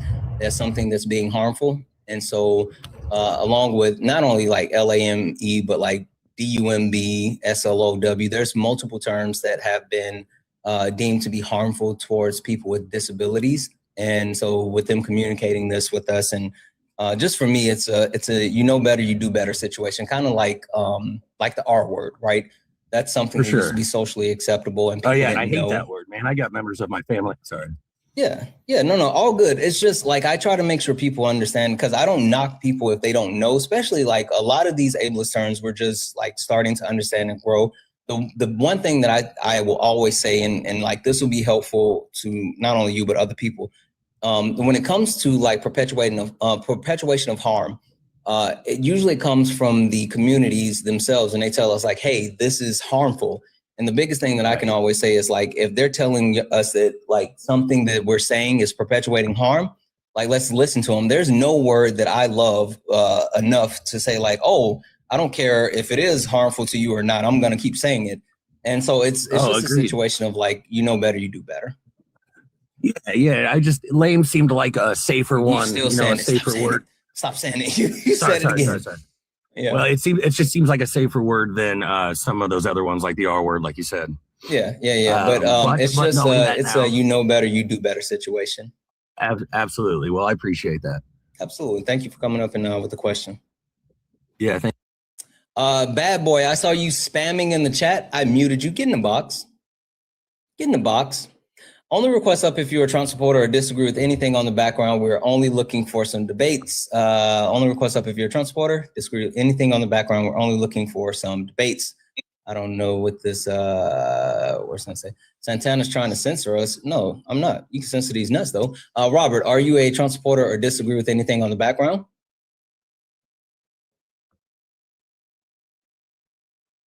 Okay, I'm going to say no, so I'm going to go ahead and drop you. Gonna say no, so I'm gonna go ahead and drop you. W's in the chat for Jared. What up, Jared? Who sent $1.09? You can't come up. You can't come after me for my badge. I'm important. I'm too important. You are too important. W's in the chat for Jared. Jared's in one of our new mods. We got a bunch of new mods, and fucking W's in the chat for the new mods. You guys are fucking awesome. Jared is one of our new mods. He's always been like a great member within our community, but now he has the power. So y'all better watch it, because Jared don't play that shit. Boom.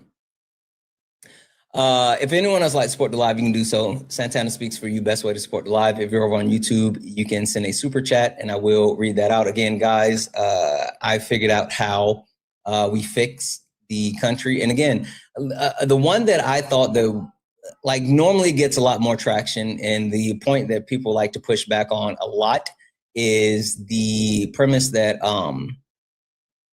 non-white reparations is not a thing. And they don't want to do that.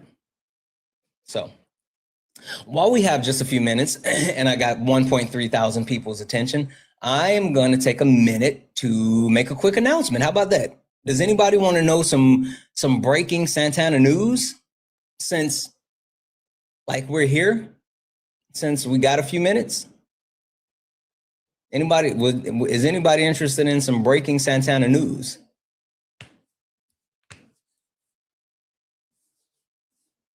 Okay.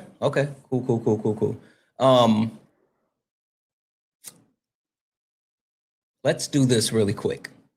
Does anybody know what this is? Yeah, this ain't your regular panel. Nah, we speak the truth. Late nights with Santana and Mama Jones watching. Better keep it clean. Let's go. Late nights, truth in the convo. Everybody get a seat at the table. From the block to the books, we mindful. No screaming, just dreams in the Bible. One mic, one voice, we build bridges from the heart of the hood to the world's big issues. Politics, pain, different cultures. But the real ones listen before they rebuttal. Late nights with Santana. Yeah. Late Nights with Santana. If anyone doesn't know, Late Nights with Santana is the panel discussion that I do. It is the opportunity for friendlies to come up and join the conversation. So if you're someone that's not in opposition, I host a panel discussion where I bring people up and we go through different topics. Some of my favorite topics has been breaking down intersectionality. We went through multiple layers of intersectionality. Prior to the election, we talked about how the Trump administration was going to actively be harmful to different marginalized communities. We've done a lot of different topics, and a lot of people have been saying, Santana, when is Late Nights coming back? When is Late Nights coming back? When is Late Nights coming back? February 15th. February 15th. It's official. We're set. We have everything that we need. Late Nights with Santana will be back on February the 15th. We are shifting to Sunday, Monday, Tuesday, Wednesday, 4 nights of Late Nights with Santana. So if you have been missing your opportunity to join the panel discussion, if you're someone that wants to be more involved in TikTok lives outside of just being in the comments, that's your chance. Late Nights with Santana is your chance. It's on its way back. No, Noah, no communist propaganda, none. Late Nights with Santana will be back starting February the 15th. And someone just said the time. The time will be 10 p.m. Eastern, 7 p.m. Pacific. It's going to be on all the platforms. If you want to join the conversation, you have to be on TikTok, but it's going to be on all the platforms. So lock it in. Late Nights with Santana starts on February the 15th.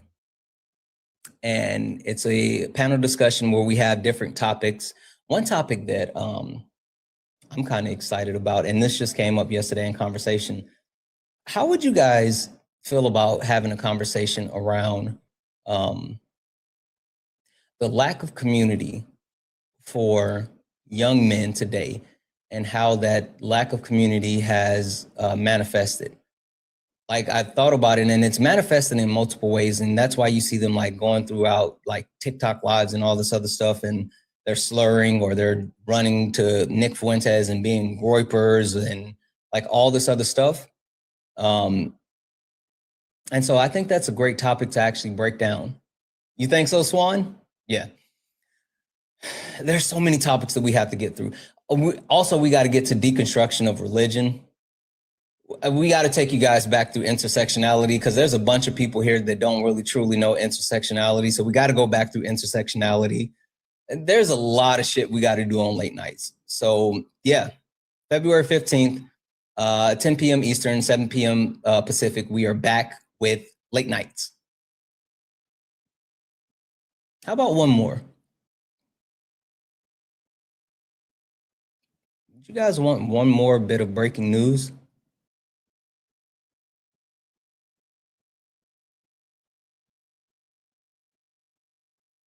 Yes? Thank you for the confetti. Yes?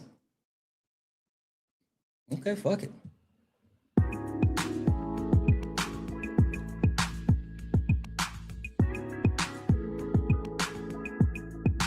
Brunch with my creator, yeah. We're just having some fun. Relax, sharing the moments when the cameras are done. The real you, real love, no filter, no show. See at a table, let the world know. Brunch with my creator, can you see?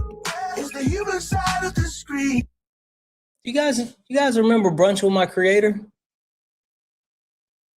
One-on-one conversations with your favorite content creators, a look behind the scene, a sit down interview with some of the people that we enjoy the most on the day-to-day basis, and then, you know, get an opportunity to actually interact with them outside of their normal thing.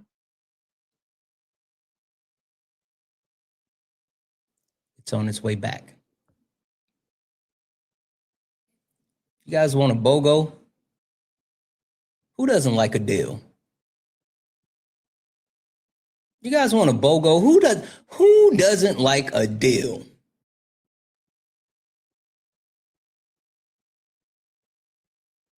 February 15th, Brunch with My Creator is back as well. That's right. February 15th, we will be doing Brunch with My Creator. It will be at 1 p.m. Eastern, 10 a.m. Pacific, Brunch with My Creator. And then later that evening at 10 p.m. Eastern, 7 p.m. Pacific, we will have Late Nights. Both of them, same day, starting. Back at it. Boom! And this last part, I'm not going to give away, but I have something super special for Brunch with My Creator. Something super special for Brunch with My Creator. So, February 15th is going to be a big day for our community, for the platform, for everything that's happening, and we are officially setting it off with a bang. It's the relaunch of Late Nights with Santana. It's the relaunch of Brunch with My Creator, and it's the opportunity for you guys to get something that you normally don't get inside of TikTok. We're not going to be arguing with people all day and da-da-da-da-da. No, Dale, you cannot guess who the guest will be. No, I will not give clues as far as who the guest will be. No. If anyone has not seen Brunch with My Creator and you want to catch up on it, because I've done like some amazing people. I interviewed Athena. I've interviewed Parker. I've interviewed Elizabeth Booker Houston. I've interviewed Brett Cross, Johnny Palmadessa, who else? A shit ton of people. I've had a bunch of really, really great interviews. I've interviewed. We did a Juneteenth brunch with my creator, where it was Adorna, Dan Trail, and SoCal Smitty. One of the best ones I've ever done. So, Jessica Simone. Yep, I've done all of those. So if you're interested and you haven't seen any of the brunch with my creator, go over to the YouTubes. Santana Speaks over on YouTubes, and they are on a playlist. So you can actually check out some of the past brunch with my creators. So again, starting February 15th,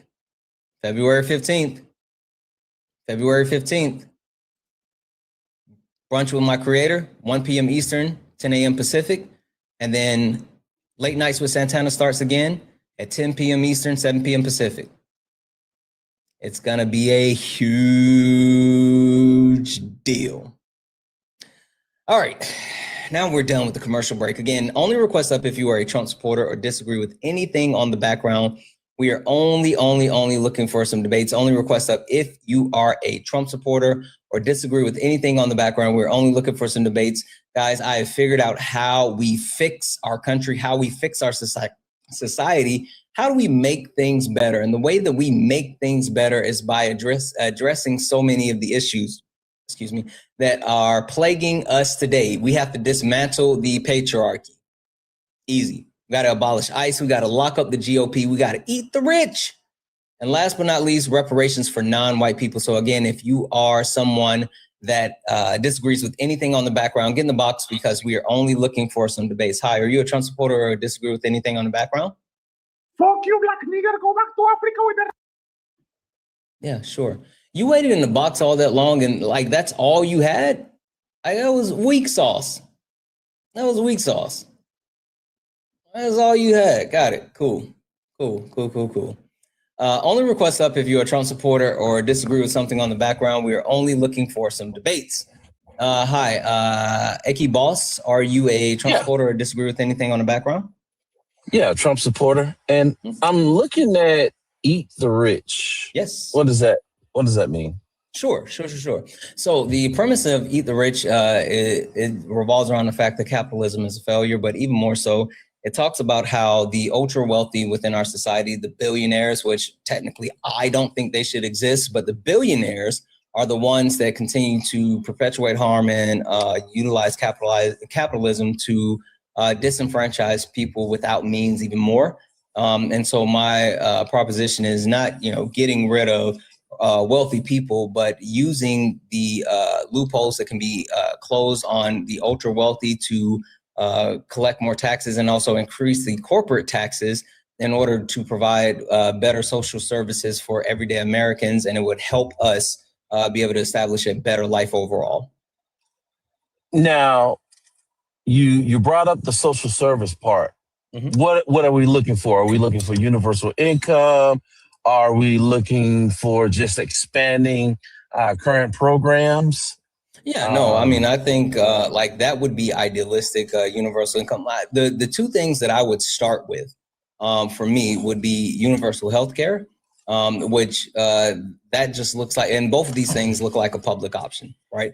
So with universal health care, there's a public option. You can still keep your private health care if you want, but everyone has access to health care and has that coverage. And then the second thing would be free college, which again, that's a public option for state colleges. Of course, you would still have like all the requirements as far as like meeting the academic requirements to being able to get in, going through the application process, blah, blah, blah, blah, blah. The only thing would be is if you are a citizen, if you're a resident of that state and you choose the state option for college, then the financial burden is removed. So those things. Right. So back to the insurance thing. I noticed you said possibly a government funded insurance exchange. No, I said also a public option. A public option. So it wouldn't be any different than what Medicaid and Medicare offers, because if the government is paying, they're going to set a rate that they will pay for particular services, right? Yeah, no, it would be completely different than that. One, everyone would be qualified for it. You wouldn't have to, there wouldn't be like work requirements. There wouldn't be like age requirements, income requirements. Any and every United States citizen would have access to it. And then also there would be basic access that is established, right? Whether it comes to, physicals, having access to see doctors, emergency care specialists, and medication. The only thing that wouldn't be covered would be like cosmetic surgeries or things like that, unless it's medically justified. But then outside of that, it would be, like I said, everyone would get access to it. They would have that ability to do so. But if they wanted to keep their own private insurance, they wouldn't be forced onto public insurance, but everyone would have the ability to do so. Okay, so it'll be coming from the Treasury and almost like what do they call those, health savings accounts? No, nothing like that. Because with Donald Trump and the health savings accounts that they're trying to perpetuate, they are like, they take the money, they put it in the account, and they're like, go find your own health insurance. No, the public option would be the option that's set up through the United States government, and providers for every state, for every city, for every area that would be designated to actually accept that. And they would be paid directly through the government instead of being paid by the individual.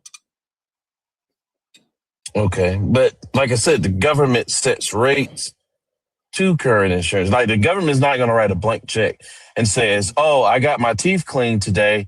I'm the doctor. I'm going to charge you $1 million for cleaning your teeth today." Mm-hmm. There has to be some type of limits, and that's what I said. Medicaid and Medicare does that already. They just have to expand the income requirements because, we're capped. Basically, if you're a working person, middle class and above, you'll never qualify for any government benefits, whether it's Medicaid, Medicare, Social Security, all that stuff. You can't get it because you make too much. But if they expand the requirements, since Medicaid and Medicare are already permanent laws, astound upon that, because like I say, you run into the issue where, okay, the Treasury Department's holding out everybody's tax monies, but the government's not going to write a blank check to a private or a public corporation just for having performing medical services. So that, like I said, we've already got this stuff in place.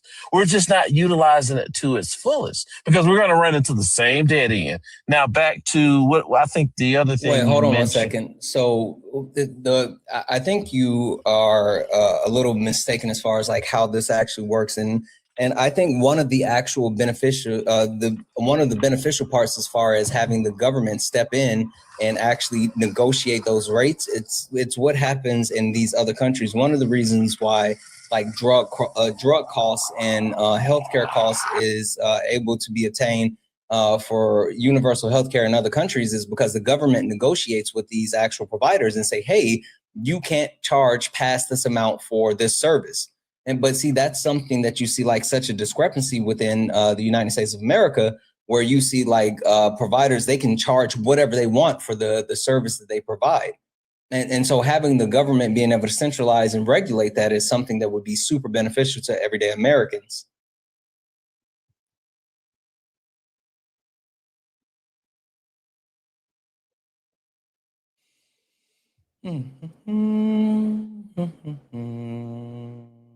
Also, it looks like with the negotiation that the government currently does, they only do negotiation as far as drug prices, not healthcare. So they, with the Inflation Reduction Act, and then they negotiate with maximum fair prices. But like, yeah, you're muted. And now you're out of the app. And now you're gone. Okay. I guess. Only request up if you're a Trump supporter or disagree with anything on the background. We are only looking for some debates. Only request up if you are a Trump supporter or disagree with anything on the background. We're only looking for some debates, guys. If you'd like to support the live, you can do so. Cash App, PayPal, Venmo, pay links in the link tree in the bio. Santana Speaks For You. Santana Speaks For You is the best way to support the live. Everything is accepted. Anything is appreciated. If you're on YouTube, you can send a super chat, and I will read that out. Raising Cane. Fucking love Raising Cane. You better not disappoint me because I fucking love Raising Cane. Are you a Trump supporter or disagree with something on the background? Had that echo there. Sorry, I was watching her clip. What's your favorite thing from Raising Cane's? Oh, the toast. I like the toast and the cane sauce. But what do you usually get? Oh, I usually get the four piece. See, they don't have it where I live, and so I only get it when I travel. But I like the 4-piece with the fries, extra cane sauce, and extra toast. They only have chicken fingers. That's the joke. It's like, oh, I thought you meant which one. Yeah. No, yeah. It's like, how many chicken fingers do you get? No, I'm not really curious. Like, how many chicken fingers you eat each time you go there? Eat 1,000,000. All right. Maybe 4 or 3. It's like, are you a Trump supporter or disagree with anything in the background? Definitely disagree with the non-white reparations. Okay. All right. Would that work? Sure. Why do you disagree with non-white reparations, or would you like to know first what I mean by that? Well, yeah, I guess it would help because, like, on the surface, it'd be like, does that apply to literally everyone who's non-white in the country, even people who just immigrated here? Yeah. Okay. So, what would it be? So, and then usually people jump in and say, I wanted to give you the benefit of the doubt because you got one of my favorite restaurants as your profile picture and name. So, all right. The premise that I'm speaking to when it comes to non-white reparations is based off of the fact that the United States has overwhelmingly did harm to non-white people in multiple ways, including indigenous people. One of the first things that happened with the colonizers when they came to the country is they killed indigenous people, so many so that it cooled the temperature of the earth. And ever since that time frame, as far as taking the land and then building the country, they have never actually made things right with indigenous people. They give them certain tax breaks. They gave them a little bit of land for the reservations, and they've even given some $1,000 stipends, but they've never addressed the sin and the issues and the harm that they've perpetuated on to indigenous people. And so I think they are more than due reparations when it comes tribes have made out really well, though, because I know I was in Florida recently. If you're in the Seminole tribe, you're born into that tribe, you're born a millionaire. That's that's one of those. I mean, you could talk about you could talk about the tax breaks. They own the Hard Rock Casino. That's what I was just about to say. You could talk about the tax breaks. You can talk about casinos and all this other stuff. Just because some of the actual indigenous people have been able to obtain some type of success due to those breaks does not mean that's been overwhelmingly something that's beneficial to all indigenous people. And even more so, the loopholes that people can actually get through in order to, do those types of things. Like, that's a whole nother thing.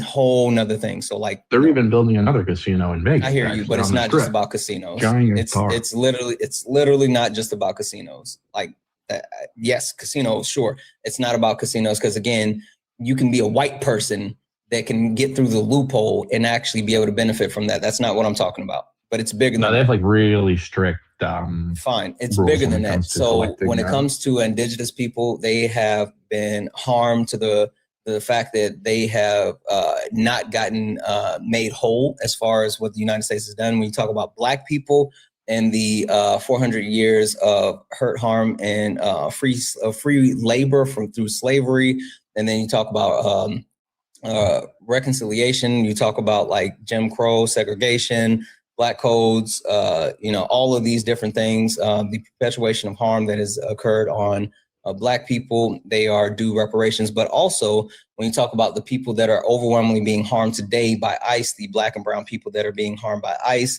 I think that they are due some type of form of reparation. And so for me, the key component of reparation consists of 4 things. And these are all the starters for reparation. These are non-negotiable, and these are the starting points. It's not the whole thing, but just the starting point. Number 1, money.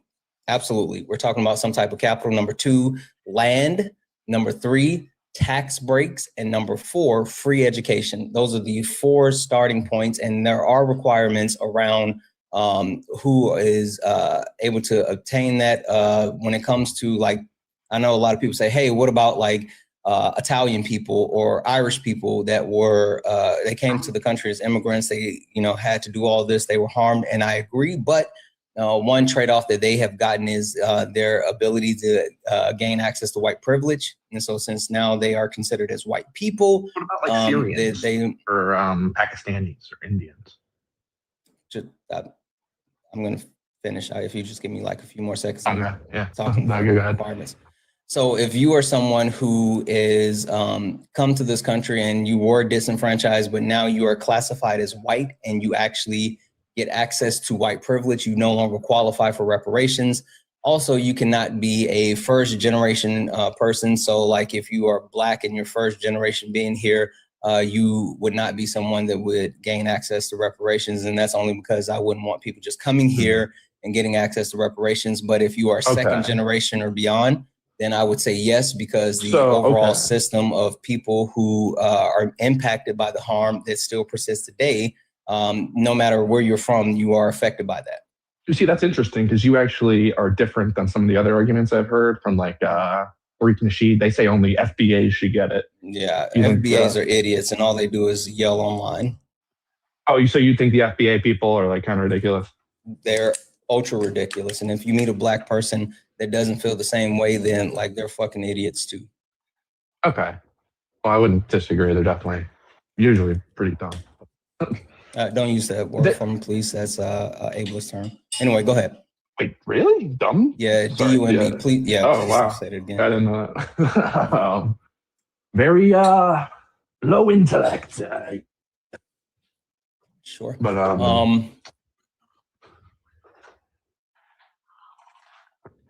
so it's only those groups. What about Syrians, Pakistanis, Indians? You didn't answer that.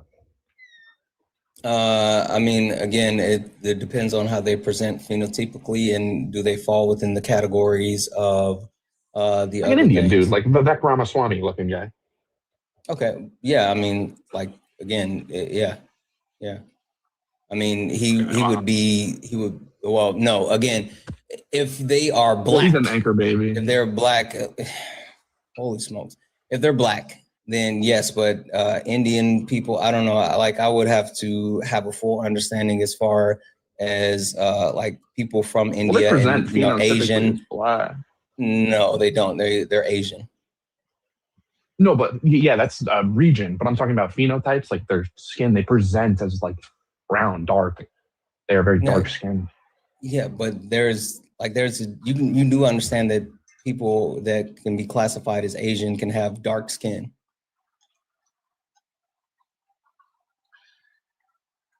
Yeah, but it's like that's like the subcontinent of Asia versus like Asian cultures is a little bit different, right? No, we're talking about the categorization of race based off of the United States, the 5 categories of race.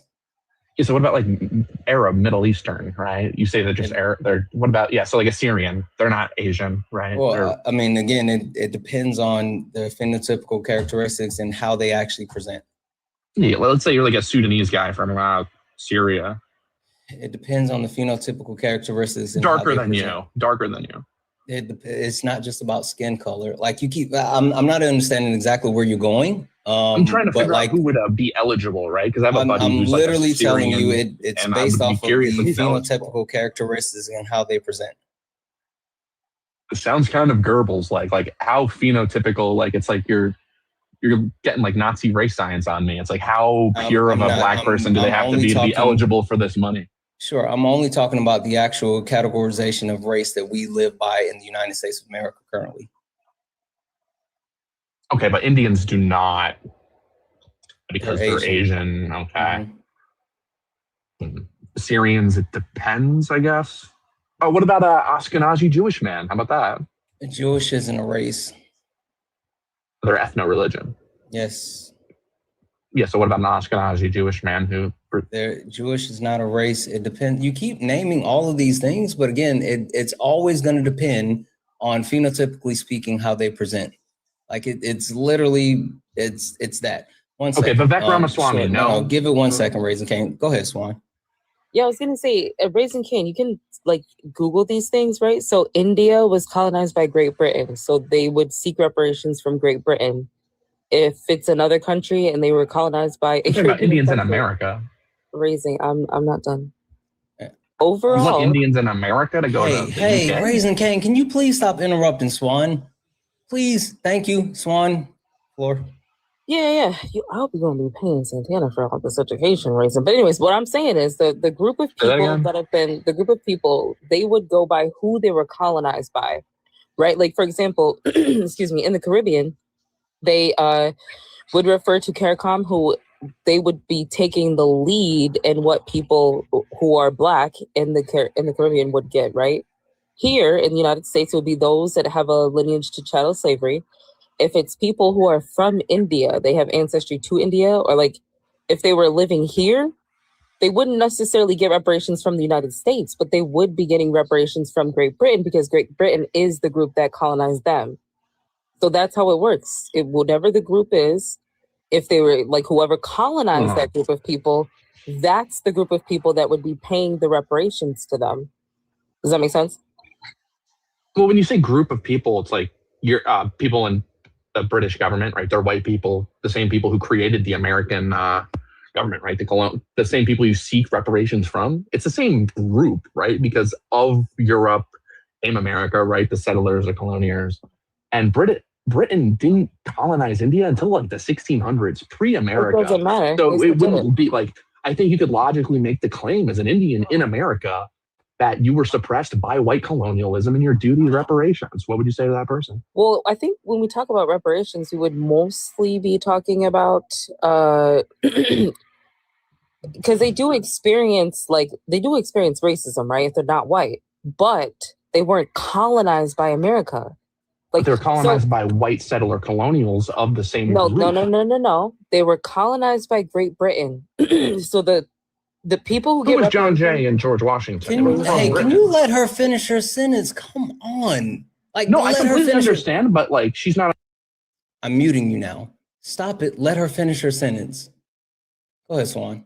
Yeah, thank you. So yeah, whatever the group is that was harmed, right? The group that caused them the harm is the group that will be paying them reparations or providing reparations to them. That's it. That's all. So if you have all these questions, you can literally just Google this, Nathan King, and look it up yourself. Yeah, but can't I, as an Indian, say Anglo-Saxons were the one that harmed me as the British government? That's no, not how it works. Can't. That's not a good argument. Under your framework. That's not how it works. That's not how it works. Well, according to who? Who's to say that's how it works? Well, yeah, someone on TikTok. Yes, exactly. It's my topic, and so I say that's not how it works. Now, Raising Cane, like, why can't I be an advocate one for second, this? One second. What I would like for you to do at this point, because now you're just like, oh, what about this? What about this? What about this? I hear you. That's fine. You guys should have a framework. Listen. I've already laid out the qualifications that we follow through. And if you don't understand different things, that's I don't care about what you're saying when you talk about the individual people that we haven't thought about. I'm telling you the framework. This is the framework of what I'm talking about. It can be expanded past that. There can be other things added. That's why I even say like the things that the starting point of those 4 things. I didn't say that was it. This is the framework. Now, what I want you to do, instead of actually talking about like why or would this person be included, would this person be included, I would like for you to tell me why you disagree as a whole with the non-white people getting reparations. Not would this individual be included, would this individual not be included? Okay. So why should, just on like the macro level, why I'm against reparations? Well, one, it's sins of the father, right? It's taking from someone for not what they did, but for what either their group or their family did. And I just think that's morally wrong. Right? That's kind of like, okay. Yeah. That's why we're against the whole Palestinian thing, right? Israel should not be annexing Palestine because all of them are bad, right? Sure. You know, that's just a terrible I argument. want to make sure that you understand, like when you say morally wrong, I don't care what your morals are. So your moral argument doesn't apply to me. So trying to understand your overall premise as far as why it wouldn't work and why it wouldn't be beneficial. Like, can you speak to that? Because structurally, one, no one can tell me who would be eligible for it. They have vague frameworks And they say, well, this person, but when you really get into the nitty-gritty, they say, well, we have to flush this out, or you should Google it or something. This is a I don't think that TikTok would live. ever work. This is literally a TikTok live. You're sitting here and you're trying to say, like, hold on for a second. Let's be intellectually honest. Let's be like super intellectually honest. The premise is what I'm actually trying to get out and debate, not the specific framework, because it would be absolutely detailed. It would be much more detailed than we could even cover on a TikTok live. This is sitting here saying, like, this is the premise of why I say this. This is the things that I think would be involved, and these are the people that would benefit from it and why they would benefit from it, and things along those lines. And like, if your critique is, well, you haven't fleshed out specifically the exact groups that would fall within the category of non-white, and that's the only issue that I have with it, like, that's not enough. So what issue do you have outside of what issues do you have outside of, well, you don't have these specific groups fleshed out? Yeah, I guess your groups don't deserve it, right? You say it's because of slavery, black people deserve it, right? And colonialism. Well, I mean, that's not just the only thing. I'm talking about the actual, it's part of it. Yeah, it's definitely part of it. But the question I have is, I would disagree with that. Okay. Why do you think that would be a disqualifier? What would be a disqualifier? The fact that people that were descendants of slaves as being one of the points. Why would that be? It's because you're saying you're pointing to like a loss, whether it's the loss of land or a loss of X dollar amount. I think you could easily make the argument and say, well, if your ancestors weren't brought here, you wouldn't have access to first world technology and like modern medicine, technology, schools, education, first world technology our economies. There was first world technology within Africa prior to the colonizers actually stealing people from Africa, and even more so, if you want to make that point. What happened to it? Yeah. It's not there. There we go. What I'm going to need you to do, Raising Cane, is stop speaking while other people are speaking. I don't know who trained you, but I will do a better job. Like, seriously, have some decorum and stop speaking over me, stop speaking over Swan. We can go one at a time. No one is stealing your time when you don't get to talk. That being said, you can sit here and you can talk about the actual technology or advancements, but the point being is that without the slave that were stolen from Africa and then brought to the Americas, the free labor that was used to literally build the country would not have been accessible. So the country would be nowhere near where it is if it was dependent on those white colonizers to actually build the country. They would not have been able to do the things that they did to create the country if they did not have free slave labor. So your premise that the country would be what it is today without 400 years of free slave labor is absolutely incorrect. Swan has her hand up. Swan? Well, okay.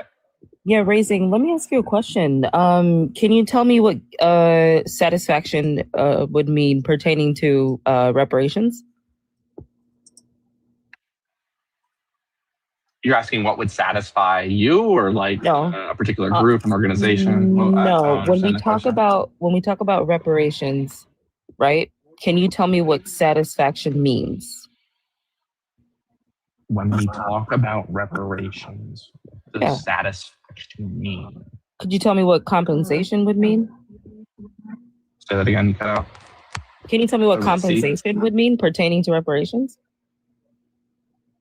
Yeah, that's what I would ask. I would like, who is getting the compensation? Who is No, not who. I'm asking you if like you would understand what compensation is pertaining to reparations. I've heard 40 acres and a mule, some sort of cash payout of like, somewhere up to like $400,000. So what I'm naming are tenets of reparation. These are just terms. Yeah, these are just terms. No. They are tenets of reparation. Can you name any one of the tenets of reparations? Yeah, compensation, right? You just said. Don't name the ones that I named. Name other ones. Oh, these are just like I disagree with this whole think group. This is like a No, I didn't ask you what this you is like a agree or theory. disagree. Hey, raising. I didn't ask you if you agree or disagree. I asked you to name the tenets of reparations. Oh, I couldn't do that off the top of my head. Can you name the Right. tenets of fascism off the top of your head? I can name all 10. Listen, I know you're a fascist, but I'm talking. So here's the thing. That's crazy. Yeah, your friends list would say otherwise. But anyways, what I'm saying to you is that you're up here. What I'm getting at is you're up here arguing something that you know nothing about. No, I Like, absolutely do know literally- about it. Absolutely. No, you came up here and you asked in a bunch of questions, and then you're trying to like desperately look for a gotcha moment. Definitely couldn't answer them too. But no, you Holy did. fuck. You have no impulse control. Like, be an adult. You're not a child, right? How old are you? How old are you? I'm 25. How old are Okay, you? then act that way. Have impulse control. Please and thank you. This is my last time saying it. Like, I don't know what's happening, but you're doing this weird thing where you think that you have to speak over people. Like, yes, Absolutely she called you a not. fascist. She called you a fascist. You fucking just did it just now. Yes, she called you a fascist. And if you don't want to be called a fascist, that's fine. You can refute that once she finishes her sentence. Just like have some decorum. You guys act like you wouldn't do this in public. You wouldn't do this in a normal situation. You wouldn't do this face to face with people. So just like be a fucking normal person in a conversation and stop speaking over people. Have some impulse control. This is the last time I'm saying this. I've even said please and thank you. This is the last time that I'm saying this. If you do it again, I'm gonna take it as a concession. I'm just gonna kick you. If you speak over someone else again on purpose, then I'm taking it as a concession. You lose, and I'm just kicking you. Swan, please finish your sentence. Yeah, so the tenets of reparations, right? You would need to understand what the tenets are in order to discuss what a group of people would get. If you knew what the tenets were, then you wouldn't be asking Santana the questions that you're asking him, right? We know that people who are harmed in the Holocaust, right? They would be Jewish people. They got reparations from like those that were involved with facilitating the Nazi party, right? Now, because that's the group that harmed them, right? So it could be on the basis of religion, it could be on the basis of race. It just depends on what group you're talking about and who harmed that group and how they harmed that group. This is really not a hard concept.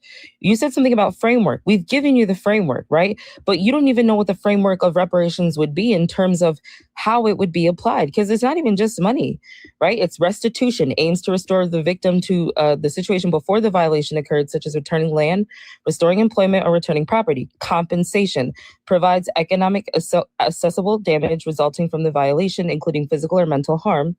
Lost opportunities and material loss. Rehabilitation includes the provision of medical and psychological care, legal and social services. Satisfaction, to restore dignity through public apologies, commemorations, memorials, and truth-seeking. And then guarantees of non-repetition. Structural changes designed to prevent the recurrence of violations, such as reforming laws, ensuring civilian control of security forces, and all that other stuff. And protection of human rights, right? So, raising, you're asking Santana questions that don't even really pertain to reparations. I just don't think that you're like intellectually equipped to debate this. Oh, there it is. The diminutive liberals are always my favorite. So I have the tenets of the tenets of reparations up on my screen right now. Documented harm, continuity of impact, identifiable, reasonable party, identifiable fisheries, disproportionate benefits. None of this points to groups in America specifically who would get it, especially when the title says non-white reparations, right? So you go, who is harmed? Indian people were harmed by Anglo-Saxons. Absolutely. The group was they not seek reparations from their government that came from the British government. Why not? Raising, what does Anglo-Saxon what does Anglo-Saxon mean? Can you tell us? Well, yeah, it's referring to like a group of people, right? Typically Anglo-Saxon Protestants, Protestant white people from a specific region in Europe. Okay. So which groups of people qualified to be Anglo-Saxons? Which groups? You have like the Mediterraneans, the Nordic whites, the Germanic tribes,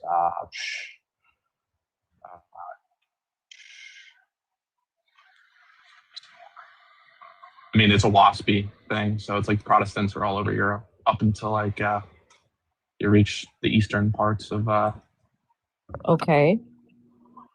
So did Russia any and stuff. okay, so the groups that we're talking about, did Anglo-Saxons colonize Irish. on the basis of them being Anglo-Saxons? Yes or no? Manifest Destiny, if you read that, kind of does say that. Like if you read the Articles of Confederation, like they say it's one people, one race, one country, and it is God given, it is ordained by God. Yeah, it is. Well, no. There is. Do you know what the Berlin Conference was?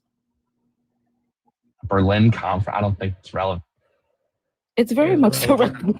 Very relevant. It's definitely relevant to the conversation. This is what I'm saying, Raising. I don't think that you're not equipped for this discussion. The Berlin Conference is relative to World War II. Nah. So you don't know anything about the scramble for Africa. You don't know anything about the scramble for China. You know anything about what took place in India and how they were colonized. Like that. You're just, again, you are. I'm well aware. I'm well aware. You didn't ask me about that. When did you ask about China? You didn't ask about China. You didn't ask about India. Hey. Yeah, Raising. Just pick another topic, man. You lost this one. Pick another topic. Hold the L. Yeah, you can't. You have no pushback. Okay, yeah. You don't know what you're talking about. Oh, okay. You clearly demonstrated what groups should have reparations, why they should, and why my points are wrong. That's clearly what happened. I'm sure the audience agrees. Yeah. Sure. The issue is that the issue is Raising that not that we have knocked down your points, right? But it's more so that you've done nothing to actually establish why non-white reparations would be beneficial. The only thing that you have to do is sit here. White people were so gracious to let you guys. Again, you will have decorum. I am so confused as far as who you people think you are, that you can come on any TikTok live in any space and just insert yourself in and over how to partner the people that are running said space. I don't need you here, and I will not accept nor tolerate people who don't have impulse control. We're adults. Be an adult.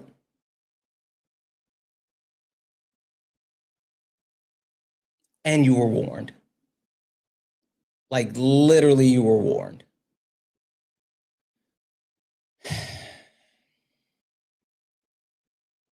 So I'm gonna do this because you seem like you're the type that does the weird shit. Swan, thank you for coming up. I appreciate you. Is there anything else that you wanted to state from that whole exchange? Literally, like, people could just look it up. Honestly, I think it's very clear. If we're talking about a group of people that's been harmed and who's going to pay them reparations, it would all be according to what the harm was and the group that caused the harm. That's it. Like, very simple. But yeah. All right, Swan, I appreciate you so much. Of course. W's in the chat for Swan, guys.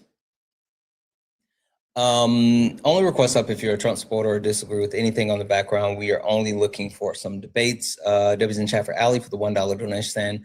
Having lupus and epilepsy, among other things. I take a ton of medication to stabilize them. Without insurance, my meds would cost $50K a month. Holy shit.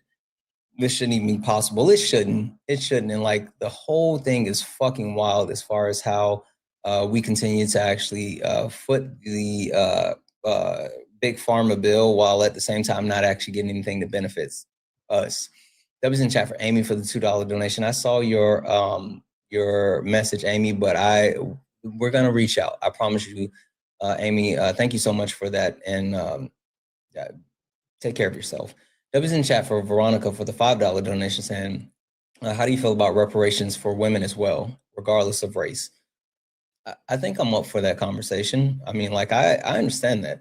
I will never say, like, I'm not in favor of making anyone who has been harmed whole. And for me, that's what reparations is about. Reparations isn't about, like, giving something to someone for free. Reparations isn't about because you owe me. Reparations isn't about, like, oh, like taking from this to that. Like, that's not what it's about. reparation is literally about people who have been caused harm being made whole because they've been disenfranchised in one way or the other. So I would absolutely be up for that conversation.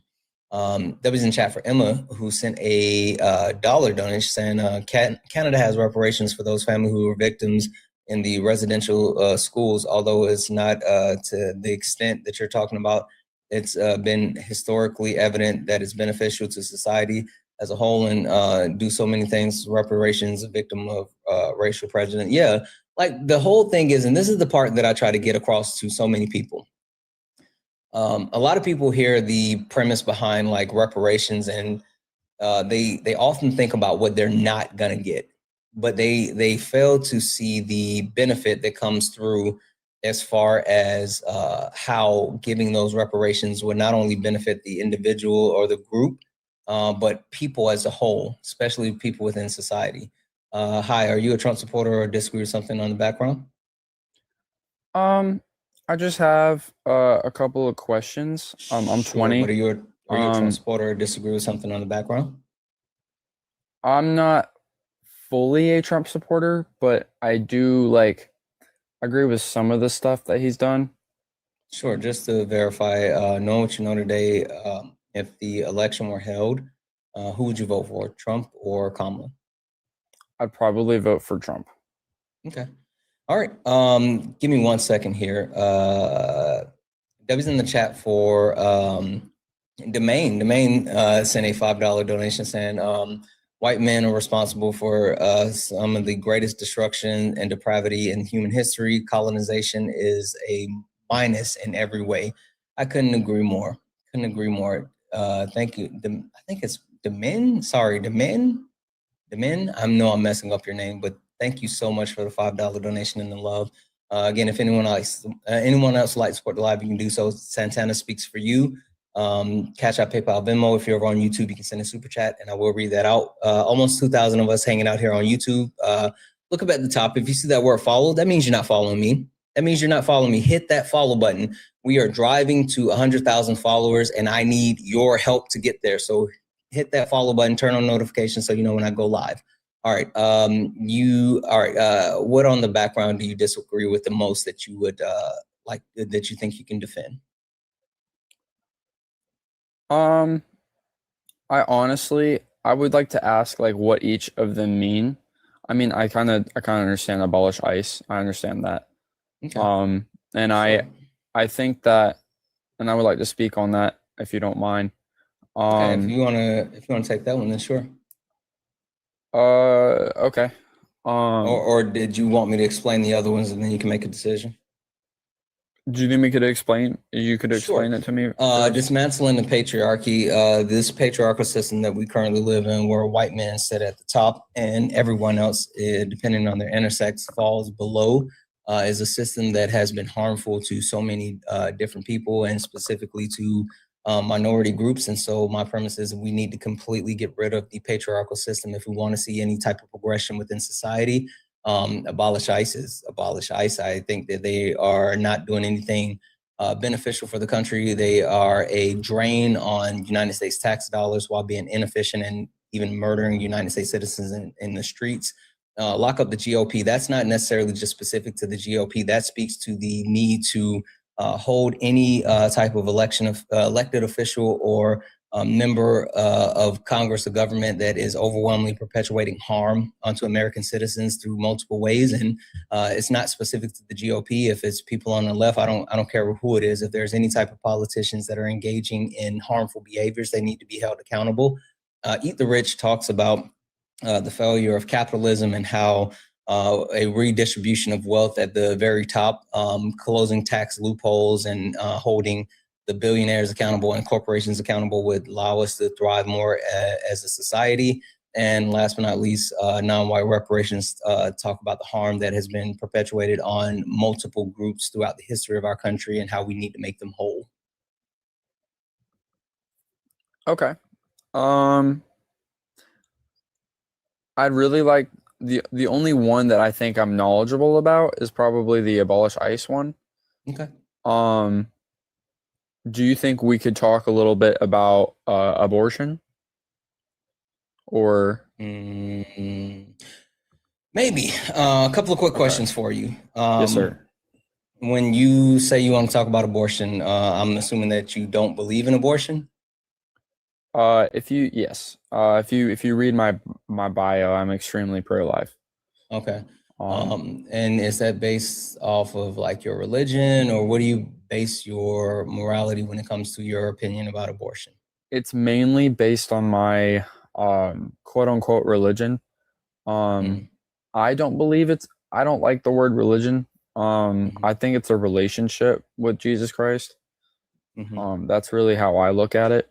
But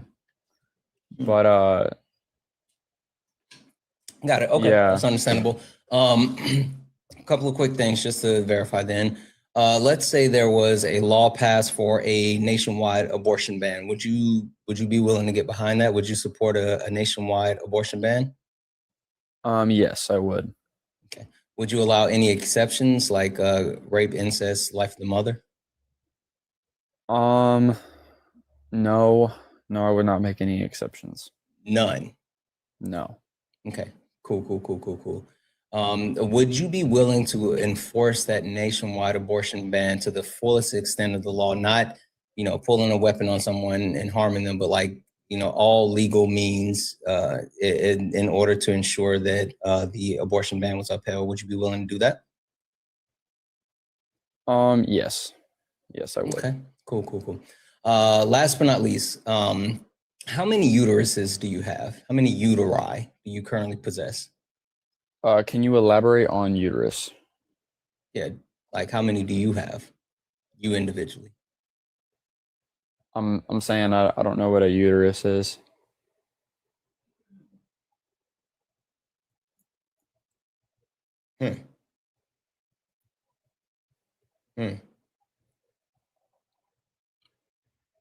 What makes you think you're qualified to talk about abortion if you don't know what a uterus is? Oh, the womb. That's what it is. Because I'm looking up the definition of it right now. It says the uterus womb is a hollow, pear-shaped muscular organ, and the female pelvis situated between the bladder and the rectum. Yeah, you're getting clipped. You're absolutely getting clipped. Yeah. How many uteruses do you have? I don't think I have a uterus. You don't think, or you don't know? When's the last time you checked your uterus? I don't think I have a uterus. If it is it I just know that, like, I think if a baby gets born. Right. No. I'm not talking. We can't go there yet. I need to know, like, when's the last time you got your uterus checked?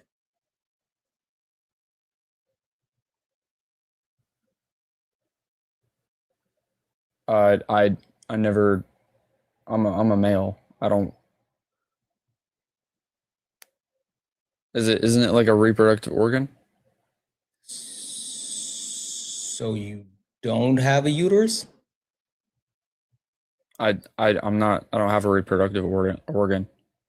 I'm confused. I that's like a yes or no question. Do you have a uterus? Yes or no? No. Okay. Cool. I don't have one either. Okay. So it is a reproductive organ. Yeah. Cool. That's Hey, what I needed to know. Since it's two men up here on a TikTok live and neither one of us have uteri, right?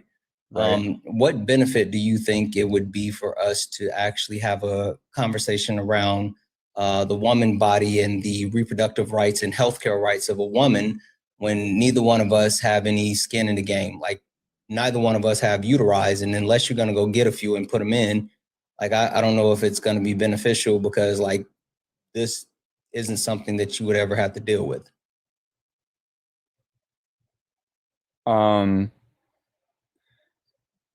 I feel like men should have a say in it, because technically, like, if a man and a woman accidentally, like, bump uglies. What does that mean? Do the horizontal poker. Oh, okay. Yeah. And and it's not like a grape situation. You already said you don't even believe in exceptions for rape, so like I don't think that even matters in your conversation. Well, I don't think the men should have a say in that situation because of what happened. Yeah. Hey, listen, I don't think that it's beneficial for you and I to talk about abortions because, again, neither one of us have uteri. It doesn't really seem like you know much about like how this actual thing works. And plus, you kind of lack the overall point as far as like even exceptions. But got something for you. I'm not someone who says like men don't get any type of choice. I actually disagree with that point, right? Hear me out. I got an idea. Right? I got an idea. Since you think, I'm sorry, just to clarify, do you think abortion is murder? Yes. Cool. Since you think abortion is murder, and both of you and I can agree that like we don't want murder, right? We can agree on that one, right? Yeah. Okay, perfect. But neither one of us have uteri, right? How about this? I have an idea that would fix all of this. It would, listen, women, right? Hey, you and I can agree, women, right? What do you mean? Women, women, right? Yeah. Listen, we can eliminate the need to even talk about women, right? This is what I think we should do. You and me should advocate for mandatory vasectomies. I'm gonna be totally honest. I don't even know what a vasectomy. Sure, I pretty much figured you wouldn't because you didn't know what a uterus was. Vasectomy, it is a procedure, a simple procedure. It's an outpatient procedure. It's quick, safe, effective, efficient, and reversible. It is a procedure that is done on men that stop them from being able to deliver the sperm needed to impregnate a woman, right? And so the cool thing about this with mandatory vasectomies, follow me for a second, right? It's an outpatient surgery. What's today? Today is Wednesday, right? Do you hoop? You play ball? Occasionally. Sure. So today is Wednesday. Did you know that as a man, you can go get a vasectomy today and be in the gym by Saturday playing full court? Did you know that? Yes. It's a quick outpatient procedure. It's safe, effective, and efficient. It's more safe than any form of birth control, right? More safe than the shot, the pill, or an IUD. It's completely reversible up to 5 years. Now, it differs depending on the person, but it's reversible up to 5 years. And then after 5 years, the actual efficiency of it being reversible starts to slightly decrease. Now, the great thing about this as well is that you could actually freeze your sperm prior to the vasectomy. So if someone gets this vasectomy, they could still have their sperm frozen and they don't have to get the vasectomy reversed. They can just get, have the baby. The cool part about this, though, is it's less costly than abortions. It removes the women and their entire decision, and it addresses the root cause of the issue, right? So instead of talking about abortions, right, where we're talking about all women and it's two bodies and all this, listen, don't even worry about them women. Don't even worry about them, sweetheart. Let's go right to the men. And then we give them the mandatory vasectomies, and then there's no way for them to conceive in order to have to worry about the abortion. So that's my point. You and I, me and you, hand in hand, arm in arm, we should be advocating for mandatory vasectomies for men. Oh, also, it's like a quick snip under your penis. It's like just really quick. So does that sound better? I am not very. I'm not. No. No, that does not sound good. Why? Why doesn't that sound good? I think that if you are sick in the head, I think that you should get one. If you're going to, if the because if the guy wants to, like grape the person, I think. Wait, I think you're get saying them. this, but you don't even want to give exceptions for rape. But like, again, I think you're missing it. Give me a reason why mandatory vasectomies wouldn't be a better option than worrying about abortion. Because again, safe, effective, efficient, reversible. It's an outpatient surgery. It deals with the actual root cause of the issue. You don't even have to worry about the byproduct. You can fix it at the source. So tell me again, what problems would you have with mandating vasectomies? You've already said that you're willing to implement a nationwide. You said that you would get behind a nationwide abortion ban, right? You said that you don't give any exceptions for rape, incest, or life of mother. You said that you would be willing to enforce this abortion ban to the fullest extent of the law. And I'm telling you, you ain't even got to do any of that. All you got to do is mandate vasectomies on men, and we can forget about all of that. Now, help me again understand why not go with mandatory vasectomies? Can you elaborate on like mandatory, like it, like the law? 16 years old. As soon as you become 16-year-old, go ahead and get that snip. And then after you're 18, you can make the decision to get it reversed at any time if you want to. Most of the time, you will have to go through like a consultation and make sure that it's something that you want to do. But we would ensure that unwanted pregnancies are targeted, and then it'll give them the opportunity to learn about like sexual reproduction and blah, blah, blah, blah, blah, blah. And like I said, if you go from 16 to 21, you can have it reversed at the same efficiency level, right? So it doesn't matter if you're 16 or if you're 21, you can get that vasectomy reversed, and it's the same efficiency level in most cases. And then after 21, it starts to slightly decrease. But again, before you actually get that snip, you can just, splooge in a cup and they can freeze it. So you can have your sperm frozen, and you can make the decision, you know what, like I like being able to, do whatever without the worry about kids. So I'm just going to use some of my frozen sperm to have kids, but I'm not going to get my vasectomy reversed. Yeah, I believe that every child is a gift from God. Okay. And praise Jeebus. I don't think that, like, yes, I understand grape is a horrible thing. Okay. Why are you talking about grape? Well, I'm trying to get my point across here. I think you're somehow trying to wrap back around. I think you're somehow trying to wrap back around. I think you're somehow trying to wrap back around.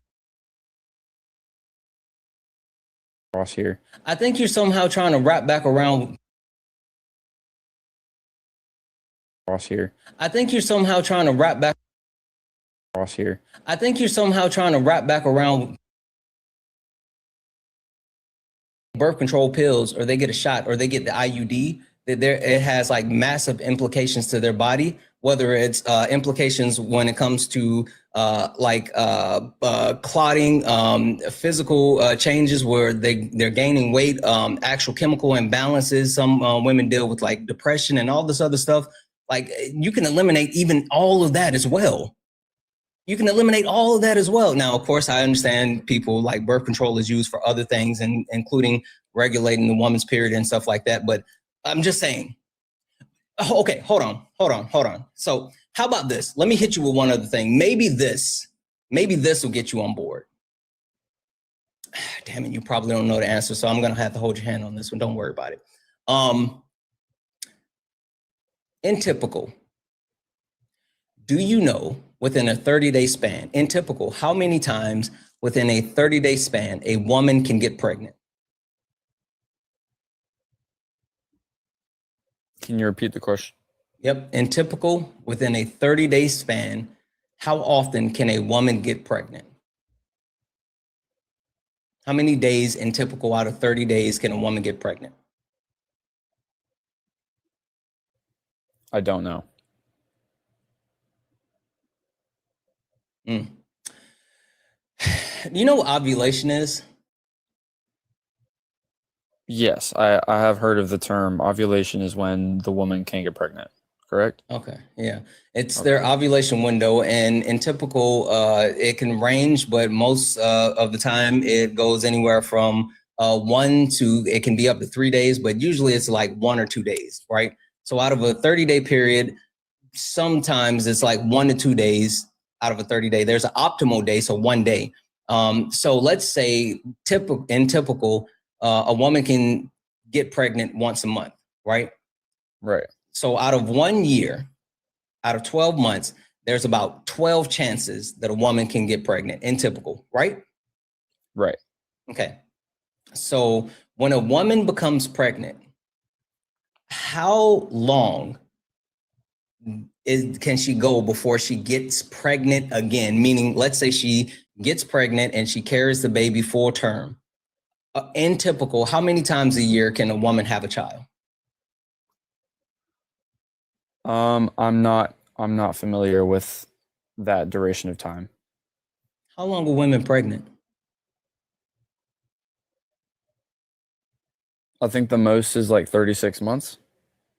Or I don't know. Who the fuck are we talking Porcus D Ace? Is someone giving birth to Ace? Who's Ace? You don't know women and their bodies, and you don't know anime either. What the fuck do you know? Here's the way I look at it. No. You don't know women's bodies, and you also don't know anime. That's 2 strikes. In typical, a woman can be pregnant once a year. Once a year. Okay. All right. So, out of 365 days, how many times can a woman in typical create a baby? Sorry, I didn't know you were asking the question. Can you repeat it?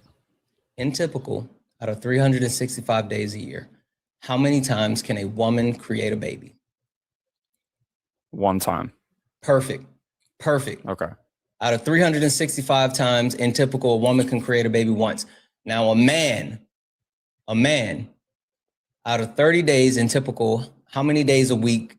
How many days out of 30 days can a man get a woman pregnant? Not the same woman, just a woman. I would think that it would be like any time they have what did you put it? It was the diagonal poker. Horizontal poker. Who has sex at a diagonal angle? Sorry, I didn't remember what you said. I couldn't remember what you said. But diagonal is this way. Have you ever had sex at a diagonal angle? I'm a virgin. I know. Have you ever watched like people having sex at a diagonal angle? No, I didn't. I just woke up. Like I'm not.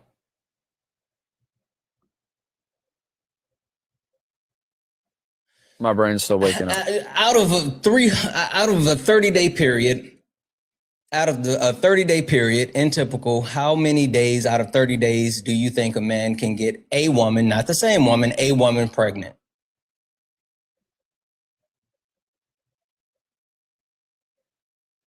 Anytime they have. So 30 out of 30.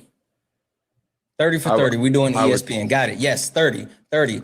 Out of 365 days, how many times do you think a man can get a woman pregnant? 365 times. Perfect. So a woman in typical can be pregnant how many times out of 365 days? 1 time. And in typical, a man can get a woman pregnant how many times out of 365 days? 365 times. Perfect. So if a man has the more potentiality to create life that would lead to an abortion versus a woman being pregnant that would lead to an abortion, wouldn't it be more prudent to address the issue coming from the man who has the ability to impregnate more women versus waiting for the woman who is pregnant.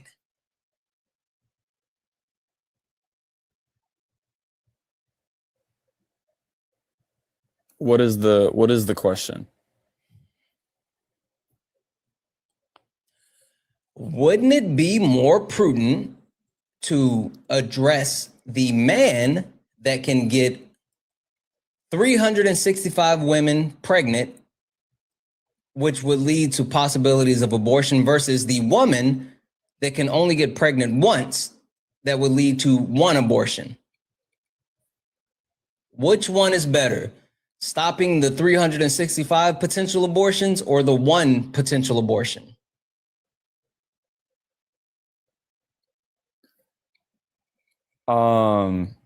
Neither, because I think that you don't want to stop either abortions. So all the abortions. Yes. Okay, so you want everybody to have abortions. Got it. Okay, cool. No. That's not. Sorry, I misunderstood. Okay. So again, I need you to understand this and hear me one time. If you had the button on the right where you could stop one person from having one abortion, or the button on the left where you could stop 365 people from having 365 abortion, and you can only pick one, are you picking button on the right that causes one person to stop, or a button on the left that causes 365 people to stop? Which button? I'm not pressing any buttons. So you're letting all the abortions happen.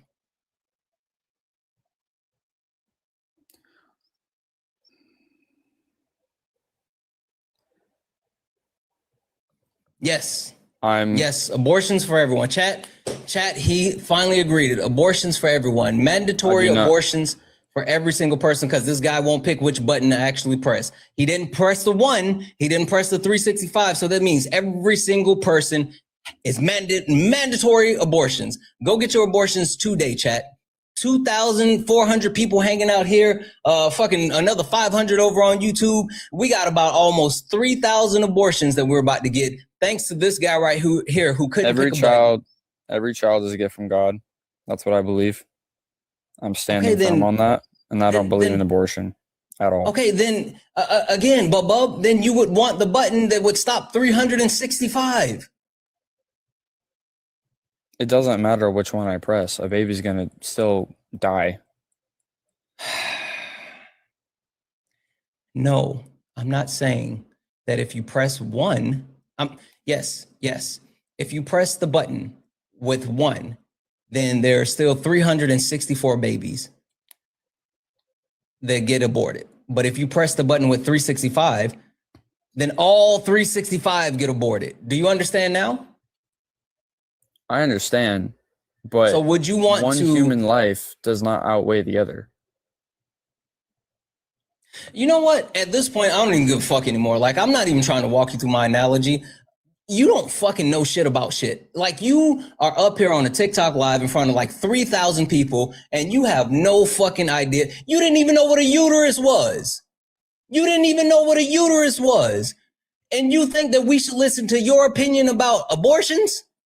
Why the fuck should anyone care about your opinion about abortions when you don't even know what a fucking uterus is?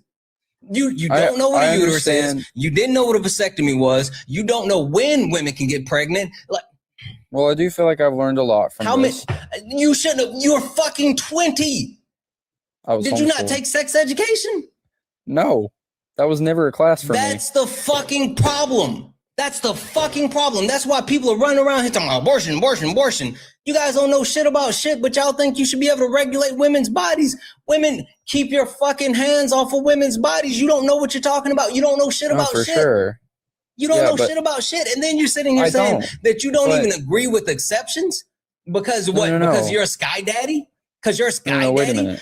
I bet you don't even know. Hey, did you know that the Bible actually gives a prescription for abortion? Did you know that? I don't know where in the Bible it says that. Do you know what the bitter waters are? I have not read about the bitter waters. Exactly. You haven't even fucking read your book, but yet you're sitting in front of 3,000 people talking about women shouldn't have abortions, and you don't know shit about shit. What are we doing? Honestly, to what me, are we though, doing? I understand the knowledge is important. Knowledge is power, you know? But, like, I genuinely don't think it matters how much I know about the actual process. It matters because you're sitting here advocating for the restriction of health care for women when you don't even know what that means to women. You don't understand it. You're not personally impacted. And it's literally just a topic for you to debate. That's why abortion is nowhere on my background. But instead of actually talking about the things on my background, you wanted to talk about abortion because you thought that you could debate abortion, but you don't even know the fucking shit. Tell me your premise. What debate points were you going to talk about when you talked about abortion? Tell me give me your full blown argument about abortion. Go. I believe that every baby is a gift from God. And I believe that it does not matter what circumstance, it does not matter what process you have to go through. Every scenario is different. I'm not justifying rape in any way. It is very horrible. It's a sin. That's what God says. God didn't say that. You don't know about the bitter waters. What's the punishment? What's the punishment for abortion? I don't know, like, there's no specific. It's a property crime. Yes, it's literally listed in the Bible. It's literally listed in the Bible. It's a property crime and you pay a fine. What's the cost of murder? All sin is equal. What's the cost of murder? Secularly? Or in God's eyes? Because I'm confused. We're talking about religious, bub. We're talking about the Bible. Okay, well, if you're talking murder about Christianity, is a sin, Christianity, and the cost of sin is what? Death. Okay, so the Bible classifies murder as a sin, and the cost of sin is death. But the Bible says when you look at the bitter waters and you look at the forceful ejection of the baby, the fetus, the Bible punishes that as a property crime and says that the person has to pay a fine, not be put to death. So even the Bible doesn't agree with you. Even your religious text does not agree with you, but you don't know the Bible. You don't know your religious text. You don't know secular speak. The Bible, when does the Bible say that rights are granted? I am not very knowledgeable about the Bible. At first either. breath, the actual life is granted. The life is granted in the Bible through breath. There's multiple passages that speak about breath entering the body, which grants the ability for life. What about within the Constitution, the United States Constitution? You live in the United States of America, right? Yes. When are rights established under the United States Constitution? At first breath. All people born. So based off of your religious text, based off of the Constitution, no one is giving rights to a fetus. Hey, why don't you pay child support when you at conception? Why aren't men made to pay child support at conception? I don't know. I honestly think they should be held responsible. Because they are not responsible for a life, because a life is not there until they are actually born. That's why they don't make you, that's why you don't come out the womb 10 months old. Life begins at conception. Holy fuck. Life does not begin when the baby is born. Under whose laws? I understand what you're saying specifically with science, but when do they receive rights as a United States citizen? When are they recognized as far as rights under the eyes of God? When? It says first breath, but if you stop it Exactly. from growing, At fucking first breath. You don't know what you're talking about. You don't know women's bodies. You don't know the Constitution. You don't know the Bibles. The only thing you have is the fucking fifis in your tum-tum, and you think that you should be able to legislate to a woman and her body when you don't know shit about shit. You don't know shit about shit. When the sperm enters the like the space in the woman's area, what's the area? What the fuck do you mean? Like, you know, like this, like, you know where the sperm goes and No, inside the body. no. Where does it? No, I do not know where the sperm goes. I have no. Where does conception occur in the woman's body? Where's that space? What is it called? Don't Google it. Tell me. The uterus.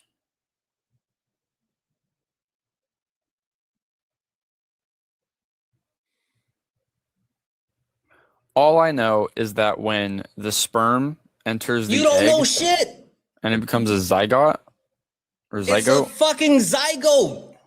Yeah, it's an egg. If you stop any of that process, it's killing the baby. It doesn't matter when. It doesn't matter what circumstance. How many holes below the waist does a woman have? 2. Or, well, if you count the belly button, it's 3. I'm clipping the shit out of this. I'm clipping the shit out of this. I'm fucking clipping the shit out of this. I am fucking clipping the shit out of this. I don't care. My knowledge is not so great. Non-existence. Like, Your knowledge is non-existence. You have none. You have no knowledge. You're not even like close. You're not even close, Bubba. Wrong hole. Fuck it. I know you don't get that. You are not even close to where you should be. You don't know anything. Well, I've never taken sex ed class, but I do know that, well, like what I've experienced, like what I've learned from what abortion is, it's murder. What did you learn? Who taught you this? Who taught you what you know? Charlie Kirk. Motherfucker.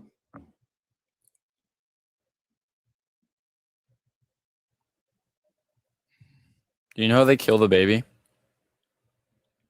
Like when it's formed in the stomach? Shut up.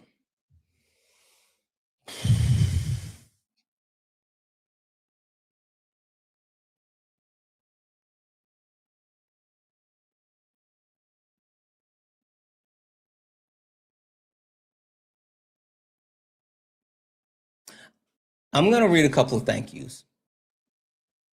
I'm sending this to you. Yeah, okay. Can you hear me? Yes. Okay. I'm gonna read a couple of thank yous. And during this time, I want you to take the time while I'm saying thank you to all of my wonderful donors. I want you to take the time to actually give me a coherent thought about why mandatory vasectomies would not work if mandatory vasectomies would address the problem that you have. Take this moment to come up with that decision. Now, what I'm also going to tell you is that once I finish getting through these thank yous, I'm going to let my chat make a decision if they want to start a kick fund. And if they do, you're done.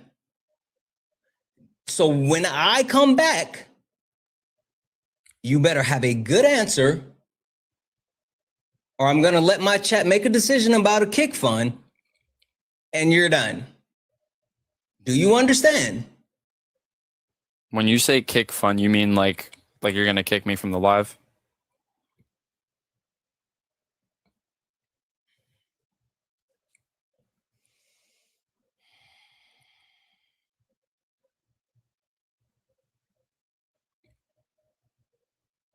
No, Bob, I'm gonna kick you out of your home. I'm gonna kick you out of the country. I'm gonna kick you off the planet. Like, you have to go to Mars. If my chat decides that you're getting kicked, well, you're getting kicked off the planet. You understand? We will Elon Musk your ass to Mars if you get kicked. On whose authority? On mine. W's in the chat for carrying for the $5 donation, saying history is screaming at us in the voices of millions of innocents dead, but us white folks refuse to listen. When we do something wrong, I want to make it right. Why can't nations and leaders say the same? I agree. W's in the chat for Mike for the $2 donation, saying, wow, you waited long enough to find your gold. Run the vasectomy argument. He didn't even get that one, Mike. W's in the chat for Destiny for the $15 donation, saying Blue Dot in Panhandle, Florida. Do you think there's a reason to be concerned with regards to the changes in the last name documentation policy when voting? Ideas on how we could get ahead of it. Yeah, listen, Florida is fucking people over, period. Check your voter registration multiple times. That's the only thing I can really say. Like, Florida has that shit like down. W's in chat for John for the $5 donation, saying Big Pharma got me too. I lost my prescription coverage with this administration. I have Crohn's, Gastrex is $1,400 a day. God damn, daily meds. That is crazy. I'm so sorry, John, that you lost access to so many different benefits. And holy fuck. Sorry, John. W's in chat for John. W's in chat for Jared for the $1 donation. People like the guests of why I told students, especially the boys, when teaching middle school health to pay attention during reproductive health. God, we're doomed. We are. W's in the chat for Kayla for the $1 donation, saying, Kaylala, hey Kaylala, doesn't know what a uterus is, but wants to control is wild. So sick of these boys thinking they can tell women what to do with their bodies. Absolutely. W's in the chat for Shannon for the $5 donation, saying, oh my fucking God, I love you. 36 months, 36 fucking months. W's in chat for Jocelyn for the $1 donation. He doesn't know what a uterus is, but has an opinion about abortion. W's in chat for Jocelyn for the $1 donation. Santana, don't do my boy Ace like that. We know what a uterus is. At least he wouldn't. Luffy would know what one is as well. W's in chat for MAGA Cries for the $2 donation, saying this sick F just doesn't wants women to be an incubator, and then followed up with another $2 chat. This mother really knows nothing but wants to control women's body. That's the crazy part. W's in the chat for Chelsea for the $25 donation set. The problem with parsectomy, virgins, I'm sure you meant vasectomies. Virgin dudes never seen a working copy of a woman in real life, but feels like his opinion about her body matter and should be listened to. Goodness, like, that's the point. Like, you don't even fucking know. You don't even fucking know. Okay, there's a lot, and you know what? We're gonna speed run this shit just because I want to get to the good part, and I want to find out if you guys want to do the thing. So this is what we're gonna do. I'm gonna click here, and I'm gonna put it in the chat really quick, and I'm gonna start a quick poll. And hey, come off mute. I want you to tell me why you think that mandatory vasectomy specifically is a bad idea if it addresses the issue that you have when it comes to women having abortions, if it addresses that. Now, I'm going to start a quick poll, and smiley face if the chat likes his answer and you want to keep him, frowny face if you want him gone. Smiley face if you like his answer and you want to keep him, frowny face if you want him gone. Smiley face if you like his answer, frowny face if you want him gone. Go ahead and give him your answer.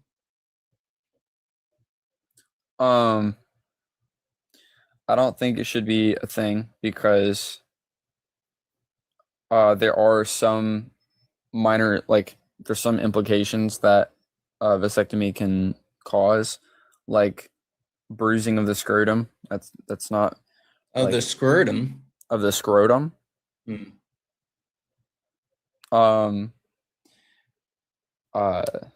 There might be infection of the surgery site. That's one of them. Mm-hmm. And then, so common symptoms of any type of surgery. Well, yeah, but also, I believe that it could also be interfering with God's design of how it's supposed to be. So there was almost 400 votes, and 351 said that you qualify for pay to kick. Now, just a FYI, just to let you know, if they kick you, we're kicking you off the planet. All right. If they kick you, we're kicking you off the planet. So guys, $100 pay to kick.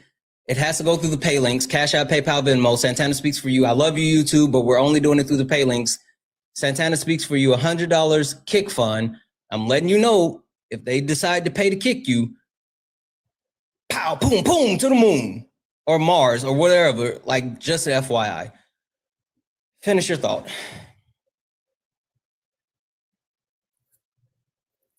I believe abortion is wrong. I'd like to say that. You've been saying the same shit over and over. You sound like an NPC character, but like, give me something, because again, you haven't given me a real answer. You talked about abortion. It sounds like you just want to control women's bodies. Like that's what it boils down to, because you can't give me a logical reason why mandatory vasectomies won't work. I've laid out all of these benefits. You don't even know the woman's body. You don't even know your religious texts. You don't know the Constitution. Give me anything, just one thing, just one thing that would actually say like, hey, you know what? That's a good reason not to do mandatory vasectomies, especially if you're willing to actually do mandatory abortion bans. You said that you would be good with a nationwide abortion ban. You said that. You said no exceptions. You said no exceptions. You said you don't give a shit about rape, incest, or life of the mother. You said, fuck that, have those babies. Give me one thing, one good reason.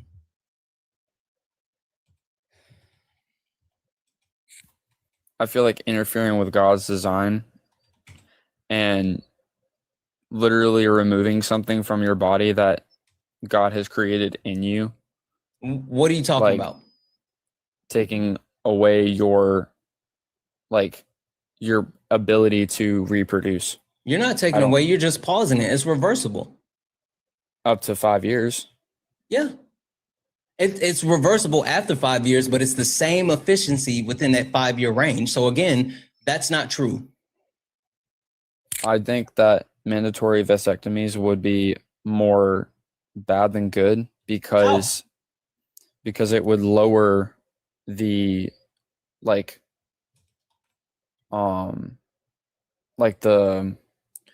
the rate at babies at the rate babies would be born. No, you don't have to worry about that again, because you freeze the sperm, and so you can still have babies whenever.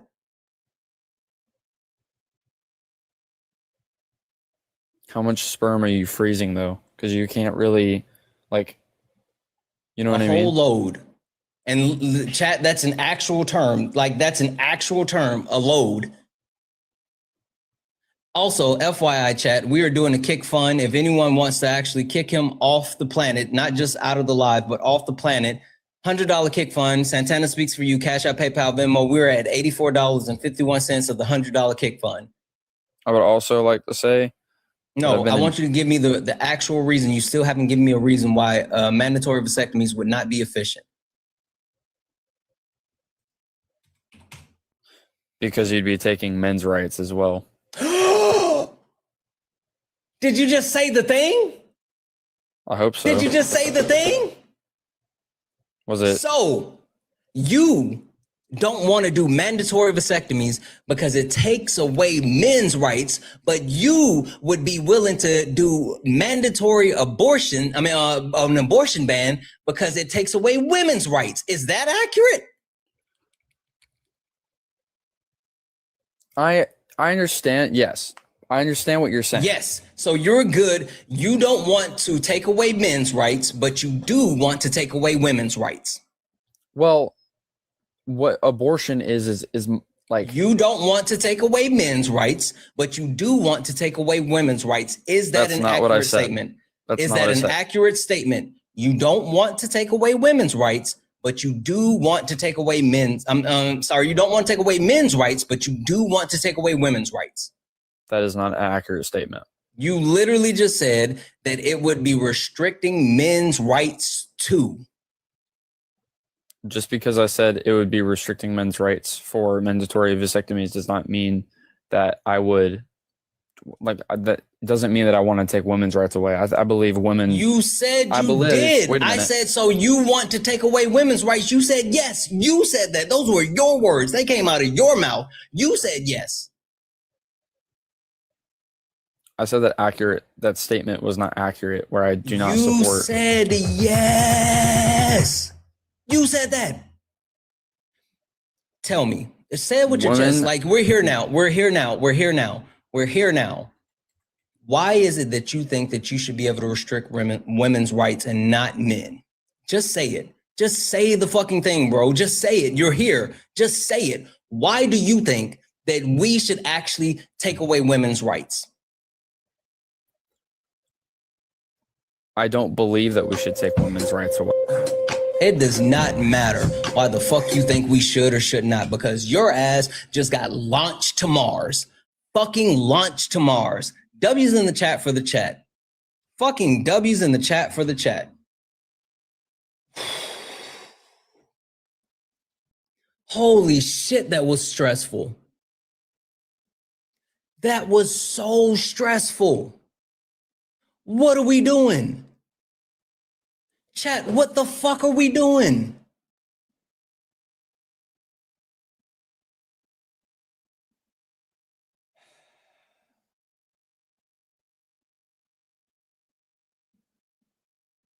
Am I tripping? Somebody said, sorry, Mars. What the fuck was that? Oh my God. Holy shit. Holy shit. Holy shit. Holy shit. Does Mars even want him? I don't think so. There's no way. There's no way. I need an aspirin as well. Like, my fucking head is hurting. I'm hot. I'm bothered. I was way more calm. Hey, Scotty, thank you so much for that. I was way more calm before we started that fucking conversation. I'm trying, Kay.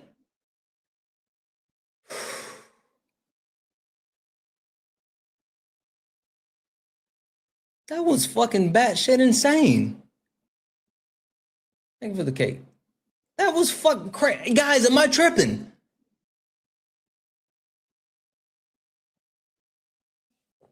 What the fuck was that?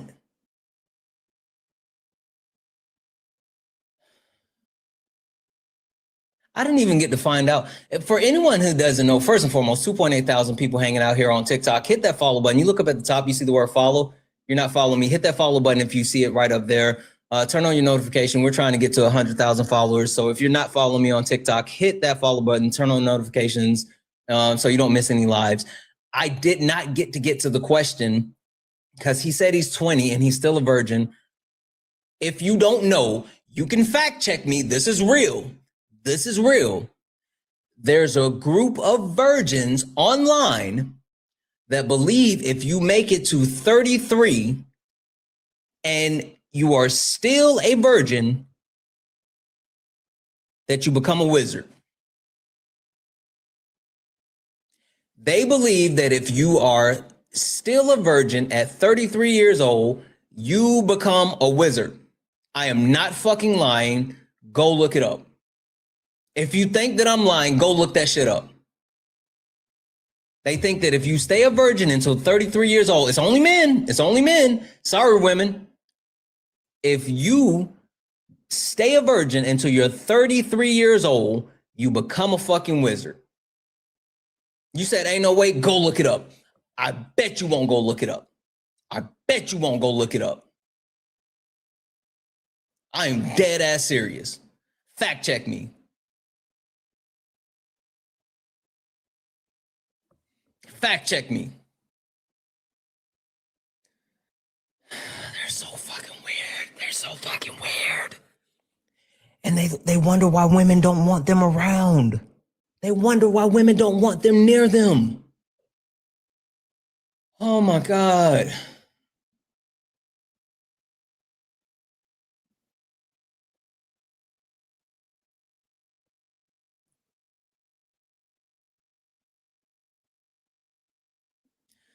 Okay, chat. I gotta say thank you. But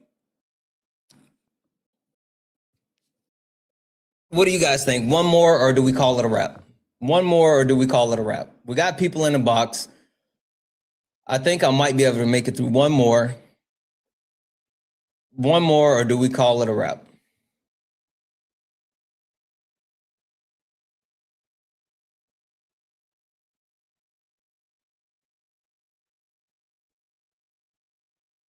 You guys are saying uno mas.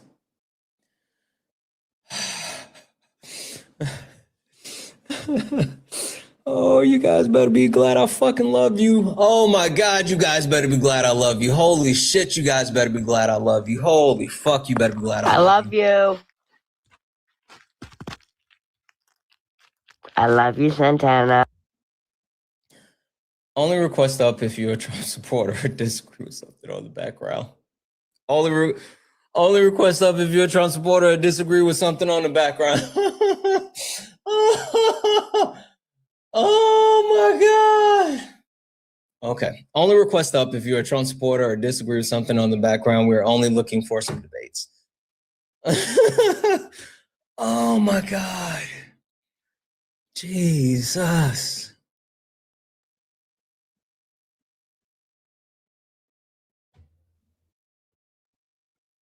Oh my God.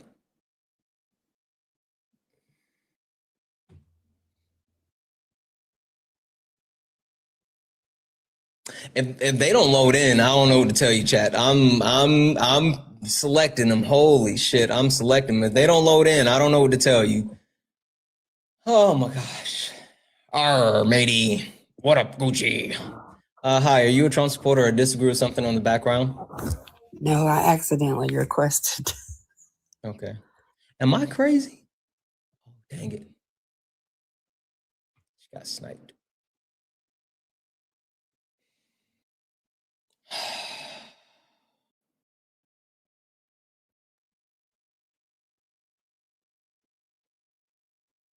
Okay, there's only trolls left in the box now. So I'll give it a couple of more seconds. Fucking 36 months. Yes, Jordan, 36 months. Fucking 30. He said that women are pregnant for 36 months. He fucking said women are pregnant for 36 months. Yes. If you missed it, he didn't know what a uterus was. He didn't know if he had one. And he said women were pregnant for 36 months. He said they have 2 holes below the waist. But if you count the belly button, which is above the fucking waist, but if you count the belly button, then it's 3. Fucking hell.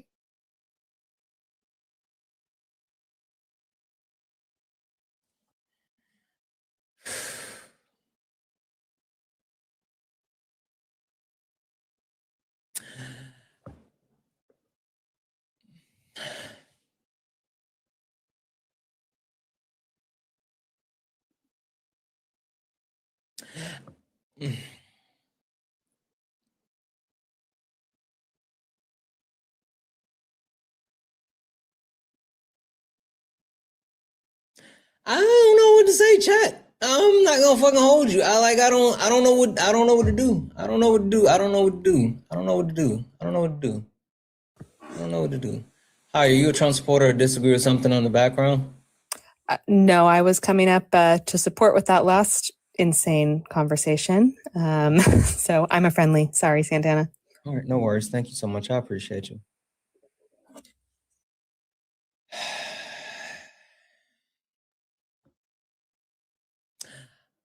Chat, we've cleared the requests. We've cleared the requests. I'll put the call out one more time. 2.6 thousand people hanging out here on TikTok. If you are a Trump supporter or disagree with anything, yeah, he said he fucking got the information from Charlie Kirk. I forgot that. He said that he learned about fucking reproduction from Charlie Kirk. He learned about reproduction from Charlie Kirk.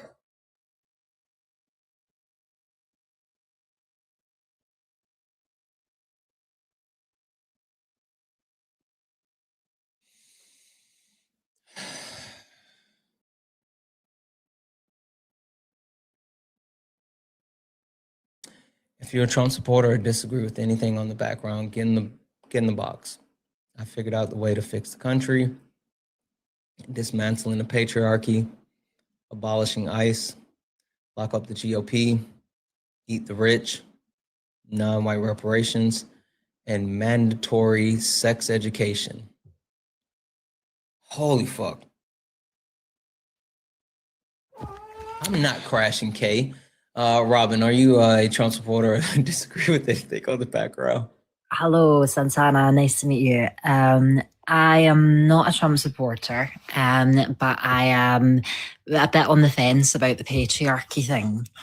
Are you a United States citizen? No, I do apologize. I didn't realize that was a requirement, but I'll back out now. That's fine. Hold tight. I might allow it. Just I said hold. Dang it! Sniper's gonna snipe. It wasn't me. Wasn't me. Sniper's gonna snipe.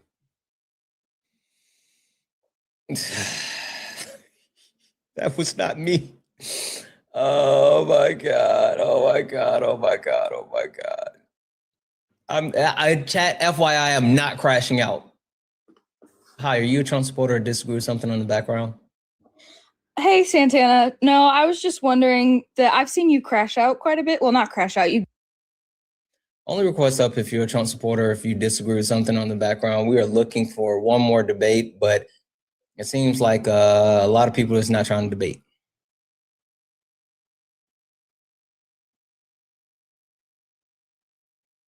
They have broken me today. That was fucking insane. I don't know if this person's gonna load. I don't think this person's gonna load. Also, I'm hungry. I haven't ate anything except the Cheez-Its all day. Haven't ate anything but Cheez-Its, and I'm freaking hungry. Are you, hey, Babe Curry, are you a Trump supporter or disagree with anything on the background?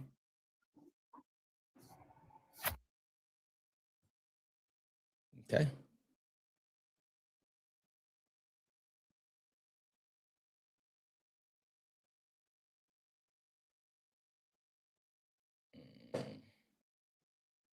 I am not hangry. Don't say that. Hi, are you a Trump supporter or disagree with anything on the background? No, Santana, but I gotta ask you something. I think after that guy, take a little breather, get something to eat, drink a cup of coffee or whatever beverage you prefer, and relax. And if you're coming back on later, you'll be good. Thank you. I prefer whiskey. Thank you, friend. I appreciate you. There you go. That'll work. Have a good one. Hey, how about this? I see a couple of my friends in the live, but I don't know. Do any, like my mutuals, not just everyone. Sorry, guys. I know all of you are my friends. I love you, but my mutuals, I see a couple of my mutuals. Any of you guys want to come up here for a minute? Any of my mutuals want to come up for a minute?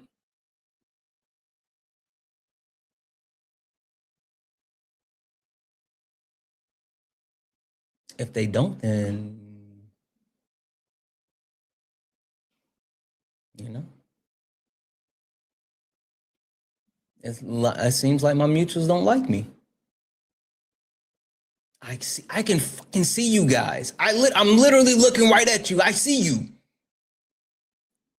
I literally see you. You guys suck. And I'm going to text all of you and tell you you suck. Every single one of you. Like, I see all of you.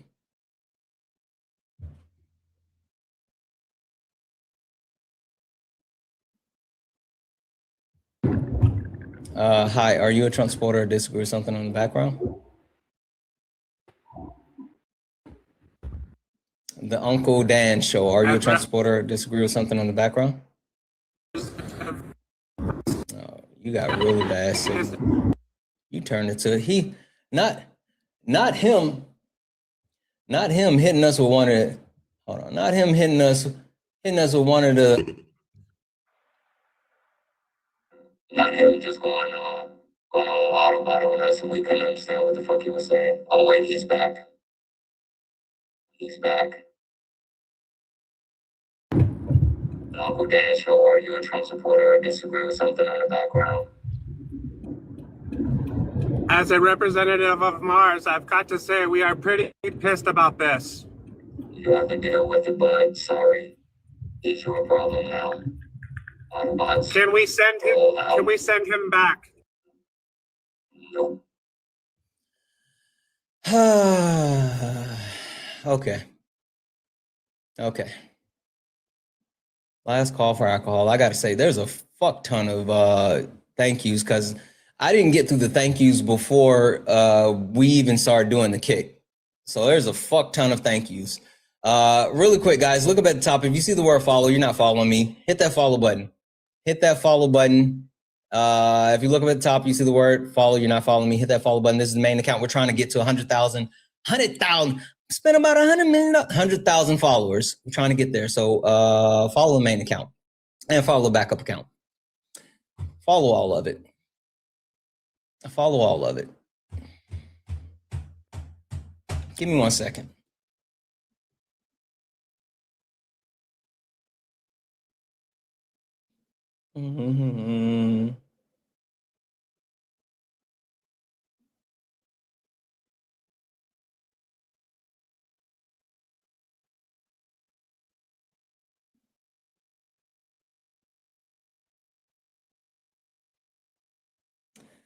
I am checking with someone on something.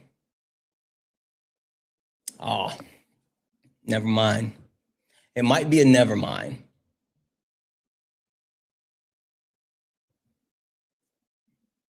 Hold on.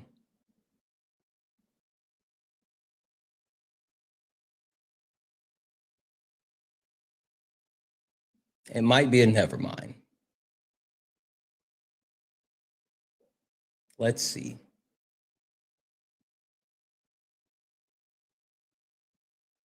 We'll give it a second just to see. Hey, check your text message. I just text you.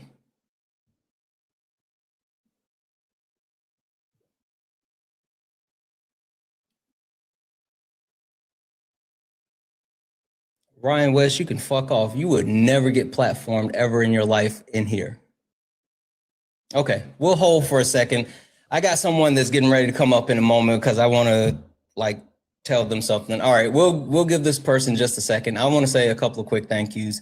W's in the chat for Heather for the $10 donation saying you should get paid from this guy for the anatomy of sex ed course.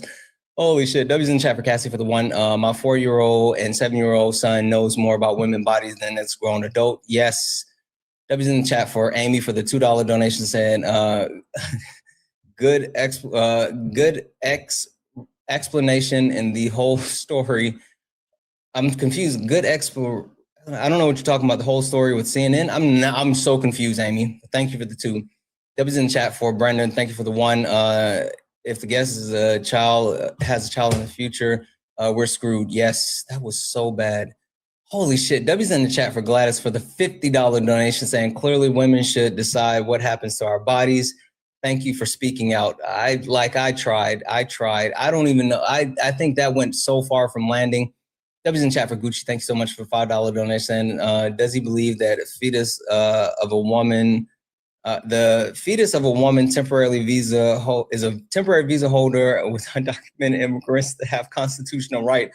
Holy shit, Gucci, you kind of mixed all of those in. Fuck. Oh my God. Oh my God. Oh my God, bro. These people are fucking insane. Yo, what's up? What happened? I have a few minutes here real quick. Okay. I just clicked it. I didn't even see what happened. You missed it. I had a guy come in who wanted to debate abortion and first and foremost, didn't know what a uterus was, had no clue. He said the women have 2 holes below the waist. Unless you count the belly button, then it's 3. Didn't know what a vasectomy was. Said that he bases abortion off the Bible, but didn't know the Bible. Didn't know the Constitution, and he was a virgin, and he said that he learned sex ed from Charlie Kirk. What? Oh my what type God. of unhinged conversation? How long did that last? That conversation? It felt like 5 hours. I have no idea. I was trying to get like the mandatory vasectomy and shit. It was the wildest thing. Has he been your only guest so far? No, like we've been on now for almost 6 hours. This is the last one. Parker, I'm telling you, I was like, what the fuck are we doing? And he kept saying, well, I don't need to know the woman body to know that abortion is wrong because it's about God. And God says that all life is precious. But then he doesn't know the Bible. Didn't know shit about the Bible. Oh my God, I That's fucking crashed embarrassing. out. I'm sorry that everyone had to deal with that. I apologize. Oh, That yes, is there's brutal. been, They he said probably would women have are been on pregnant my for live, 36 by the way. months. What's up? He said women are pregnant for 36 months. What? What the heck? How did he come to that conclusion? Like, who taught him that? Who Charlie Kirk, genuinely taught apparently. him that? He said, this is not what I've learned or researched. I was like, what? I said, where did you learn this? He said, Charlie Kirk. Motherfucker. Did Charlie Kirk actually say that? I don't think Charlie Kirk crazy. I said don't that, even know but if Charlie Kirk even said that. he was talking about his whole religious belief as far as like why people shouldn't have abortion. It was fucking insane. Bro, I'm done. I'm cooked. I'm cooked. I feel like he's one of those people whose parents like are just like the biggest troll ever, that they decided to troll their kids and tell them all these crazy things and then see what they believe, you know? I was really wondering if he was a Mormon. Like, that was the only thing that kind of made, he said he didn't take sex education, so he had never learned any of this. And I'm just like, you got to be a Mormon, right? Like, it has to be. None of it made sense. I don't know. That's really brutal. I'm sorry that you had to go through that. How old were they, by the way? He was 20. He was 20 years old. That's brutal. Yeah. We did a kick fund and we kicked him to Mars. I said, we're going to do a kick fund. And if they choose to kick you, then you're getting kicked. He said, what do you mean kicked off the live? I said, no, kicked off TikTok, kicked out of the country, kicked off Earth. We're sending you to Mars. It was just fucking insane. First person on Mars. Let's go. He said, by whose authority? I said, mine. Anyway, are you going live anytime soon? No. No, I should be live later today. Like, I'm going to be live probably like 5:30, 6:30. Probably like, I'd probably say 6:30. Okay. All right, bro. Well, finish doing your thing. Call me when you finish. I don't know how it goes. Yeah, no, I will. All right, bro. All righty, everyone. Thank you. I'll see y'all later. Bye-bye, everyone. W's in the chat for Parker. Oh, okay, guys. That's enough. That's enough. I got to get through these thank yous and then I got to get some food because I'm starving. W's in the chat for Serenity for the $5 donation saying if life begins at conception, then the person counts as a citizen. Wouldn't there be when they're conceived, you're not a citizen into the country until you're born. I covered that. Like, he just didn't get it. W's in the chat for Junior for the $1 donation. Women have 3 holes below their belly button, and I'm super gay. I've never seen a V in real life, and I know that women have 3 holes below their belly button. God damn, Junior. Oh my God. W's in the chat for Brittany for the $5 donation saying this is unbelievable. Unbelievable. If you want a uterus owner up here, I'm in the request. I'm sorry, I didn't see you. Oh my God. I tried to stay away. I truly tried to never debate men on abortion because, like, for fucking what? W's in the chat for Charles for the $10 donation. I've never laughed so hard in my life. I'm glad that you did. I'm glad that you laugh hard because, like, well, I don't know what the fuck is happening. Why am I seeing that? I don't know why that's happening.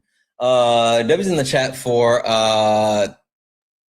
Kelsey for the $1 donation. Abortion isn't just about killing a baby. It's also about getting rid of ectopic molar and pregnancy. Also, if a baby dies in the womb, at this point, they need to perform an abortion. Now, because of certain laws, they can't even do that and let women die. That was my whole point. Like that, like it's healthcare. W's in chat for Barbara for the $10 donation saying, kick them. Yes, Barbara. W's in the chat for Doug for the $5 donation saying, ED meds are gender affirming care. Yes, they are. W's in the chat for Tis for the $10 donation saying, my daughter mentally would not survive a pregnancy if Grape, should I let her unalive herself and get an abortion because Texas will prosecute me if I help her. Like, that's the wild part. Like, they don't care about women. They don't care about others. They don't care about any of that. They only care about the fact that they are literally controlling women. W's in chat for Joshua for the $5 donation. If we agree that a person cannot use another person's body, including organs and fluids, without consent, and a fetus is a person, then logically fetus can't use a woman's body without the consent. Holy shit, Joshua, that's actually, I kind of fuck with that logic.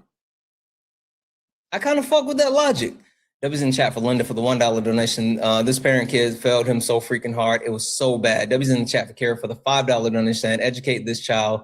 Don't kick him. I tried to, but it's like it was so bad. W's in the chat for Rachel for the $1 donation. I'm 4 years postpartum from my first pregnancy. I've had to, and I'm still physically impacted daily. Exactly. We didn't even get to the point as far as like the overall physical impact of pregnancy. W's in chat for Brittany for the $5 donation. Said abort cycle. Yes, we should. We did. We got him up out of here. W's in chat for Kelly for the $10 donation. Saying abortion ends pregnancy. A viable fetus will survive. A non-viable fetus will not. Banning abortion will kill women. Taking away mothers, sisters, wives, daughters, etc. Leave it up to the doctors and the pregnant people. Exactly. That was in the chat for Elite Gunner for the $3 donation saying, I don't know if you saw my first dono. I must have missed it. Thank you. Yeah, I see it here. W's in chat for Elite Gunner, who's also sent a 5 saying, keep cooking. We acknowledge you and also watching you on Twitch. W's in chat for Elite Gunner watching over on Twitch. W's in the chat for Mom for the $2 towards the kick. W's in the chat for Nicole for the $3.51. It says, how does this guest not know woman have 3 holes, which does not include the belly button? Fuck exactly. My 8-year-old granddaughter knows this. How can a 20-year-old man be less educated than an 8-year-old also donated to the Kick Fund? Thank you, Gucci. That's because even an 8-year-old girl is smarter than a 20-year-old man. That's how. Fucking W's in the chat for Deanna, who added $50 to the Kick Fund. Yes. W's in the chat for Megan for the $1. This guy needs to be kicked to the sex education section of the library. Even children's sections will help. Thank you for representing my anger and articulating the way you do. Oh, it was so frustrating. W's in the chat for Liz for the $50 donation. And abortion is healthcare. Send this caller to the moon. No, we send him to Mars, not the moon, Mars. W's in the chat for Junior for the $3 donation saying, kick this walking pro-abortion ad. Followed up by another $3 donation saying another $3 towards the Kick Fund. F because I'm sick of his Sky Daddy. Oh shit, W's in the chat for Linda for the $2. Say Kick Fund. Sorry, that's all I have. Listen, that was more than enough. Thank you. W's in the chat for Anthony for the $5 donation for teaching 4th graders sex ed today. And then another $5 say kick him to be with the Iceman in Uranus.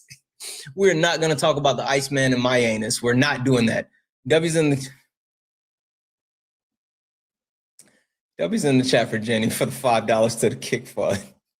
W's in the chat for Kara for the $5 to the Kick Fund. Send him to Venus, not Mars. Also, he can actually learn about women. Yes, let's send him to Venus so he can learn about women. W's in the chat for Jen for the $20. Kick this dork.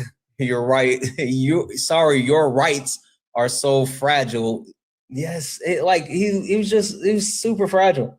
Super fragile. Oh. I didn't know that.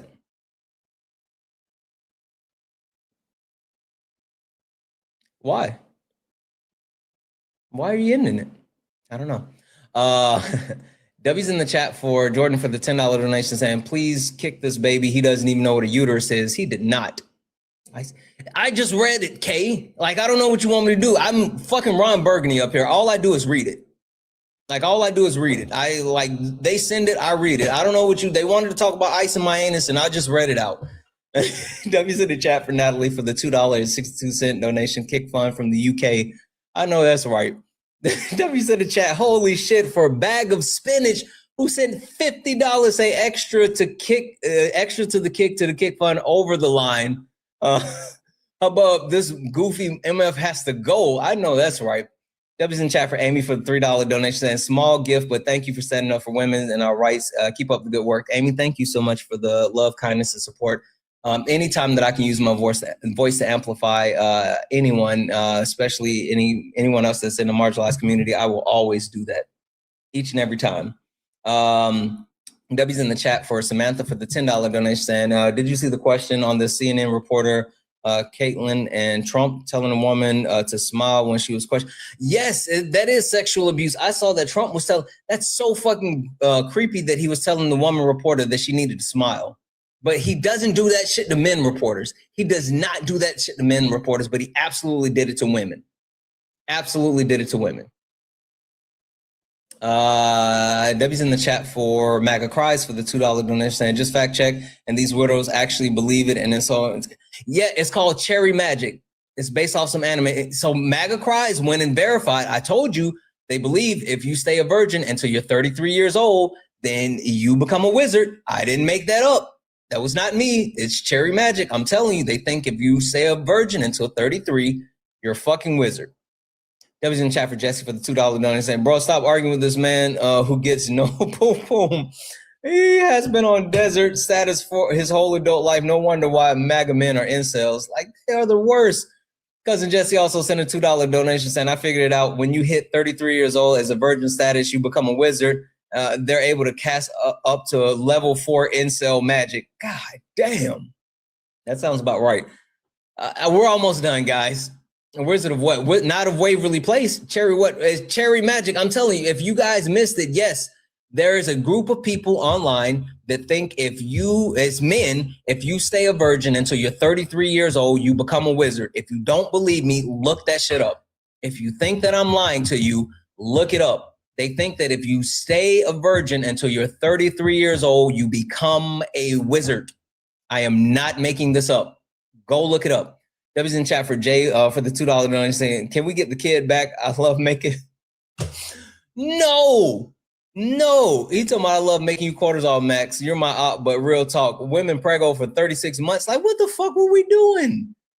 Holy shit. Holy fuck, guys. Holy fuck. Massive W's in the chat for Linda for the $100 donation said, you worked hard on that last one. Thank you on behalf of all womankind. Get you some beautiful whiskey, the kind that you sent Dean for his birthday. You needed. Yes, that was Uncle Nearest, fucking Uncle Nearest. Also, W's in the chat for Linda, who also said a $20 donation saying, oh, by the way, I'm left-handed Lindy. Oh, left-handed Lindy. Thank you so much for the $100 and then the $20. You're fucking amazing and kind. And yes, I do need the whiskey. W's in the chat for Jesse for the $5 donation said, dead belly button answer will make me laugh for months.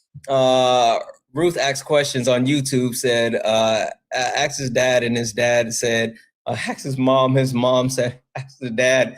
And then they went to Charlie Kirk. Holy fuck, that's exactly how it went. W's in chat for Joseph for the $5 donation saying, how much to hire the NFL quality field goal kicker to actually perform the kick? I don't know, but you know what? We might do that. We might just do that. W's in the chat for Elite Gunner for the $1 donation saying he doesn't watch anime. Like, what the fuck is he doing with his time? He's a virgin. He doesn't know anatomy, and he doesn't watch anime. What the fuck is he doing? Someone said Seahawks, Patriots, Seahawks, easy. Robert Kraft is a Trump donor, and they've also donated towards the Trump administration. The owner of the Seahawks and the owner group of the Seahawks at this time, there's no connection to the Trump administration. Easy. Easy. Everybody should be cheering for the Hawks. Simple. W's in chat for Elite Gunner for the $5 donation saying, started you the hype train on the sub channel. I'm going to have to go over there and check it out. I'm going over in just a moment. Holy shit. W's in the chat for Christine. Christine, thank you so much for the $50 donation saying missed the kick fund. Had to get the kiddos from school, but dude, you earned every penny. That was so bad. He was so fucking bad. Oh my God. W's in chat for J Hop for the $2 said Bible doesn't say we have to stay pregnant, guess. Thank you for the $2. And then Kate, sorry, I think it's pronounced Kakana? I think that's like Kakana. I'm so sorry. Thank you for the 10 for the abort. J Hops, thank you so much for the $25 and abort this fetus from the panel. Holy shit. And Brittany, thank you so much for the 5 saying I'm going to vote to restrict the use of vehicles. Oh, how many cars do you have? What's a car? That's literally what the fuck they said. Literally, that was his logic. Oh my God, I'm way too worked up. Not gonna lie, I'm way too worked up. Okay, guys, we got to go through these super chats. Holy fuck. Okay, let's run through the super chats. W's in the chat for Dylan for the $6.99 super chat to say, why the fuck should women have to mutilate themselves, but vasectomy is like blasphemy to men? Oh, it's hypocrisy. Like they say it every time. W's in the chat for Split for the $10 donation. Say, I'm sorry, caller. This caller's sending me, how do half of these people survive in society? I have no fucking idea. I don't understand how they don't get stuck walking through a door. W's in the chat for Mars Baby with the $1.99 donation, saying his beliefs are why he'll forever be a virgin. No, it's because he wants to be a wizard. That was in the chat for the One Mighty Pen for the $2 super chat that says, does he think condoms is murder? He probably never even heard of a fucking condom. I'm willing to bet that. W's in the chat for Trisha for the $5 Aussies to say, waking up to a boy thinking waking up to a boy thinking pee and the baby come out at the same hole. It's gonna be a day. Like he fucking really thought that. He fucking really thought unless he thought the baby came out of a woman's anus.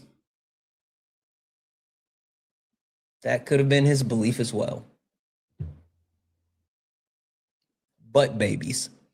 W's in the chat for a mister who sent a $20 super chat to say, I can't believe this is real. I broke a dish trying to do dishes because of this kid. I've been running back and forth from my kitchen to the computer. We're so cooked. We're so fucking cooked. Oh, we're so cooked. We're so cooked. We're so cooked. W's in chat for Mars Baby for the $4.99 super chat to say he's worried about bruises. Asks if he knows what an end top of me is. He has no clue. He had no clue. He didn't know shit about shit. W's in the chat for Kraken for the $2 super chat to say, do Martian women's have uteri? I guess we'll never know. W's in the chat for Rohit for the $7.99 Aussie super chat to say, Gandalf, you shall not pass. That's what the abortion would have been. I'm sorry, not the abortion, the vasectomy. W's in the chat for I'm blessed for the $5 super chat to say, I'm so glad that he's gone. That bootlicker is such a ultra crepidarian fool. He was. W's in chat for Dylan for the $2.70 Aussie say he's from Mars. He is now. W's in chat for Khalil for the $5 super chat to say, I think we've had continuous correction this year. Right-wingers, disingenuous narratives that representation is money coming from white people is coming from the U.S. government. Yeah, I could believe that. W's in the chat for Leah for the $4.99 super chat to say the message. I messaged the new alien offer to give him resources to learn since I'm in the medical field and my wife is a special ed teacher, but he ran for me too. I can believe that. Holy shit. W's in the chat for Emerald for the $2 super chat to say DAGF, what they believe as long as they don't breed. Yeah. And W's in the chat for Mr. Bright, who became a late night tuber, and W's in the chat for Chibi, I think it's pronounced, who became a late night tuber. All right, guys, that was a lot. This entire live was a lot. Holy shit, that was a lot. Hold on. Okay, one last thing. Let's just see. One, I promise you guys, let's just see. Okay, he's gone. I was gonna see if he wanted to come up for a second and see if he was not gonna be creepy, but he left a request. I'll hold on. Make sure he's not going to be creepy. Guys, look up at the top. If you see the word follow, you're not following me, hit that follow button. Boom. Hit that follow button.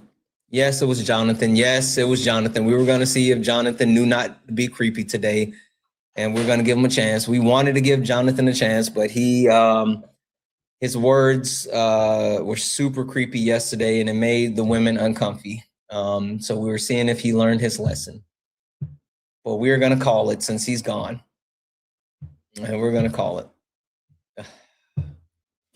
God damn, this has been an insane live.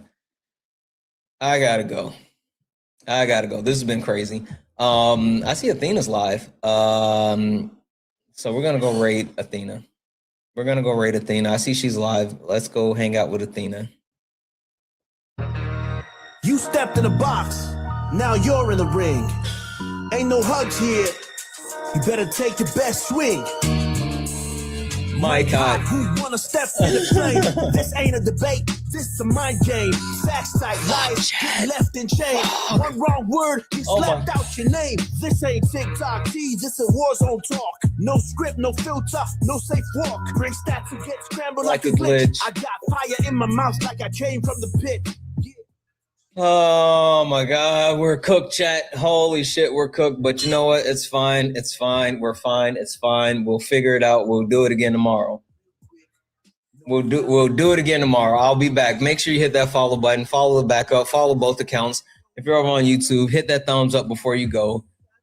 You guys better be fucking glad that I love you. Holy shit, you better be glad that I love you. Allison, yeah, no, I forgot. Okay, I'm going to do it today. I'll put the tiny violin on the soundboard today. Thank you, Allison. I'm going to go get food first. I'm hungry. I'm tired. I'm exhausted. What's Athena's username? Can somebody post Athena's username in the chat? She's probably on like the Covey account or whatever. Can someone post that and I'll pin it? Please and thank you.